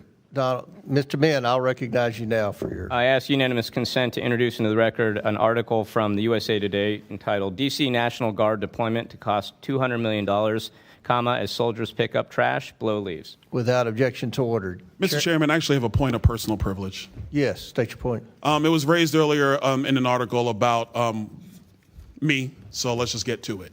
I thought we did this already. No, well, we're doing it again because your name was not raised, so now we get to do it twice. Thank you. No. He's being recognized for a point of privilege. It's a point of personal privilege. We're going to need one, Thank you very much. I don't think it's really personal for you, madam. Let's be clear about a couple of things. Yes, when I was 18 and 20, I was arrested twice. I made a lot of mistakes when I was young. I've admitted them. I've had to live with them my entire life. Every day since the age of 21, I've had to purpose myself to be a better man than I was the day before. That is something that was afforded to me by the laws of the state of Florida. And I'm grateful for that opportunity. And now I'm here in the nation's capital doing my job. In Florida, when I got into my trouble, I was not tried as a juvenile. I was tried as an adult because I was an adult. And since that point in time, I have worked, whether it's at the state level or here at the federal level, to make sure that our criminal justice policies and systems actually make sense, and they are built to secure and protect the citizens that we all serve. That's a mission I've been on ever since. Will the gentleman yield? I'm not going to yield because it's a personal point of privilege. It's not for you. I just wanted to clarify something. For the record, I wanted to make that point be clear. Yes, I'm the author of the D.C. Crimes Act. Yes, I believe that adults over the age of 18 should be held accountable as adults. This is not a campaign ad for the gentleman's governorship. This is not a campaign ad. I'm stating it for the record because it was raised by the gentle lady. I'm sorry I didn't catch your name. I know you're a freshman member of the House, and I have never had a chance to meet you, but it was raised, so I wanted to provide a response because my name was brought up in an article submitted for the record. I think Point I'm of done information. now. I yield. Point of information. State your point. The gentleman from Florida just referenced the bill that he authored, and I just want to clarify, is the chair aware as to whether or not under current D.C. law, it allows the attorney general... That's not a point of information. Okay, well, it's a question. Well, point of inquiry. We're going to do an inquiry. We can talk about it later. We'll do an inquiry. I am trying to clarify. It's not a parliamentary inquiry. All right, Chair recognizes Ms. Ansari. Okay, Mr. Chairman, I'm sorry to say, but we all know why you've called this hearing. This is one more attempt to cover for the Trump White House, which is itself engaged in a massive, massive cover-up to shield the president and his allies from accountability. No one is fooled as to why suddenly the President of the United States is declaring emergencies in cities across the country and deploying armed troops against American citizens, despite the fact that crime rates, at least in the District of Columbia, are at a 30-year low. This is very obviously a blatant and egregious attempt to redirect attention from a very real and ongoing crime. The crime, which is the massive and epic cover-up for Jeffrey Epstein's abuse and that of other rich and powerful men who engaged with and supported him over the course of decades. Some of those very men are in the White House right now. Donald Trump wants so badly for the Epstein story to go away. Trump sued the Wall Street Journal for $10 billion for reporting about this letter. Not surprising, as we are seeing what's happening now with the alarming authoritarian attacks on the free press. This was one of many examples, but he claimed this letter didn't exist. Here it is. This grotesque, disgusting, misogynistic letter which Donald Trump sent to Jeffrey Epstein. He probably laughed. He probably thought this was hilarious, laughing about the abuse of literally thousands of underage girls at the hands of Jeffrey Epstein, Ghislaine Maxwell, and his powerful rich friends, and then lying about it repeatedly to this day. Why? Why lie about it? Donald Trump now claims this isn't his handwriting, which is a comical excuse, and House Republicans are covering for him. Why are House Republicans covering for Donald Trump? They're holding this absurd hearing about crime in D.C. to distract the public from the very real national issues at hand. These are the people that Trump and House Republicans are covering for. Trump's Department of Justice moved Ghislaine Maxwell, Epstein's right-hand accomplice in the sexual abuse of underage girls, to a minimum security prison, all to buy her silence. You know, Donald Trump sent his former personal defense attorney, who's now the Deputy Attorney General of the United States, to sit down with Ghislaine Maxwell and to transcribe her remarks word for word, releasing this liar's version of the truth to the world. Why would the Trump Department of Justice endorse a convicted liar, Ghislaine Maxwell's version of the truth?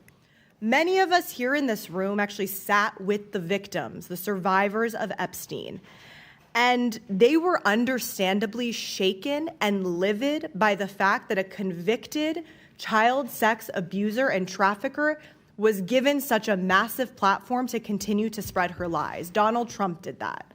Trump's DOJ did that. When FBI Director Kash Patel was asked about it in the Senate, he said he had no idea why she was moved to a minimum security prison. Don't House Republicans have any interest in investigating that? No? They don't care? Instead, they want answers to the really important questions. Questions like, how many trash bags did the National Guard pick up today? Or how many traffic tickets have been given out in D.C. this week? Or how many drunk college students needed to have the National Guard call them Ubers so they could get home? These are the tough questions that House Republicans want answers to. So let's just be very clear. The biggest criminal in Washington, D.C., the criminal who was besties with Jeffrey Epstein and was already found liable of sexually abusing E. Jean Carroll, the criminal who should be invested not only for those crimes, but now this massive cover-up, is Donald John Trump.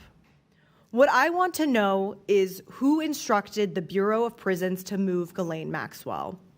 What did the Trump administration promise her to remain silent?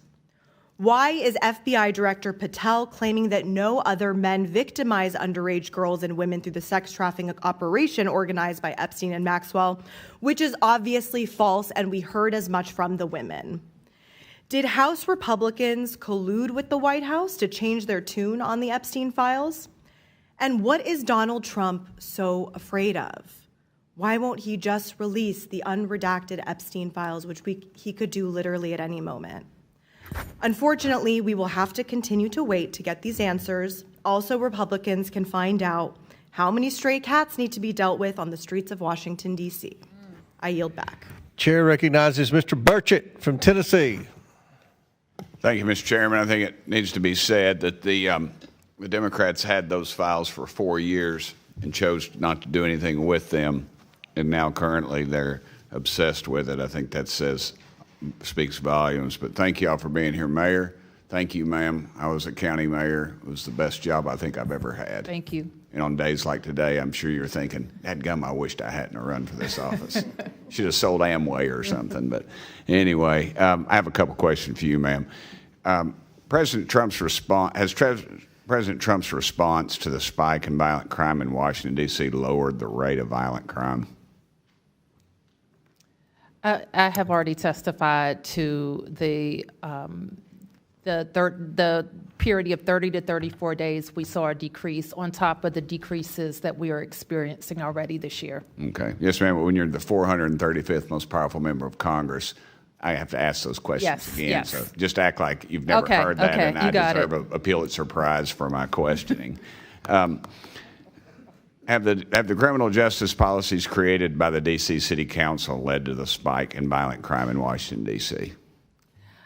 In my experience, Congressman, there is not one single thing that you point to when crime goes up, and it's usually not one single thing you point to when crime goes down.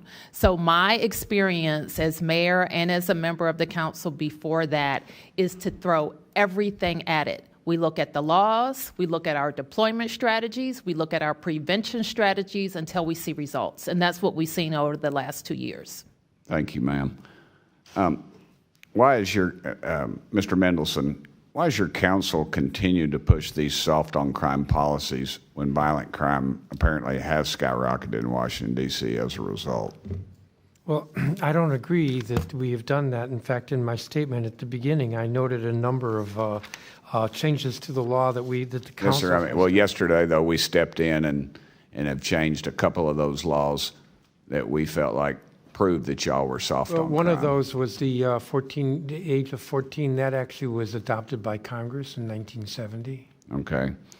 What about the one where they're not allowed to chase someone who has stolen a car? We revised that law, I believe it was last year. Yet we had to... When I say revised it, there were complaints we were hearing from the police chief, and we made changes to that law. Okay. In your statement regarding oversight efforts, you stated that these bills were a completely unnecessary intrusion on the district's ability to make and enforce our laws because of the recent work that council has been doing to combat crime. Are you aware that juvenile crime in Washington, D.C. has increased every year since 2020? I don't believe that's correct, but the data, the Attorney General would have the exact data. But I will say that juveniles should not be involved in crime. And that should be the goal of any society, of any community, and that's our goal. We do not want juveniles involved in crime. We want them in school, we want them learning, we want them to have every opportunity to achieve as an adult. Okay.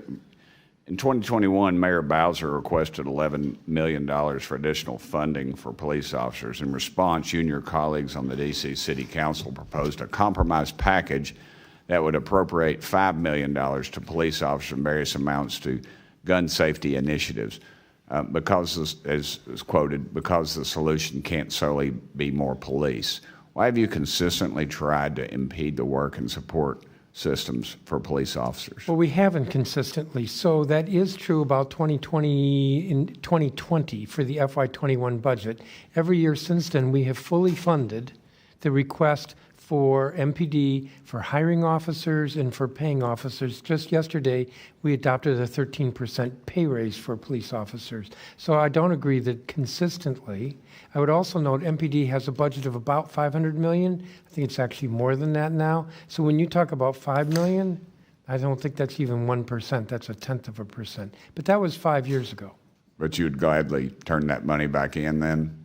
Well, in my testimony earlier, I noted that we've been asking the federal government every year for reimbursement through the appropriation process for the EPSF, and that the Congress has shorted us a total of $83 million over the last 4 years. So you can ask me about $5 million. Over the last, how many years? 4. 4 years, million. okay. That'd be during the Biden administration.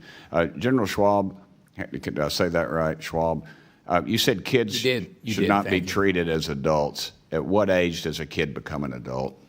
Under our law, children are considered juveniles until they're 18. Okay, thank you. And I'm out of time. Again, thank y'all for being here, Mayor. Thank you. Pleasure, ma'am. Thank you. Thank you, gentlemen. Chair recognizes Ms. Crockett from Texas. Okay, I'm going to try to go really fast because I got a lot to cover. So I'm starting with the AG.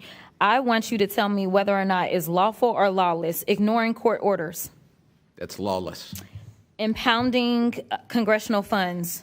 Violates the law. Invoking emergency powers when there is no emergency. Unlawful. Sending troops without an invite. Violates the law. Covering for pedophiles. I just threw that one in there. Okay, I'll move to the next one. What about revoking birthright citizenship? Violates the 14th Amendment of the Constitution. How about violating due process? Violates the 5th and 14th Amendment of the Constitution. How about what we see happening with redistricting that would in some way minimize, if not delete, the voices of people of color as they are going through and illegally going through this process? Is there a constitutional amendment that you can think of that is associated with that? Probably many, but it is unlawful and unconstitutional and un-American. Thank you. As well as, can you tell me if it is lawful or lawless to violate free speech? That's lawless. Okay, sounds about right, because, you know, we had to have a conversation about Jimmy Kimmel, so I'm going to say free Jimmy Kimmel for sure, and hopefully we will deal with the FCC chairman. But the reason that I wanted to go through that long list, and that was actually not even the half of it, is because since this administration has come in on January 20th, they have engaged in some form of every single thing that I said on that list, even the part about covering for pedophiles. So my question is, why are we sitting here today? Number one, they already passed their bootleg laws, and it's clear that even the bill author is not well informed about what his bill does. Because as has already been stated, at the age of 18, you are an adult. So this idea that somehow 21-year-olds were now somehow juveniles under D.C. law, is that accurate or inaccurate? It was inaccurate, misunderstood the way the law works. Correct. Could not understand how to read the law and decided that they were going to rewrite the law and mess up the law. And to be clear, we were talking about judges being able to have enough discretion to decide whether or not they were going to give someone an opportunity maybe to clean their record, such as the bill author was given that opportunity under Florida law because his second felony was picked up when he was 21, to be clear. So he was older than 18. And under this law, if you were under, 25, so 24 or under, then the judges had discretion, correct? But only in certain kinds of cases, not the most serious cases. And in fact, that discretion was, as we know, exercised very rarely. And it would have been an opportunity had the Congress wanted to talk with the folks who are involved in applying that law and seeing how it works, to understand that this is not a law that's out of sync with other states, and it's working. Thank you so much. And the reason that it matters is because now the gentleman from Florida is trying to become a governor, and chances are maybe D.C., once they get statehood, could have had a future governor that had a second chance. But since they don't want other people to have chances that they've been given, they want to just pretend like they are bigger and better and badder than. So I will move on because I am frustrated that we are having this hearing when we know that this administration can't take care of their own business. As we know, they recently illegally bombed yet another Venezuelan boat, and we may be headed for a war. We know that this particular president has decided that he wants to shake down people as relates to the First Amendment because he has filed not one lawsuit, not two lawsuits, but he has filed numerous lawsuits. He filed a lawsuit against the New York Times. He filed one against the Wall Street Journal, against CBS, against ABC, against the Des Moines Register. He is doing all of this because he wants to quash any speech that is not appreciative or lauding him, which is pretty much anything that's factual. So let's talk a few facts about these January 6th felons that should still be incarcerated because they went through the process, but because they were doing things on his behalf, of course, he wanted to let them go. So they released more than 1,000 people who participated in the insurrection on this government, many of whom who had previous criminal records, like Mr. Theodore Mendenforth, who was convicted of predatory criminal sexual assault of a child, or Mr. Peter Schwartz, who had 38 prior convictions, including one where he beat his wife by repeatedly punching and biting her. Trump also pardoned Mr. David Daniel, who was convicted of production and possession of child pornography. Trump also pardoned pardoned Mr. Daniel Ball, who, quote, threw an explosive device that detonated upon at least 25 officers during the Capitol riot. He also had a record for, quote, domestic violence by strangulation. I'm not done. Trump also pardoned Mr. Andrew Taki, who sent nudes to an undercover law enforcement officer who was posing as a 15-year-old girl. Mr. Casey Hopkins also received a pardon from Trump, and Mr. Hopkins was convicted of forcible rape. According to court records, he, quote, had forcible intercourse with the victim, choked her to the point of impairing her vision, banged her head into a wall, and urinated into the victim's mouth as he humiliated her. These are the people that he decided to release in the streets of D.C. So if anybody does need to clean up D.C., I would agree it is this man, because he is the one that is causing half the crime that we have. Not only is he participating in the crime, but we know that he instigated the insurrection. And if I did say that I had one issue with the Biden-Harris administration, it is the fact that they did not move forward and make sure that this man was put where he should have been put. Because the last time I checked as a criminal defense attorney, and Mr. Attorney General, you may have a different experience, but I never had a defendant that had 34 convictions for felonies and did not spend one day in jail. Never in my life. And the last time I checked, the party of law and order is the only one that decided that they would be out of order and decided to nominate someone who was not only indicted but was actually convicted of multiple felonies. That has never happened in this country, and it is a shame that we are dealing with it now, and now he wants to tell y'all how to do your jobs. Okay. I thought you were going to say when you had one problem with the Bidens, I thought it was going to be on the pardons, all the pardons at the auto pen pardon. It's on the fact that they did. Okay, all right, okay. Chair recognizes Mr. Gill from Texas. Thank you, Mr. Chairman, and thank you for holding this hearing. And I'd also like to thank the witnesses for taking the time to be here today. I know y'all are busy, so really appreciate it. Mayor Bowser, thank you to you especially for coming here. You've been mayor for about 10 years, right? Yes. Okay. And during that time, would you describe D.C. as a safe city? Yes. You would? Listen, Mr. Gill, and it was brought up earlier by the Congresswoman from the murder Detroit. rate in Washington, D.C. is the fourth highest of any city in the country. Would you describe that as a safe city? I have heard every statistic and factoid, and they're all different. About where our city. Are you disputing that Washington, D.C. is the fourth highest murder rate in the country? I'm not familiar with that statistic. You're not familiar with that statistic. What I know, Mr. This is Gill, your city. Mr. Gill, respectfully, this is your city. Respectfully, I know that we have driven our murder rate down. What was the homicide rate in 2014 before you were elected? I don't know. Do you know how much the homicide rate has changed during your 10 years as mayor? I do. How much? It has gone up. It's gone up by about 70%. Down. It's gone up by about 70% from 2014 to 2024. Those are from the Metropolitan Police Department. That is correct. I don't think that number is correct. You should know the crime statistics for your own city, especially whenever it's this dangerous. Do you know how carjackings have trended during your time in office? I know that they have gone down. They're up over 500% since from 2014 to 2024. That's not a safe city. I don't think any person would call that a safe city. We'll move on. Do you agree that defunding the police makes our communities less safe, don't you? This is what I want to say. It's a straightforward question. Yeah. You're not going to filibuster. Do you think answer. that defunding the police makes our communities less safe? What I know is that people have moved here.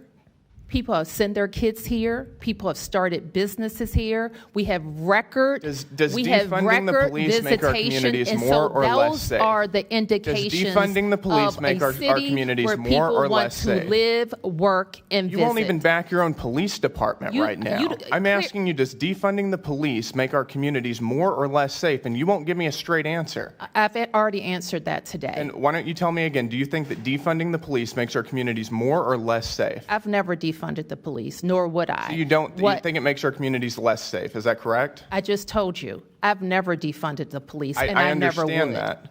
You know, you may not have defunded the police, and that's a good thing, but you did provide a $125,000 grant to an organization lobbying to defund the police. Are you aware of that? What is that you just raised? It's an organization called HIPS that you provided just this year, fiscal year 2025. $125,000 grant to. I think we funded them to do public health work. Quote, "It's time we shifted to a society free of police and systems of incarceration." We fund them for public health work. For public health? Yes. Does this make our communities more healthful? We fund them for public health. Do you think defunding our police and lobbying to defund our police and undermine local law enforcement makes our communities more safe? I've answered or that helpful? question. Do you think that providing tax dollars to an organization who wants to defund our police is good for the residents of Washington, D.C.? We wouldn't fund them for that purpose. We would fund them. But you funded them, and you chose to give them money. You gave them hard-working tax dollars to an organization that wants to defund the police. We fund them for public health. Do you think that giving housing, free housing to illegal aliens is an appropriate use of tax dollars?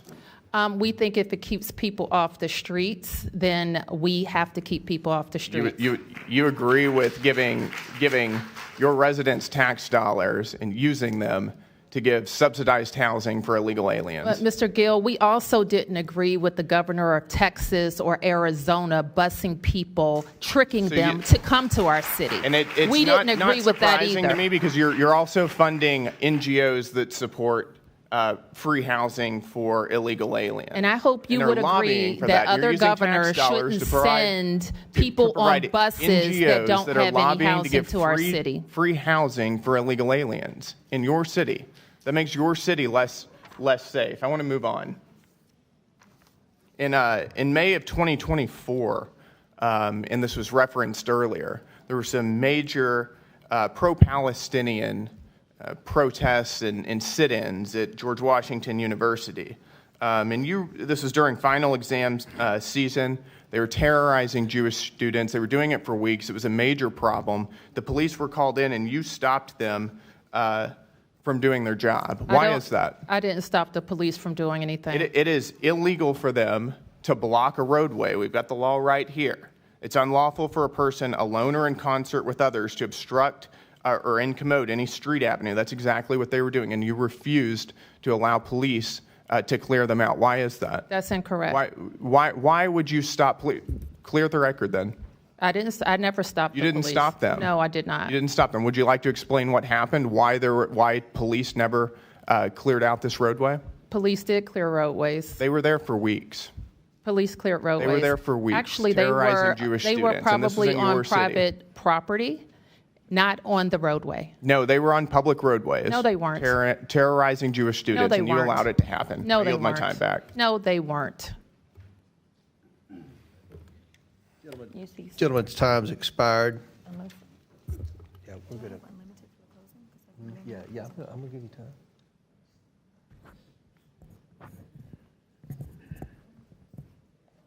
All right, I'm going to recognize the ranking member for some unanimous consent requests.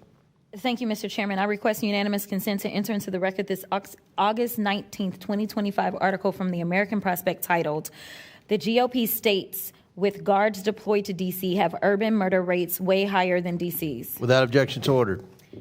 I'd also ask unanimous consent to enter into the record this February 28th, 2024 study from Third Way titled "The 21st Century Red State Murder Crisis," which lays out the decades-long problem with high murder rates in red states and undermines the Republican myth that crime is their strong point. Without objection, to ordered. And my final one is from Newsweek, but I don't know the date right now. But this goes to what the gentleman was just talking about when he said that D.C. has the 5th highest homicide rate in the country.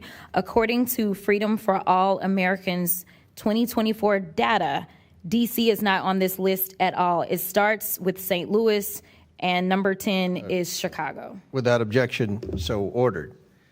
So in closing, I want to thank our witnesses for being here today. I know it was a very long hearing, but this is an issue that America's watching. This is America's city. This is the capital city. We want it to be safe. Many of us spend at least half our waking hours here in Washington, D.C., so even though it's not our official residence, we spend a lot of time here. Many of us spend more time here than in certain parts of our district. So I want to yield to the ranking member, Ms. Crockett, for a brief closing statement.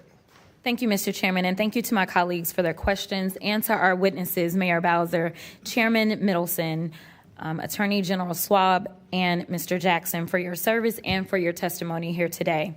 I appreciate all of your voices and your leadership to fight for D.C. and its rights. You debunked a lot of misinformation today. Washington, D.C. is a great American city which deserves to govern itself like any community in our country. If Donald Trump wants to run D.C., he should resign as president, I'm here for it, and run for mayor. Congress should not waste time undermining this city's elected leaders. We will continue to work with you all to support real public safety through smart policies that support communities and hold criminals accountable. We will work with you to tackle gun violence and to protect the rights of every American. Our committee will not ignore the real crime at 1600 Pennsylvania Avenue. We need to stand up for free speech and against corruption and weaponization. Chairman Comer, I appreciate your commitment to work with us to hear from FCC Chair Brendan Carr, which I think is the most alarming news of this last week. I hope both sides of our committee are opposed to the President of the United States picking and choosing late-night TV hosts. It is ridiculous and dangerous. I'd like to thank our witnesses once again for your testimony today, and thank you for your service. I look forward to working with you throughout my time on this committee. Thank you. And let me say, D.C. crime reached new levels over the last several years. President Trump finally tackling the crime crisis with the deployment of federal law enforcement. We are thankful to President Trump for wanting to tackle the crime crisis in this country. That was an issue in the presidential election, and it was an issue which every poll shows was important to voters all across America, especially urban and suburban voters. So we commend him for sending troops into the cities to support what local law enforcement we have. And I know, Mayor Bowser, I appreciate you and your leadership in the city. I know you're in a very difficult position as mayor. We believe that a lot of the problems stem from a lack of accountability where our law enforcement's hands are tied in Washington, D.C., as well as our juvenile justice rules and laws and system is not where it should be to hold the most vicious criminals accountable, regardless of their age. And I think you're doing a good job in a tough position. We disagree with a lot that the council has done. We would love for the Attorney General to be more aggressive.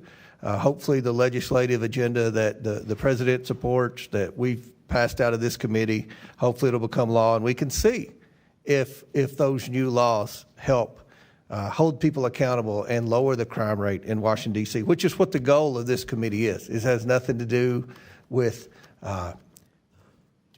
race. This has nothing to do with discrimination. This has nothing to do with picking on Washington, D.C. This is our home, too, and we want to make Washington, D.C. safe. We have employees here, and we have a whole lot of constituents that come here every day. And we want to make this city safe. And I think we can work together, and I look forward to working with the council, Chairman Mendelson, with the mayor, with the Attorney General, and with everyone, all the stakeholders in Washington, D.C. In the same collaborative way that we were able to bring the Washington Commanders back to Washington, D.C., in the same way we passed the Show Up Act, which I think has been part of the economic development woes in the city. Remember, under President Biden, he extended the work from home agreement or whatever they had with the federal employees. And, you have government agencies that for years didn't have employees going into those offices. That affected restaurants, that affected food vendors, that affected a lot of the local economy. And we've passed a bill in here, the Show Up Act, to try to get those federal employees to come back to Washington, D.C. to work like the rest of us have to do. So I think we've demonstrated that we've worked together in the past to do things to help Washington, D.C., and I hope we can do that in the future. Because, again, our goal is to make this city safe for everyone. So with that, And without objection, all members have 5 legislative days within which to submit materials and additional written questions for the witnesses, which will be forwarded to the witnesses. If there's no further business, without objection, the committee stands adjourned.